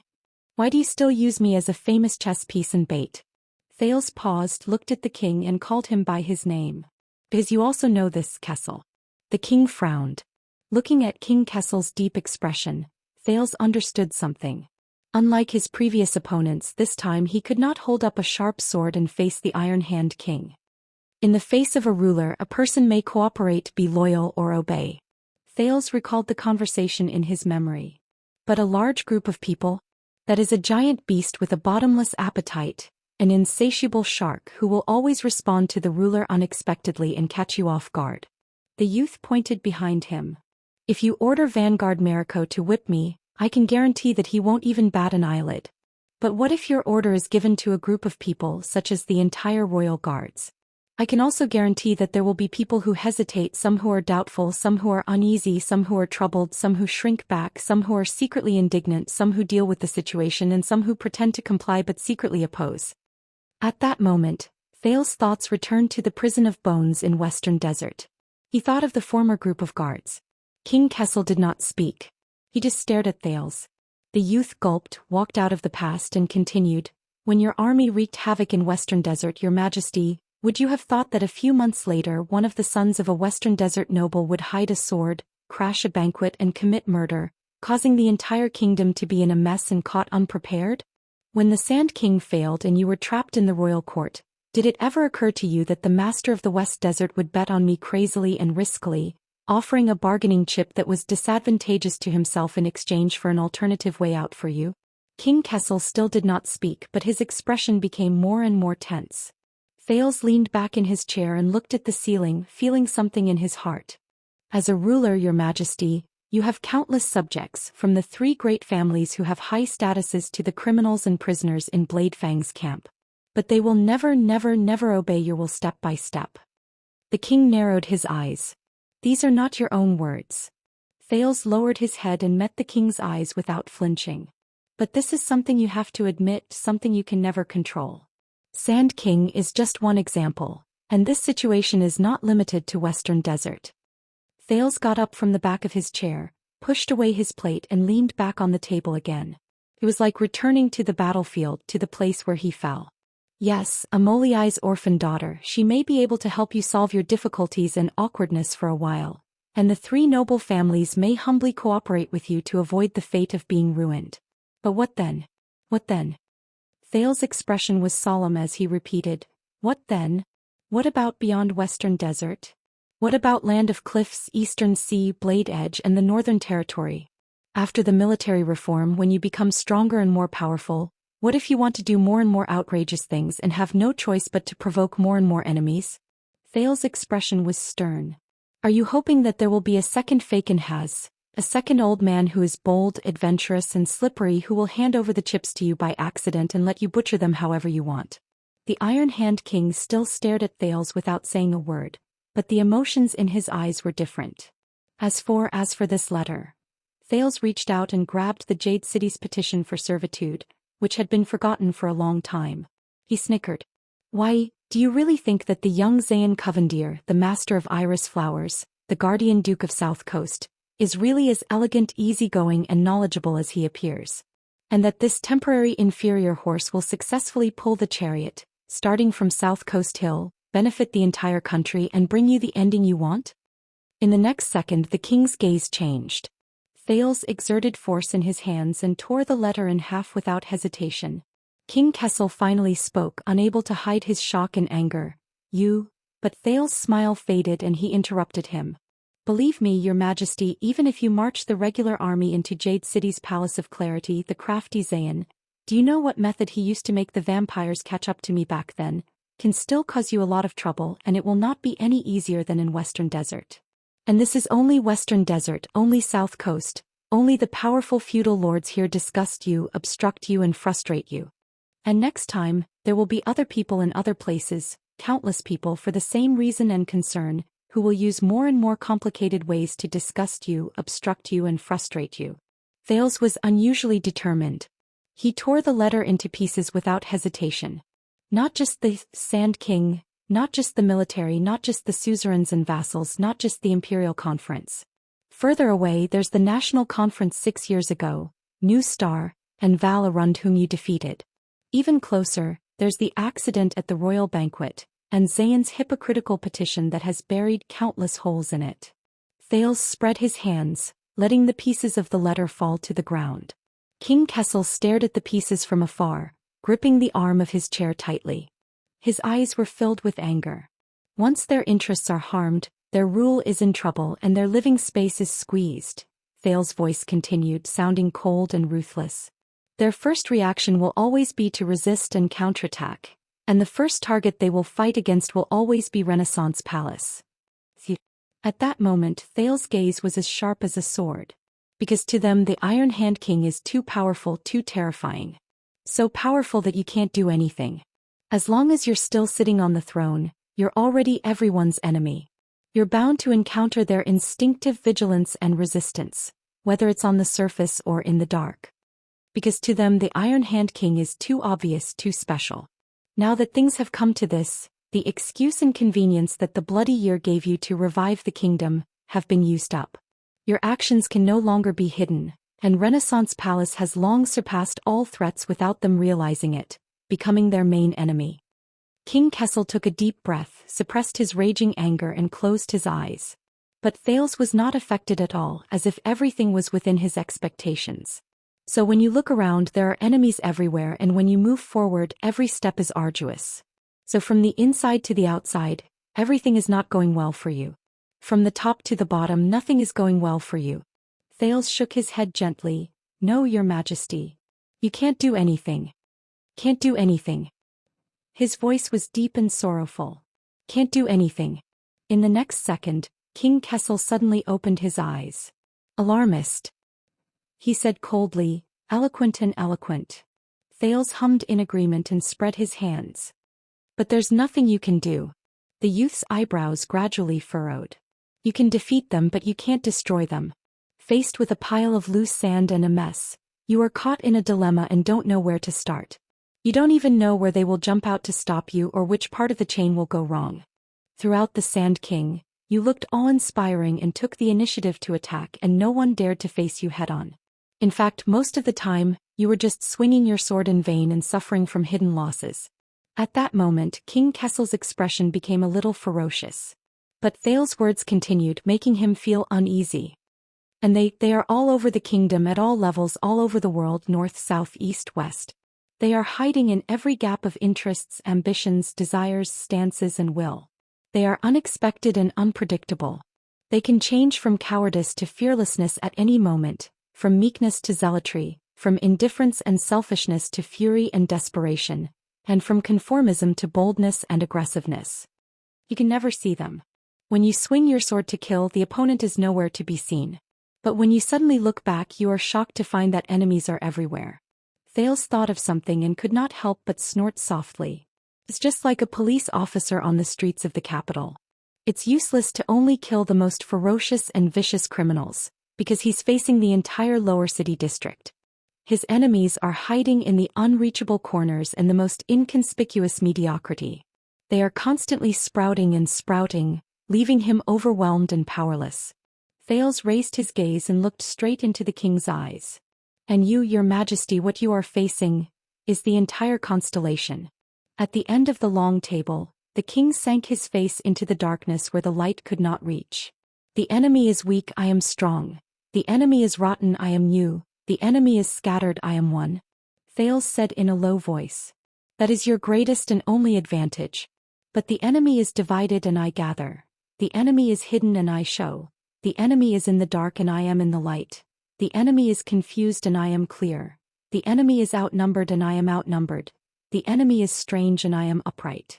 Thales said coldly, these are your most painful and uncomfortable predicaments. King Kessel looked at Thales with a strange gaze. If you behave as usual and act as usual, your majesty, Thales said, then it is not hard to foresee that not just the Sand King, but everything else that you want in the future will be greatly hindered.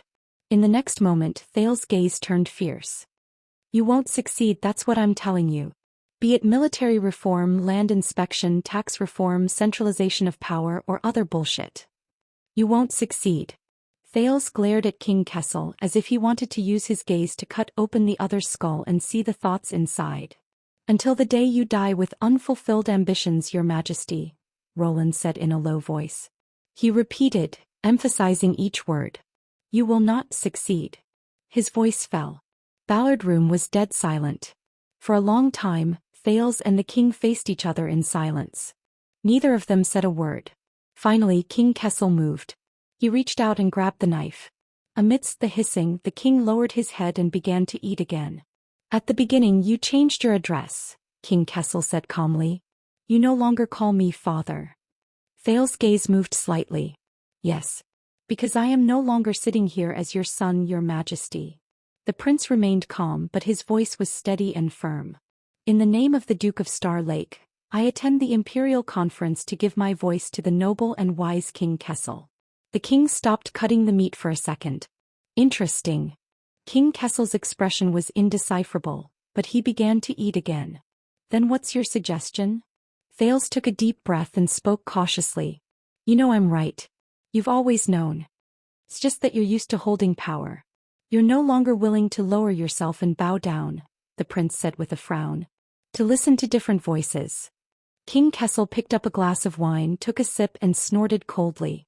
Thales lowered his head and adjusted his breathing. The old way no longer works, your majesty, the teenager said seriously. We need. Thales paused and changed his words. No, it's still you, only you. In the face of such a predicament, you need to change your mind. King Kessel's gaze moved imperceptibly. Change my mind? Thales nodded slightly, his expression serious. Let me handle the matter of Western Desert, your majesty. I'll take over and fulfill your wish. The king was silent for a while, then smiled coldly. So in the end, this is still the same condition as before. He looked at Thales coldly and said disdainfully, the so-called change my mind is to accept the deal Faken has gave me, push you out in exchange for his bargaining chip, and finally caused the royal family to fight and destroy the foundation of Renaissance Palace. He was rejected again, but this time Thales did not react. He just exhaled and shook his head with a smile. No F***ck Faken has. Thales said with a smile. King Kessel narrowed his eyes. The prince chuckled and said rudely, F***ck his deal, F***ck his sword, F***ck his bargaining chip. He said sincerely, to hell with that eccentric old man who harbors ill intentions. From now on, this has nothing to do with him, your majesty. Thales said solemnly, and it only has to do with you and me. King Kessel parted a piece of meat and responded with a sneer. That's you, Duke Thales. It's your kindness acting up or your greed acting up. The king raised the table knife, the tip of the knife pointing at Thales' cheek in his field of vision again. You want to advise me to slow down the pace of moderation in the face of those local vassals, and govern gently and gradually? Thales smiled faintly and did not answer. King Kessel's smile disappeared. Then I've seen it too, and I'll return your words, the Supreme King said coldly. You're destined not to succeed. Thales raised his eyebrows. He heard King Kessel say faintly in a tone that he rarely heard him preach, you're right. Moderation means compromise, compromise means retreat, retreat means wavering, wavering means giving up, and giving up. Kessel V paused and snorted. It means that you've been on the wrong path from the beginning. You'll soon be trapped in their seemingly righteous but actually sinister and cunning stance. You won't be able to control yourself. At that moment, a cold glint flashed in the king's eyes. And one day, when you're no longer in line with their interests, when you no longer respond to their cries, when you no longer cater to their wishes, you'll be opposed, despised, expelled, abandoned, and betrayed by them. King Kessel said softly, just like the Sand King in the past. The king paused and continued faintly, and my father. Chapter 624. Thales' eyelids twitched. He scrutinized King Kessel's face. For the first time he discovered that there were different emotions on this resolute and cold face. Is that so? Is father? No, your majesty. Thinking of this, Thales said calmly, what I want is indeed the same as before. But he changed the topic. But not for so-called gentleness, so-called compromise, so-called gradual progress. Thales' expression darkened. At least this time it's not. King Kessel's table knife cut the next piece of food and knocked it against the plate with a crisp sound. Then what is it for? The king mocked. Could it be that this dinner has really changed you? Thales looked at him silently. At that moment he was filled with emotions. Do you still not understand, your majesty? The prince lowered his head, picked up his spoon and sighed. You can't defeat them. You can't do it alone. Thales stared at his spoon, watching it dig out a piece of food. You need me. You need me. King Kessel was silent for a while. Isn't it too late to ask for peace now? Hearing this, Thales could not help but smile, but his smile was a little bitter. Ask for peace. Who said I'm asking for peace? Thales raised his head, his expression gradually turning cold. I'm here to declare war on you, your majesty. At that moment the king's table knife knocked against the plate. Kessel slowly raised his head and looked at his son. What? Thales' expression was gloomy and his tone was solemn. From today onwards, your majesty, I will give you a weapon that has never been seen before. I will truly help you succeed. Across the table, King Kessel stared at him coldly, his expression unfriendly. A Moliai's bargaining chip, it is no longer in your hands. Thales shook his head. No, not the orphan daughter of the Almalay family, the prince said nonchalantly. That's at most a bonus. A bonus? Thales nodded. Yes. Just like the Sand King, it was just a beginning. It was a bumpy wagon at the beginning that deviated from the path, but it was eventually pulled back to the right path by us. King Kessel did not speak. He knew that Thales had more to say. As expected, in the next second, Thales' expression became stern. In order to defeat them and your slippery and unpredictable opponents, your majesty, you have to change your strategy. You can't just charge around with your strength anymore. You can't be so aggressive anymore. You can't wield your sword aimlessly anymore. You can't be alarmed every night. Thales said in a low voice, you need them to jump out, stand up and shine. You need them to be lax, to be careless, to make mistakes. You need to understand them, control them and numb them. At that moment the king's expression changed slightly. Yes, your majesty. Thales' attitude was frank and magnanimous, as if this was the most logical and natural thing to do. In Constellation, in this mess left behind by the virtuous king, the situation is so clear that there is no way out. What you truly need, what you lack. In the next second, Thales' expression became stern and his voice suddenly turned cold. It's an opponent. An opponent who can stand up to you as an equal. At that moment, Kessel V's eyes suddenly widened. Thales looked at the king from afar and actually felt a strange sense of calm and relief. That's right. Since ancient times, swords could not escape from their sheaths. What he wanted to become was not a sword. It was a sheath. And this opponent, he must be like you, strong enough, noble enough, able to summon heroes to shake the kingdom. With his existence. Thales did not continue but glanced at King Kessel tentatively. For the first time, the Iron Hand King, who always said what he said, replied in a low voice, "I'm listening." Thales sighed in his heart. He found it. Receive the enemy, observe the enemy, deal with the enemy. In this hurried and arduous battle with King Kessel, Roland's heart sank. He charged, fell, resisted, was defeated again and again and got up again and again. Finally he came to the last step. The sin of Hell's river flowed madly in his body, and finally left in satisfaction. In the next second Thales suddenly looked up. Logically speaking, this is the only way. With him you can mislead your enemies. The Iron Hand King is not invincible, not unstoppable, not destined to be your natural enemy. With him you can confuse your enemies. Renaissance Palace is not a monolithic entity, not flawless, not without weaknesses. King Kessel's expression was solemn, no longer disdainful or careless. Thales continued quietly. With him you can weaken your enemies. In false hope they will lose their vigilance, indulge in civil and military affairs and die in peace. With him, you can lock onto your enemies. With the anti-king's flag flying high, all who gather under it will fall into your trap, and you will catch them all in one fell swoop. And he will give you unexpected help you see through them, disintegrate them and finally, destroy them. King Kessel unknowingly put down his knife. At that moment he looked at Thales with an extremely complicated expression. The king frowned. Thales did not give him a chance to reply. He raised his voice and continued. In terms of benefits, this is also the only way. With him your enemies will no longer be hidden or scattered. They will gather like a pack of wolves, like a herd of horses. From then on they will be traceable and visible. You will clear the path for the chariot and point the sword in the right direction. Is there a battlefield that is easier to understand than this? King Kessel clenched his fists and the space between his brows began to struggle. Thales' voice echoed in Ballard Room, causing the lights to flicker and the shadows to flash back and forth.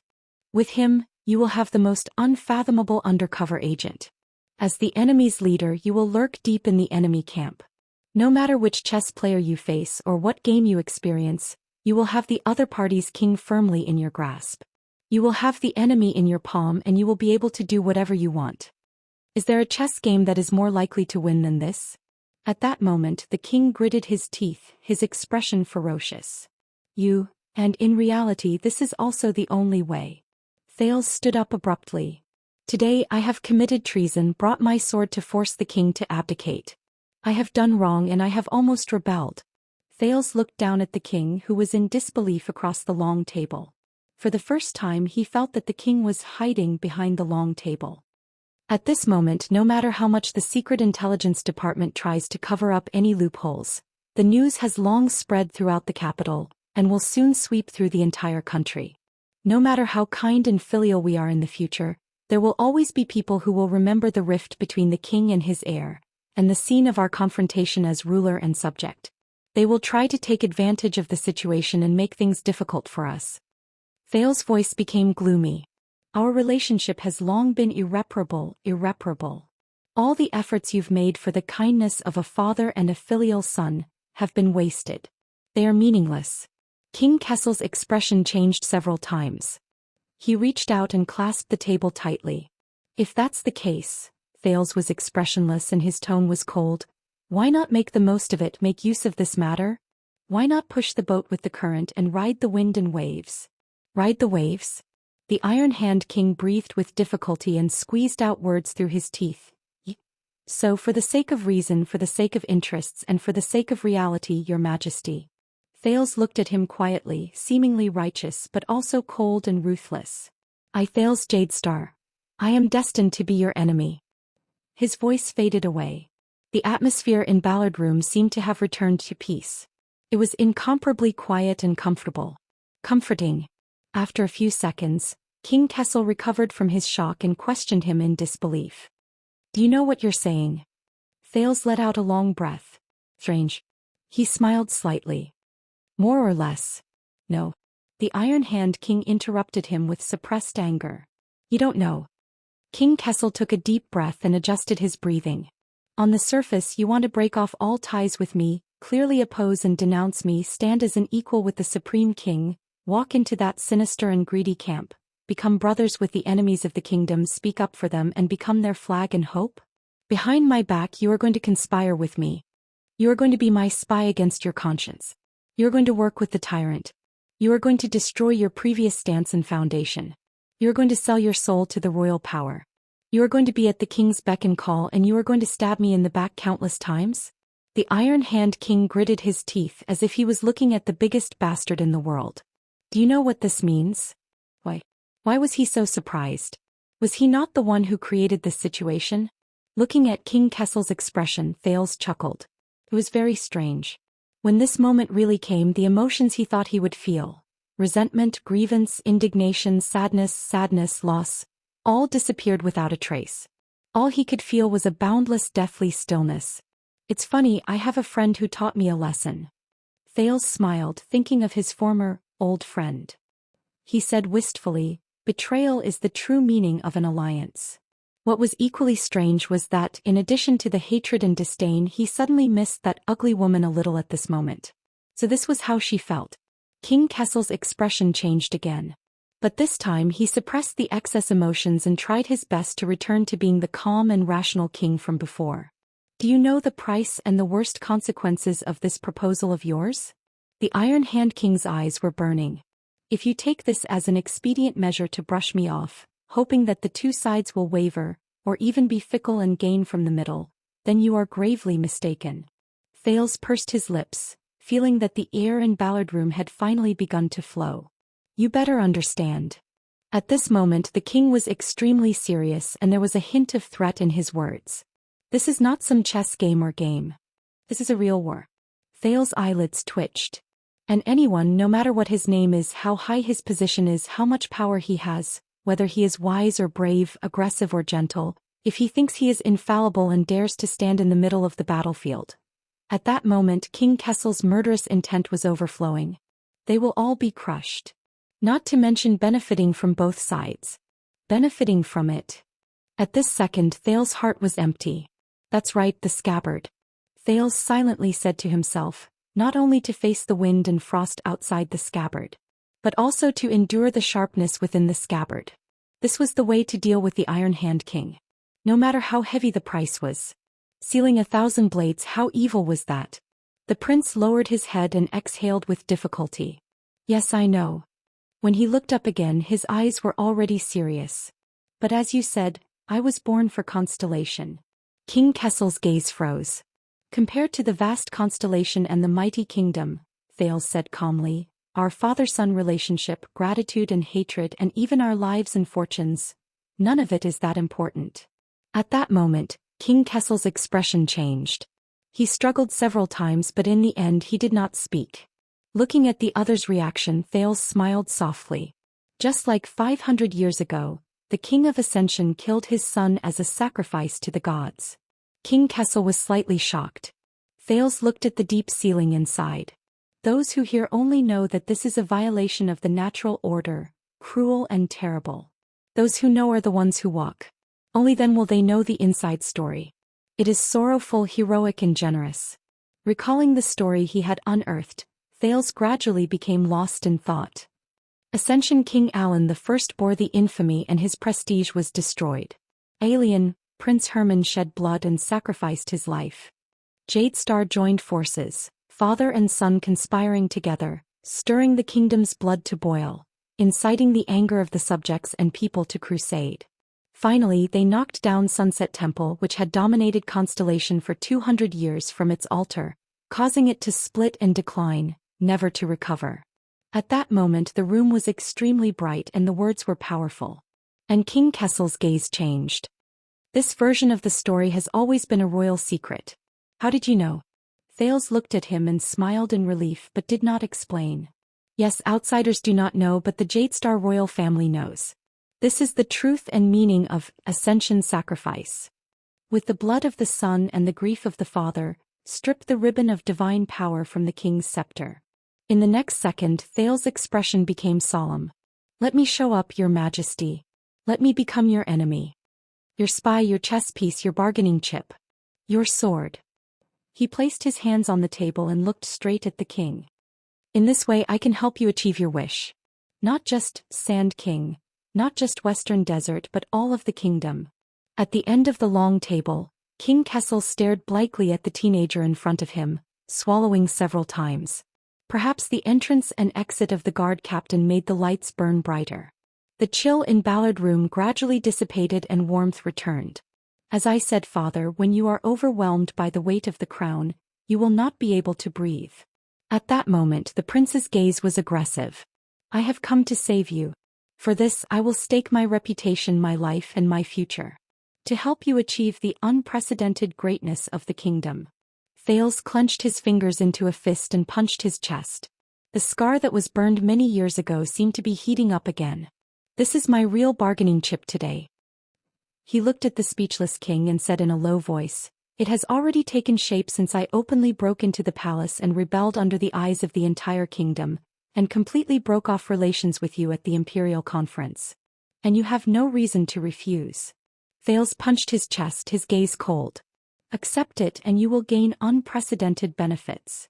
The dilemma is no more and the solution is easy. The road ahead is wide open and new. Thales paused, took a deep breath and forced himself to speak sternly. As long as the stars exist, the empire lives forever. In the next moment, Thales suddenly reached out in the direction of the king. King Kessel trembled slightly. But he looked at Thales in a daze. It was as if the person standing in front of him was not his son, but a new stranger. For the sake of Constellation, your majesty. The teenager raised his palm, his tone firm and his gaze fearless. Let us be enemies with each other. The secret chamber was deep. But the king did not answer. His breathing was disordered. Kessel Jadestar. Thales was unmoved. He continued to stare at the man in front of him. What do you say? The lights flickered. Kessel did not answer. He looked dazed. Iron Hand King. Thales' expression was deep. He dragged out his words and lowered his tone, making people uneasy. What do you say? The Iron Hand King did not answer either. His whole body was stiff. Father. At this moment Thales' eyes were sharp. He shouted at the top of his lungs, what do you say? After being locked in the small dark room for so long, this was all he had until New Year's Day. End of this chapter. Chapter 625. It was late at night and the temperature was getting colder. In the corridor outside Ballard, the royal guards arranged as few people as possible for the sake of secrecy, and as many as possible for the sake of abundance. They formed the most efficient and strictest defense and siege formation, filling every corner within sight. The guards in the innermost circle maintained absolute silence and concentration as they waited for the enemy to arrive. They were all experienced and capable elites transferred from the Six Wings. They stared at the door of the Imperial Conference Room as they pressed their hands on their weapons. It was as if what was locked behind the door was the most mysterious, cruel and terrifying beast in Renaissance Palace. It was grinding its teeth and claws, growling, and could break through the door at any time to devour people.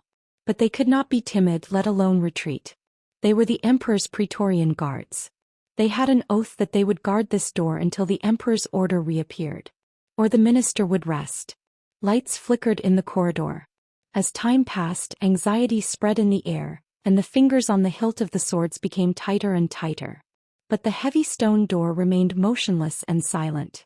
In the face of countless increasingly sharp gazes, it was unperturbed. It fulfilled its duty and locked all the beasts behind it. Just like the past 600 years. 6 doctors who specialized in trauma first aid, toxicology and pharmacology were urgently summoned by the court baron and ordered to wait outside. Confused, they were anxious but did not dare to ask questions. They could only force themselves to stay alert in the suffocating atmosphere and tremble in the endless speculation and prayers. They were also waiting. Behind the third row of guards, a few nobles were calm and collected. They could even pace leisurely and talk in low voices. But as time passed, their expressions remained the same. It was just that they paced faster and faster, and the intervals between conversations became shorter. The air was dead and the palace was dark. Heralds and trusted servants kept their heads down. They kept appearing from corners, seeping into the crowd and disappearing again and again. They came and went without warning, and their tracks were fleeting.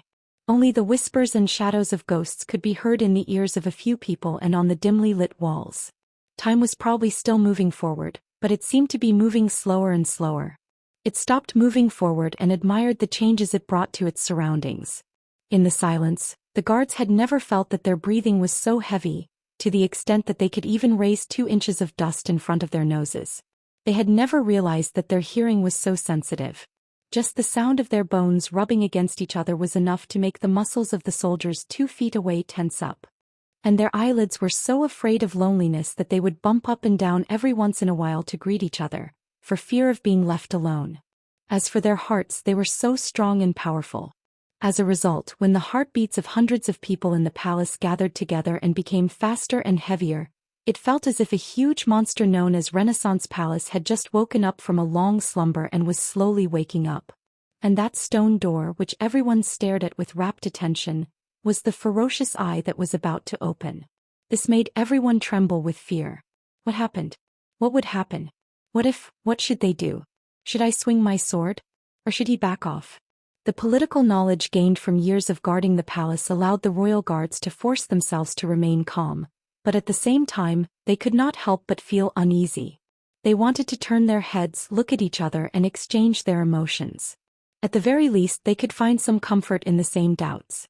They could get rid of their confusion and loneliness when they were led by their own kind. But the guards' orders were clear. This sword will only be brandished for the emperor's edict. It will only be broken for the emperor's edict. There is no other use for it. The habit that was engraved in their bones and formed through countless training sessions made them restrain themselves and remain vigilant. This made them force themselves to get rid of all distracting thoughts and focus their gazes, which had become a little unfocused because of the long wait. They placed their gazes on the heavy stone door that they had guarded countless times but had never once made them this anxious or nervous. Boom. Everyone trembled at the same time. The dark stone door, which seemed as if it would never open again, suddenly cracked open from the center. Boom. The huge beast opened its eyes. That was everyone's first thought. With a mechanical and unpleasant sound of friction, the stone door slowly opened to the 2 sides like a pitch-black eyelid. A golden-red brilliance shone from the crack of the door. It was like the brilliance of a lamp, but also like the bright red of blood. In just a few seconds, the stone door stopped. It only opened a crack that allowed a single person to pass through. It shone with a golden-red brilliance, just like the half-opened eyes of a beast. It looked like it was asleep, but not asleep, as if it was not awake. It was as if the huge beast was immersed in a nightmare. Cold wind assaulted them from behind the door. The royal guards in the first row were extremely vigilant. They took a step back together. This door of Renaissance Palace. It's quite heavy. The huge black beast in front of them opened its deep and ominous mouth, and its voice was deep and mocking. But it doesn't move. An even darker black figure peeked out from the narrow beast's eyes. He pressed against the stone door on both sides, panted and sneered softly. What do you think? The royal guards instinctively stretched out their hands and moved. They unsheathed their weapons and formed a formation. As he watched this scene, the black figure in the middle of the door was silent for a while before he sighed. All right. The black figure turned his body sideways and squeezed through the narrow crack of the door. If you don't want to help, then forget it. I'll do it myself. The black figure gritted his teeth. His face contorted as he forced his way through the crack of Ballard Room's door. Only then did the light illuminate his face. Prince Thales came to the corridor with a pale face and looked at the surging heads in front of him. Everyone looked at him as if they were facing a great enemy. Wow. I'll believe it even if you say that they're here to hunt dragons. The exhausted teenager turned his head to look at Ballard Room, then at the royal guards in front of him. He felt a little resigned. He walked out of the treacherous and dangerous hall. He walked into the heavily guarded encirclement. This scene seems familiar? After sizing up the prince's body, the guards in the first row only stayed silent for a moment before they pressed their swords together and moved forward. Steady. Chief Guard Captain Adrian's voice rang. He pushed through the crowd and patted his overly nervous subordinates from time to time to make them relax. It's okay. Relax, relax. It's over. Adrian's voice seemed to have a soothing power. Wherever he went, the blades of the swords would be lowered. Your Highness, it's only been 15 minutes. The captain welcomed Thales in a relaxed manner. As he spoke, he looked at Ballard Room through the crack of the door. I was just about to go in for dessert. There's no need, Lord Adrian. Mealtime is over. Thales exhaled and placed his hand on Adrian's shoulder without hesitation. He moved sideways and squeezed his way through the stiff postures of the people around him. He squeezed into the royal guard's lockdown formation. Adrian saw the situation through the crack of the door. He frowned and turned his head around. Then all of you, don't worry. Thales waved his hand nonchalantly. In case you're curious. In the face of the guards who remained vigilant and suspicious, he took a deep breath, placed his palms by his mouth and roared at the ceiling. The dead. Thales used the sin of Hell's River. This time his voice was like thunder and it could be heard clearly in the entire corridor. The lights flashed and there was a commotion in the crowd. Thales patted the two royal guards in front of him who looked shocked. He pushed them away tiredly, and did not forget to add something that made the people around him change their expressions again. He's not dead yet. Adrian frowned. He glanced at Thales' back but still turned his head around. He signaled his subordinates to open the stone door and enter Ballard Room to ask for the king's permission. Your Majesty. On the other side, Thales squeezed past the surprised or nervous people. He did not care whether they were servants, doctors, guards or guards. He said loudly without any scruples, if you're waiting for the king to give the order to capture or release me, don't even think about it. He doesn't dare to capture me because I have something on him. The crowd's surprise and commotion grew louder. He can't release me either because he's the king. Thales squeezed past the third row of guards, and was gratified to see that they had begun to consciously make way for him. So please everyone be kind and understand the king's difficulties. Just pretend that you didn't see me. The guards were in disbelief. They either exchanged glances or asked for help from their superiors. But the chief guard captain was still in Ballard Room, and their efforts were naturally futile. Excuse me. Thales walked forward under countless people's surprised and wary gazes. As he cleared the clouds and saw the sun, he spoke listlessly. The event is over. I have to catch the subway home. I still have to go to school and work tomorrow. But just as he was lamenting why this group of sweaty and smelly men did not know how to make way for him, Adrian walked out of Ballard Room and solemnly ordered, Royal Guards, everyone present today report to your immediate superiors. Return to your posts and stay overnight to work overtime. The guards were stunned and there was another wave of commotion. Adrian glanced at Thales from afar and said with a complicated expression, We still have paperwork. Thales watched with satisfaction as the guards who filled the corridor finally dispersed. Many of them could not help but look at Thales before they left. Their gazes were as if they were looking at a monster, and their gazes were filled with surprise, wariness and doubt. Your Highness, I'm glad you're safe. Thales stopped in his tracks and looked at the nobles in luxurious clothes in front of him. Sir Cullen, Prime Minister. The prince heaved a long sigh as he looked at the old duke, who was smiling from ear to ear, and the ministers around him who had complicated expressions on their faces and were hesitant to speak. And you, Advisor Sauter, Chief Kirkirk, Viscount Kenny, have you been standing guard here? Of course not. Prime Minister Cullen looked elated. He happily patted his bulging belly. I just came after eating. I wanted to slip away but this bunch wouldn't let me. Kirkirk, who was muttering in frustration. After all, the Prime Minister rolled his eyes and gestured towards Ballard Room. The meeting isn't over yet. Thales nodded. His gaze swept past the Prime Minister to the other ministers behind him. He noticed that Gilbert was not among them. So it's over now, the teenager said calmly. But Advisor Sauter, who had been watching him, had the wrong impression. The prince's words left no room for doubt. Your Highness, Kenny, the Minister of Trade who had been watching Ballard Room hesitantly said, "You and His Majesty he?" "Nothing. I got bored so I picked a fight with him," Thales said nonchalantly, his face beaming. "So, got bored so I picked a fight with him." The ministers looked at each other and saw the confusion in each other's eyes. "About what?" Viscount Kenny, the Minister of Trade, pressed. "Your marriage?" Thales snorted softly. "Yes, I guess he won't force me to marry someone I don't like anymore." Military advisor Sauter grew even more puzzled at these words. Compared to that morning, this teenager who had just walked out of Ballard Room felt unfamiliar to him. Apart from those who stayed behind to keep watch, the surrounding royal guards gradually dispersed, casting glances at this group of central high-ranking officials from time to time. "I see," Viscount Kenny persisted. "Then may I be so bold as to ask the candidate you rejected which family's young mistress is from?" Thales exhaled, feeling inexplicably irritated. "Who cares whose family it is?" Fortunately, the smiling Duke Cullen interjected in time and personally took over the topic that the already exhausted Thales was extremely annoyed about. "Then I'm sure you won't mind considering my granddaughters?" Thales smiled perfunctorily. Seeing that most of the people around him had dispersed, he did not intend to waste any more time. "His Majesty has said that today's imperial conference shall end here. If it's time to disperse, so be it." As soon as he said this, everyone was surprised. "That's great." The drowsy Kirkuk suddenly opened his eyes. He snapped his fingers happily and said gratefully, "I knew it." Advisor Sauter frowned.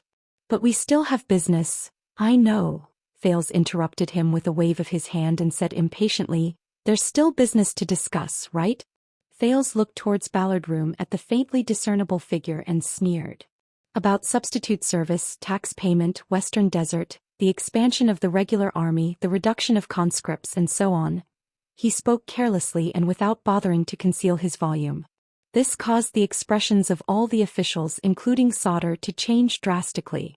"Your Highness, be careful with your words." The military advisor interrupted Thales and looked around nervously. This is, Thales slapped his forehead as if suddenly enlightened. "Oh right, this is a secret of the kingdom." The prince turned his head lazily and said loudly to the few royal guards who were still present, "That's a secret of the kingdom. Everyone, you didn't hear anything." "Didn't hear anything." "Did you hear anything?" "You didn't hear anything." The guards turned around in bewilderment, not understanding what was going on. Aware of the pros and cons, the officials looked at each other with ashen faces. Sauter was even more astonished. "Ayaya, you might not believe this." Prime Minister Cullen interrupted the conversation at the right time. He was in high spirits. This time, the chef from Renaissance Palace has surprisingly made a new dish. After working hard for so long, Thales, who just wanted to find a flat ground to lie down on, no longer wanted to feign civility with him. He faked a smile and said, "Very well, good night." Without looking at the Duke of Eastern Sea's expression, he turned and left. "No, the meeting is not over." Behind him, Advisor Sauter tried his best to stop the officials who were about to leave. "Everyone, with all due respect, today's imperial conference is of utmost importance. The kingdom is now at a critical juncture. The enemy has already struck, we have to respond." Thales stopped in his tracks.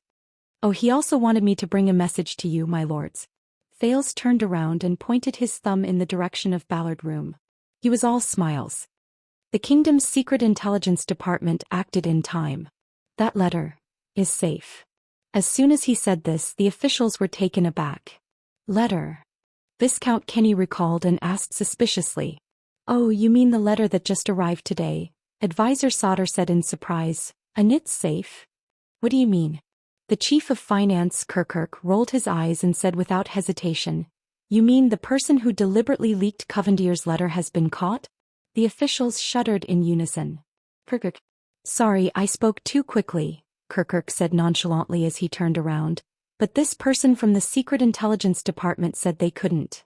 The chief's expression changed. He turned around and looked around. "That's strange, where's that Scarface? I remember he was here just a moment ago. Where is he?" "The letter has been recovered."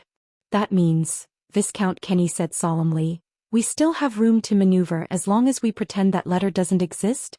Thales watched the officials go back and forth with cold eyes. It was strange. This morning, he had never felt this way when he was listening to the briefing in the Imperial conference room. It was strange, cold, indifferent, and boring, as if there was a thick curtain separating them. Interest in chess. Yes, interest in chess. Just like the feeling when he used his mystic energy. Thale's heart sank. Amidst the bustling debate among the officials, Duke Cullen was the only one who stayed out of it. He smiled with narrowed eyes. Ah, that's good. Given the kingdom's secret intelligence department's capabilities, they naturally won't tolerate any mischief. Advisor Sauter gritted his teeth in disbelief and was about to walk towards Ballard Room. No, that's impossible. I'm going to see His Majesty. But Thales raised his arm gently and blocked his way.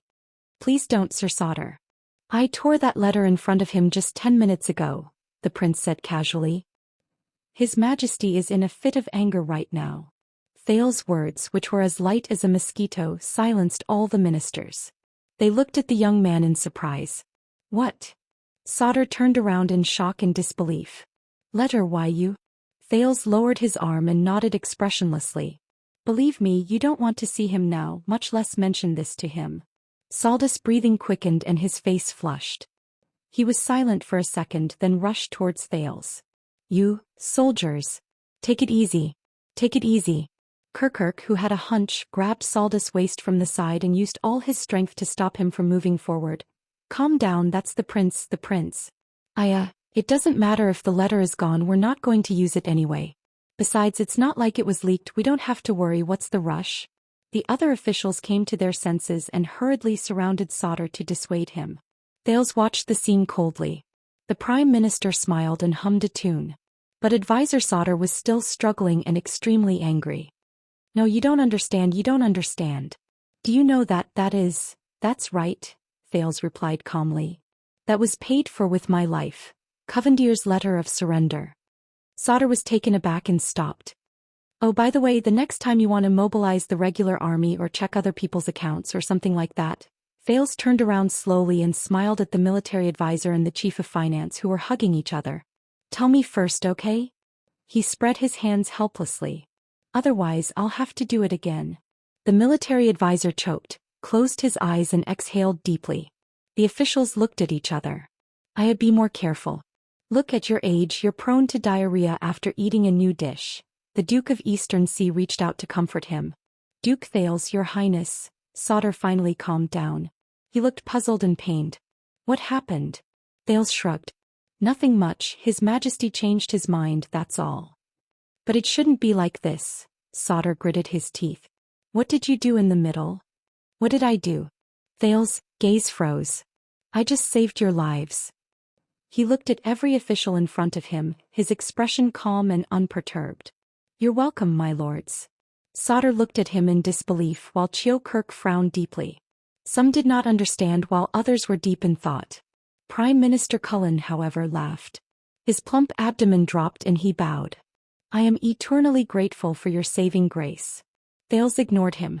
And the right question should be, Sir Sauter. The prince looked indifferently at the trembling military advisor. You and His Majesty and perhaps that Scarface. What did you do? With that, Thales did not linger any longer and left. Behind him, Sauter stared at Thales' back with a solemn gaze. But as Thales walked along the brightly lit corridor, his thoughts drifted back to what had happened earlier. I know what you want to do. The king's voice rang out in Ballard Room. It was less sharp than before but more hoarse and deep. You want to be the kingdom's chariot. King Kessel said calmly, restrain the galloping warhorse and fasten the heavy chariot. Warhorse chariot. Standing in front of the council table, Thales was dazed for a moment. A fierce horse will not yield to an iron whip, and the driver will not give up whipping. You think you're protecting the chariot. The king shook his head. But by doing so you're slowing down the warhorse and interfering with the chariot. So he knew. Thales told himself. Of course he knew.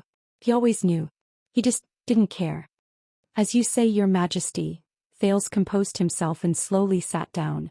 I wander on the top of a cliff but dream of the heavens. The Iron Hand King snorted with a half-smile. This road is treacherous. If you take the wrong step. I understand. Thales quickly replied to him, yes. If people find out that I'm the king's spy, I will be regarded by thousands of vassals as a traitor to the noble camp. I will be condemned by thousands and despised by tens of thousands. The king nodded with a solemn expression. They will hate you more than they hate me. Thales rubbed his spoon and was silent for a moment. Then we better not mess up. The king shook his head slowly. Messing up is just the best outcome. But if you act too well, hide your abilities, convince everyone, and successfully become the savior of the vassals, the hope of the vassals. King Kessel sized Thales up. His tone was cold. Those who are deceived by you and support you will gather into a rolling wave.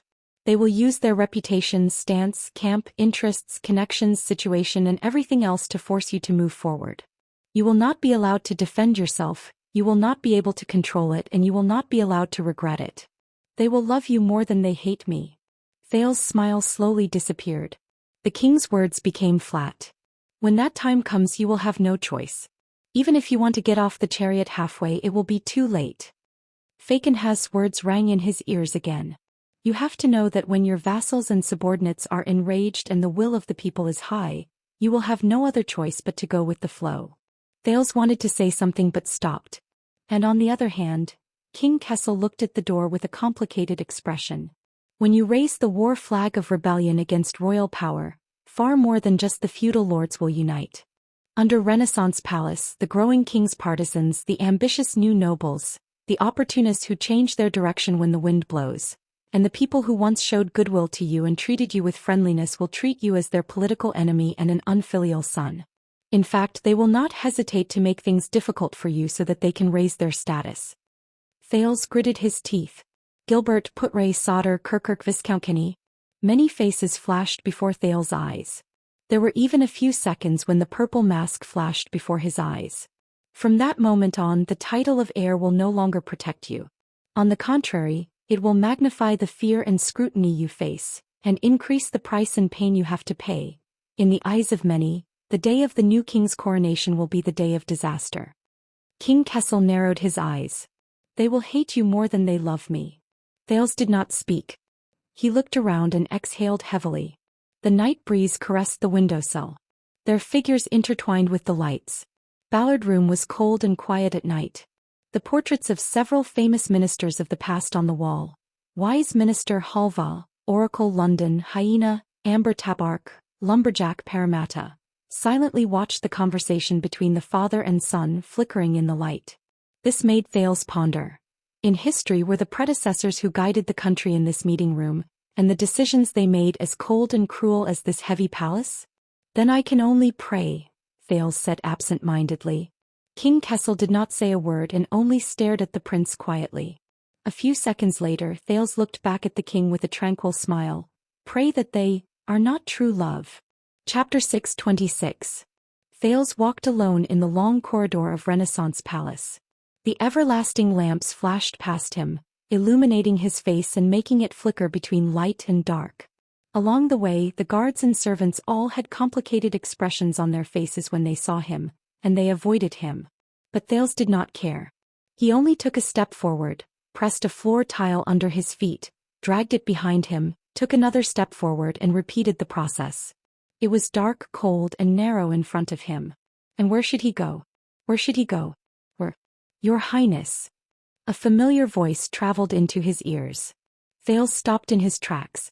He turned around and turned his head back from the darkness and cold. He flashed a gentle smile and nodded slightly. Gilbert, I thought you left first. The Foreign Affairs Minister came in front of Thales with his staff and bowed respectfully to the prince. He was meticulous in his actions. It was as if they were meeting for the first time. You know that I will not leave. Gilbert stared at him. His words were filled with gratification and absent-mindedness. Before you and His Majesty. Thales did not speak. He only smiled faintly. Gilbert and Thales' gazes met in the air. One of them had complicated feelings while the other had subtle feelings. They faced each other in silence for a full 3 seconds. The person beside Gilbert, the Archdeacon of Sunset Church, Guy Stylianides, smiled when he saw this. He tactfully took a few steps back to give them some space. Gilbert flashed an apologetic smile at his friend. He then turned his head around and hesitated to speak. So His Majesty. Thales nodded.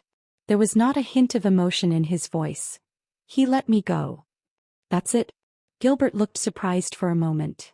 Forgive me for being blunt, but His Majesty did not know, the royal guards did not. No. Thales tried his best to make the hint of mockery in his words less obvious. I guess that His Majesty is tolerant and kind and loves his children like his people. The two of them were quiet for a while and both sank into deep thought. Is that so? Gilbert did not care about the small flaw in his words. The Foreign Affairs Minister exhaled and mumbled absent-mindedly, That's good, that's good.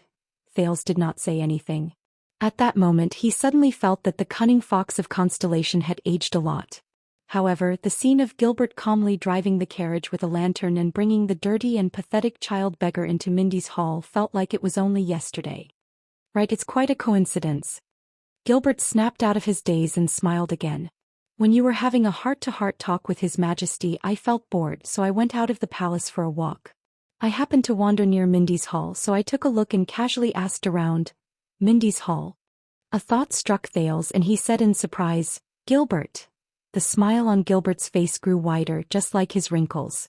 Flag-bearer Gaitan, who was in charge of the investigation, assured me that after a thorough investigation, the unhappiness at the banquet was just an accident. The guards and servants around you are all fine, and they should be released immediately. Mindy's hall should be unsealed immediately as well. Of course, some necessary security work has been strengthened. I hope you do not mind. Thales stared at him in surprise. From here to Mindy's hall, you cannot reach it merely by strolling. Constellation's cunning fox's expression did not change. Looks like I'm not old yet. My feet are fast enough. Thales did not speak. Gilbert suddenly thought of something and his eyes brightened. By the way, I ran into Vanguard Mariko in the corridor just now. He was with your subordinates, the ones who followed you into the palace, including Wuxia. I also asked around. He and them got along quite well and they had a pleasant conversation. They had a pleasant conversation. Thales was silent for a long time. His emotions were complicated. Thank you. Gilbert shook his head. His smile remained the same as before and he looked behind him. Thank Guy. I did not want to say this, but I am thankful that the people still believe in the holiness and majesty of the Sunset Goddess, and that they gave extra respect to the Archdeacon. At that moment, Thales felt a suffocating feeling in his chest. Gilbert. The Foreign Affairs Minister turned his head around and sighed. And I hope that this will make you feel more at ease. Thales took a deep breath and felt his voice tremble. However, Gilbert, who had always been good at reading people's expressions, did not seem to see the prince's distress and hesitation. He only clapped his hands and said apologetically, Oh, my bad, Your Highness. You must be tired. Coincidentally, I called for a carriage. Why don't we go back together, Gilbert? Thales had no choice but to raise his voice and use all his strength to interrupt him. Aren't you curious? The prince's breathing quickened. He glared at his teacher. About why I broke the rules and barged into the palace. Why I disobeyed the king. Gilbert paused. The smile on his face slowly faded away, and he lowered his head in silence as if he was avoiding Thales' gaze. Thales took a deep breath. And what I said to His Majesty just now. This is not a joke. In Ballard Room, Thales quietly listened to King Kessel's words. Whether you succeed or fail, if you are not careful and make the slightest mistake, you may be overturned by the warhorse and abandoned by the carriage. Not only will you never be able to be crowned, you will also have enemies everywhere. You will be surrounded by enemies and even your life will be in danger. Surrounded by enemies and in danger. The king's warning was clear in his words. When that time comes, the nobility of the Jade Star family will not be able to save you. The vastness of Constellation will not be able to accommodate you. Even the king. King Kessel paused for a moment. He looked at the staff of Constellation leaning against the chair with a complicated expression. Will not be able to protect you. The king will not be able to protect you. Thales' gaze froze and Asda's words echoed in his mind. What I am looking forward to, Thales, is not your ultimate success. Instead, you will be caught between your own nature and the gazes of others. In the end, you will be torn apart by conflict, destroyed by conflict, and devoured by regret.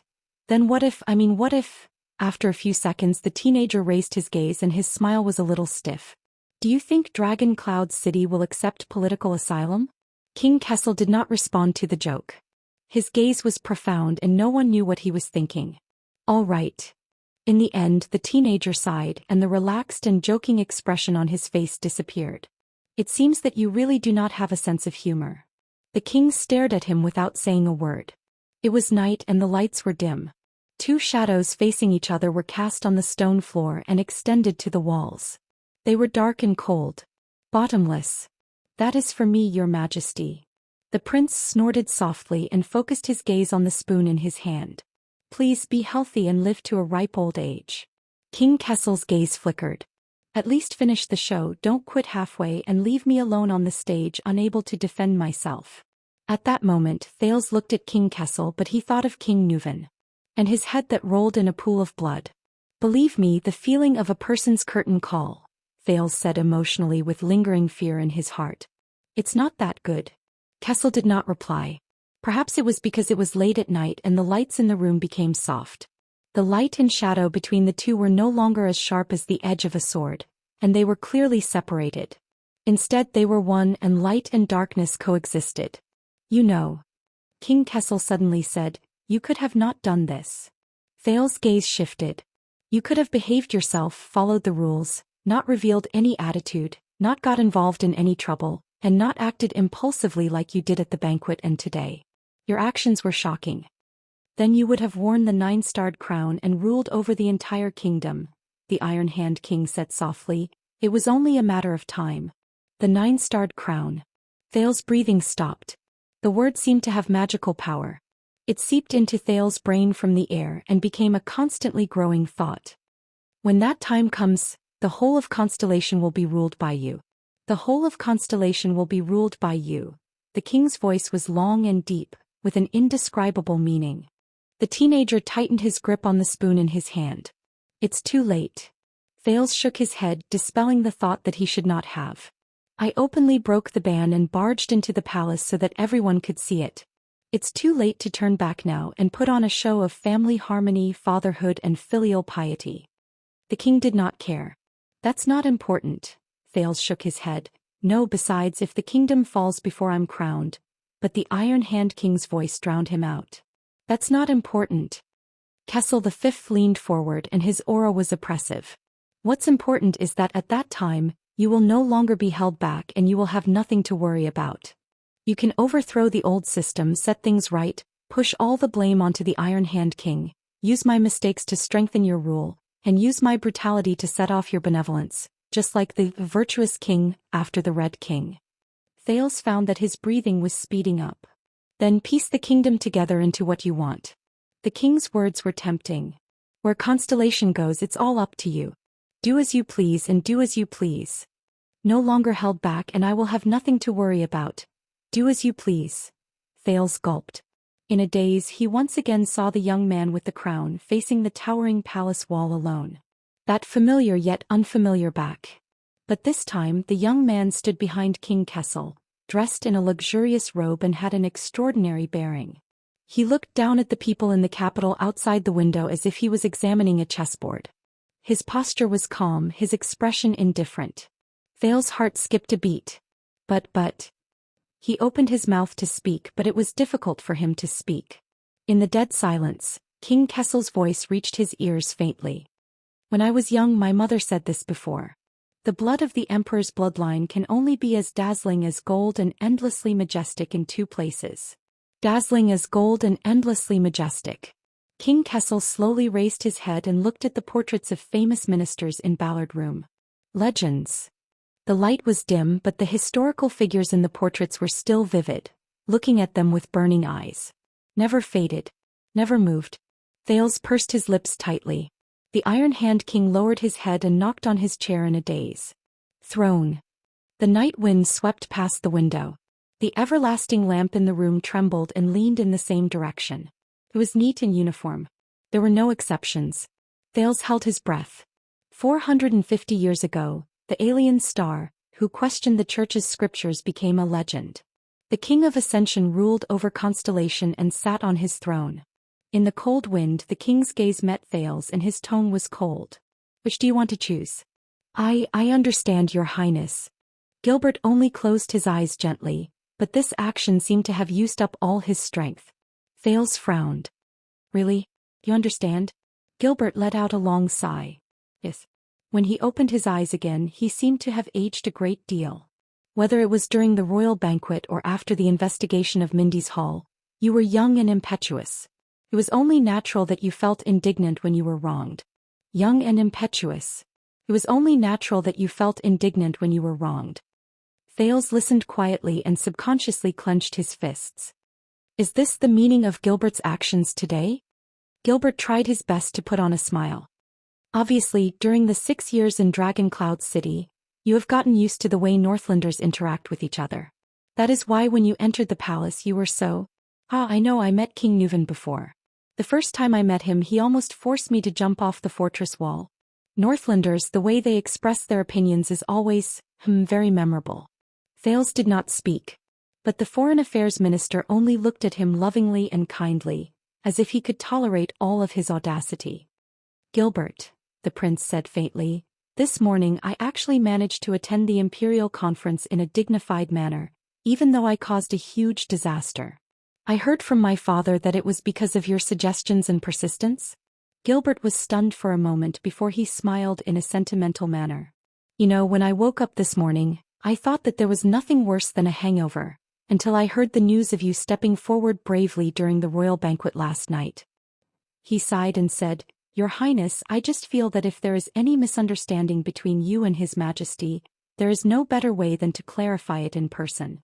And if you want to explain what happened at the banquet to His Majesty, then you should first show your face in front of all the lords during the Imperial Conference.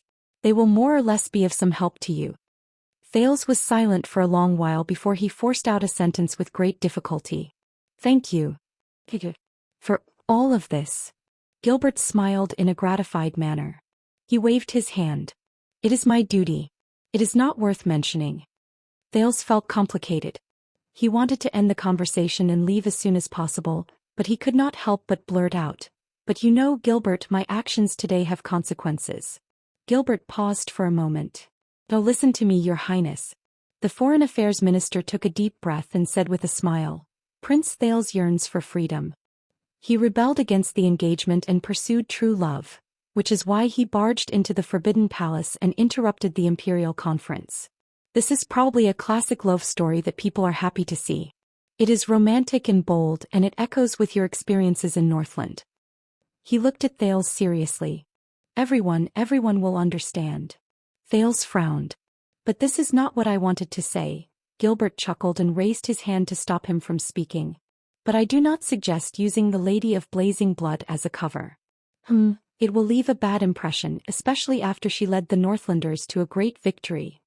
Thales frowned even more. Gilbert, you know that my wanton attempt to force the abdication of the throne is tantamount to treason. Your Highness. Gilbert, who had always been gentle, suddenly raised his voice and interrupted him. This surprised Thales a little. Gilbert took a few deep breaths and with great difficulty his twisted face relaxed. I must admit that I was negligent just now.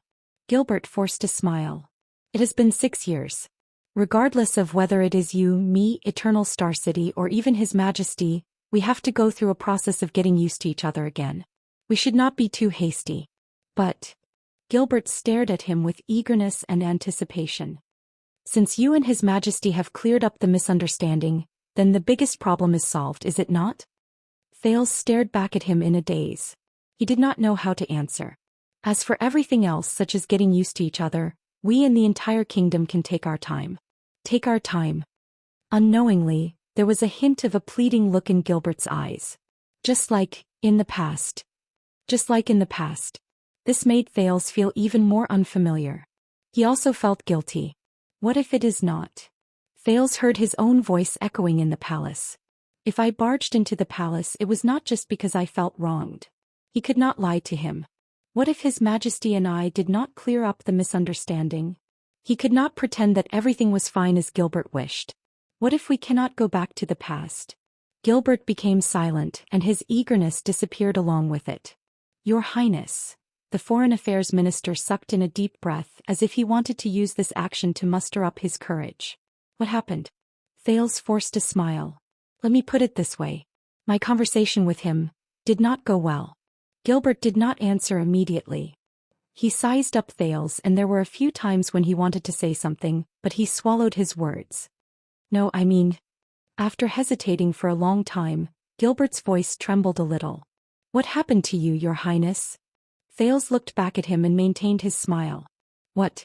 Something is wrong with you. Gilbert shook his head and stared at Thales with an incredibly complicated gaze. Compared to this morning, you are like a completely different person. If I did not see it with my own eyes, I would even suspect that you have been impersonated. Perhaps you are right. Thales thought in his heart. What happened to you after you left the palace? Thales was silent for a while before he answered truthfully. I went to Lower City District. Gilbert was stunned. Lower City District? But that is not where you... Yes. Gilbert was silent for a while before he said, You are rash, Your Highness. You must know that you have a noble status and your every move is... But before he could finish speaking, he was interrupted by Thales' vague and absent-minded answer. I am afraid of him. Gilbert was taken aback. What? Thales looked at him and smiled. He then turned his head around to look at the end of the long and dark corridor. When I was still abroad, even though my life and wealth were in someone else's hands, and I was in a precarious situation, I was never afraid of the sinister vampires, the powerful born kings, or the ruthless Chapman Lampard. Yes, most of the time I was not afraid. But when I returned to the kingdom, I saw him. Him. Thales stared at the darkness at the end of the corridor, and his mind gradually wandered off. Gilbert furrowed his brows. When I was in the same room with him, I always felt like an idiot and a coward. I could not help but try to figure out the meaning behind his actions and guess the meaning behind his words. I was paranoid and uneasy. The prince snorted softly. Yes, I know this sounds ridiculous, but yes, I am afraid of him. Thales turned his head around and looked straight at Gilbert. His words were pained and sincere. But tell me, Gilbert, why would I be afraid of him? Gilbert only stared at Thales in a daze. He did not know what to do. It was completely different from the cunning fox of Constellation's usual confidence and composure. Yes, he is the supreme king of Constellation, but is he more cunning than the vampire, more powerful than King Nuven, and more ruthless than King Chapman? Is he more difficult to guard against than Shadow Shield, which he thinks about every day? Thales' gaze was sharp and he spoke faster without realizing it. Is he more sinister, ruthless, fatal, and terrifying than the countless jackals, wolves, tigers, and leopards who wanted to harm me along the way? Gilbert found it difficult to understand this question. His lips opened and closed in disbelief. But he is your father, Your Highness. Thales smiled. Did you know? In Lower City District, I met a boss who ran a decent business. He was absent-minded and pretended to be polite when he faced a tall, strong, and fierce police officer. Thales said absent-mindedly, but when he faced a gangster who could not see the light of day, he trembled in fear and panicked. In the same place, there was an ordinary girl who resolutely rejected the rich man's promise of a luxurious life. She would rather continue to stay by her mediocre, useless, petty, and cowardly husband. She lived her mediocre life and there was nothing special about her. It was very puzzling. Thales' voice drifted. And in my hometown, there was a ruthless gangster who was unfortunately disabled. He hid in a small rundown house and struggled to survive. He gave up on himself, but he rejected the help of his friends in the gang. He would rather die than return to the Brotherhood, which had once given him a glorious and imposing presence. As he listened to these words, Gilbert became puzzled again. Just like you, I do not understand these things. Thales stared at Gilbert and became determined. But in the end I understood. The police officer's authority was not small, but the young owner was able to remain safe and sound after doing business on the streets for so long. He did not rely on the lazy police station, but on the relationship and tacit understanding he formed with the gangsters who bullied and dominated the market over a long period of time. It is good that the rich man gave her a luxurious life, but if it did not change the girl's fate of belonging to someone else, then I am not much better than her husband. At the very least, she understood her good-for-nothing husband and knew how to deal with him. As for the ruthless gangster, even though he sounded full of resentment, he knew better than anyone else that his glory in the past was obtained with a body that could fight and fight. If he lost this body and returned to the gang, he would only be asking to be humiliated. Thales took a step forward and looked straight into Gilbert's eyes. Between what they can do and what they cannot do, they all understand what is truly in control of themselves. Gilbert subconsciously took a step back. So, I think it is about time for me to understand as well. Thales stood in the deep and cold corridor of Renaissance Palace and spoke airily. Just what is controlling me? And what can I control? Perhaps you are right, Your Majesty. In Ballard Room, Thales lowered his head slightly. Perhaps I can wait quietly until that day comes. After that, I will no longer have any restraints or worries. Thales subconsciously tightened his tone and spoke faster. At that time I will sit on the throne and have great power in my hands. Whether I want to grant amnesty to the kingdom or ease conflicts, I can do whatever I want. I can carry out my will and achieve everything you rejected me for today. King Kessel stared at him quietly. Thales stared at the darkness outside the window. His gaze was empty. Just like what many smart people have said, if you do not like this system, then join it, influence it, build it, and finally change it from the inside. In the next second, Thales' gaze refocused. But we all know that is just the most despicable and shameless lie. At the end of the long table, the Iron Hand King's eyebrows twitched. Thales stared at the king firmly. Just like how you are unwilling to compromise with the nobles, no matter what, even the slightest bit, even if it actually helps you in the short term. Join it, change it. Such bullsh*t is how it deceives and bewitches you in the first place. It restricts your freedom, collapses your resistance, takes away your weapons, softens your will, and eventually frustrates all your efforts. Thales' tone became more resolute and unquestionable. If you believe it, you lose. Because once you compromise and drift along, the first to be changed will be you, not it. Thales stared at the king and enunciated each word clearly. Because you are just one person, one person. King Kessel stared at the prince silently. Expressionless, he suddenly spoke. The king snorted coldly. Where is it? Thales stared at the king as if the most terrifying beast was hidden in the king's eyes. Then look around, Your Majesty. Thales spread his hands and asked with a chuckle, where is it not? The lights flickered. The night breeze blew gently. The two faced each other in silence. Ballard Room seemed to be the same as usual. Nothing had changed.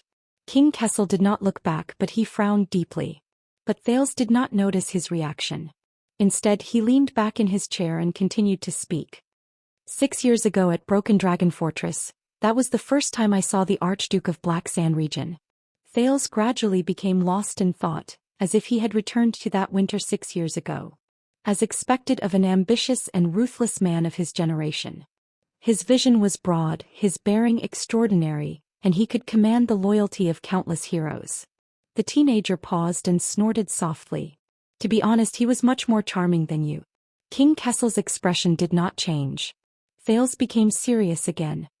Half a year ago in Dragon Cloud City I saw him again, Chapman Lampard. Thales' expression changed. But guess what I saw this time? As usual, King Kessel did not respond. I saw the common elected king of Extet, the kinslayer, Chapman I. Thales continued to speak, his gaze becoming more and more solemn. I saw him sitting in King Nuven's seat, starting to think, play chess, and set up plans like King Nuven.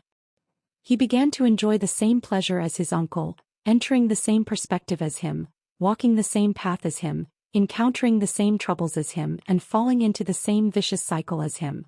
The chains that once bound King Nuven were also slowly binding him. He was already panting and sweating profusely. Thales widened his eyes as if he was watching the most incredible drama. King Chapman thought that he had successfully overthrown King Nuven and destroyed the latter completely by staking everything on his king-killing bid. At this point, Thales' eyes dimmed. Physically, yes. But spiritually, in terms of values in a larger sense, Thales gritted his teeth. He did not. The teenager looked up abruptly and met the Iron Hand King's eyes. Because he had no choice but to be ruled by the values of the born king. He was imprisoned by his vision, oppressed by his methods and habits, and occupied by his way of thinking. He was haunted by Nuven's soul day and night, thinking what Nuven thought, doing what Nuven did. He was immersed in it, unable to extricate himself. Until he became Nuven's slave for all eternity, just like how Nuven became the slave of the kings who preceded him when he was alive. At that moment, Thales suddenly thought of the Black Prophet in the kingdom's secret intelligence department. He sat on the wheelchair made of those demonic vines, relying on them to sustain his life, but was also firmly bound by them, unable to leave. 6 years, only 6 years. Thales' gaze was filled with rare sorrow and fear. I was surprised and saddened. King Nuvan, who had been dead for a long time, only used 6 years to devour his nephew, the former Chapman Lampard, from the inside out, from head to toe. Not a single bit left. King Kessel still did not say a word, but his gaze was extremely serious. Among all the people I have met, Chapman is already a top-notch hero. Thales exhaled and was filled with emotion. Ever since the night of Dragon's Blood, he was clear that his enemy was not Nuvan, but the things that once held Nuvan back and defeated him. Enemies that were bigger, higher, and more terrifying. He killed King Nuvan not for revenge or profit, but to prevent another Nuvan from appearing. Thales' gaze darkened as he recalled the meeting between him and King Chapman in the carriage. Thales, you know better than anyone that after 6 years, the ideal Extet is getting further and further away from me. Until he became Nuvan's successor, wore the crown, sat on the throne, and replaced him as the second-born king. He sensed it and struggled with all his might, but the results were minimal. He was powerless. King Kessel snorted coldly. Thales snapped out of his daze and snickered, but his words were sad and helpless. Don't misunderstand, Chapman Lampard is still dangerous and terrifying. But from what I can see, this man no longer has much that truly belongs to him. Thales stared at his plate with a complicated expression, watching the spoon sink into the soup. Since he had to compromise with reality and the rules and bow to the joint ruling pledge. Since he, temporarily, gave up on his great idea. Then he was collared again. Thales said faintly, and became another Nuvan the seventh. King Kessel fell into deep thought and did not speak. On both sides of the long table, the king and the prince stood facing each other quietly. At this moment, Ballard Room was extremely quiet. Even the wind was no longer noisy, as if this scene could not be disturbed. Until Thales took a deep breath and looked at the Iron Hand King seriously again. In Constellation, I could not stand your methods and did not accept your will. Of course, I could lie low and endure it, plow slowly, seize power and wait for the ascension. This may be a method that is more recognized and praised by others, a method that will be praised by history books in future generations, just like the last 2 months. But Thales changed the topic and hesitated. But after that scene at the banquet, I am afraid. King Kessel scoffed. Afraid. Thales took a deep breath, nodded and said, I am afraid that in my repeated acquiescence and concessions, in the silence of, I actually disagree but I won't say anything, I will gradually get used to it, slowly become numb and compromise with it. He said dejectedly, I'm afraid that I'll get used to your cruelty in destroying countless families without batting an eyelid. I'll get used to your indifference in the face of despair and pleas for help. I'll pay the price for today's punishment. In the future, when I meet the next anchor spiral and the next injustice, I'll start to hesitate and hesitate. Thales' voice trembled. I am afraid that one day I will be unaware of everything calm and finally lose myself and accept the status quo. King Kessel's gaze slowly changed. I am afraid that the moment I sit on the throne and wear the crown, I will sit back and watch others die for me without any burden, hesitation, and with a clear conscience. And not only will I get used to it, I will feel that it is only right, and even worse. As long as someone is unwilling to sacrifice for me, unwilling to die for King Thales, I will be dissatisfied and angry. I will think that they do not love me, do not love their country, that they betray me or even commit treason. Thales looked straight into King Kessel's eyes as if trying to see through all the defenses behind it. I am afraid that I will become so weak that I will not even recognize myself. I will no longer be Thales Jade Star, but an empty shell occupied by the King of Constellation. Thales' tone calmed down, leaving only emptiness and exhaustion. That scares me more than death, than failure, than being crippled and disgraced. His voice faded. Ballard Room returned to its dead silence. But this time the surrounding light seemed brighter. A few seconds later, King Kessel raised his head slightly and his gaze fell on the portrait of wise Minister Halva on the wall. It seems that you have made your choice a long time ago, he said faintly. Thales snorted softly. I will not play by your rules, he said firmly, nor will I play by their rules. Thales raised his head, his gaze solemn and firm. I will not become the next Chapman Lampard. Or the next Kessel Jade Star. Thales paused for a moment. Just like how my blood has never and will never shine with golden light. Kessel V lowered his head and looked at the prince seriously and sternly. To hell with the legend and the throne. Thales clenched his teeth, clenched his fist and hit his chest hard. My blood from the beginning to the end has always been bright red. Why red? King Kessel sneered. The air in Ballad Room seemed to flow again. Thales Jade Star. He called Thales' name softly. Are you really prepared to become the king's enemy? Thales laughed when he heard that. You are old, your majesty. I asked this question 6 years ago. Kessel's gaze moved slightly. In the next second, Thales' expression turned serious and he spoke decisively. Fate. You have long prepared for me.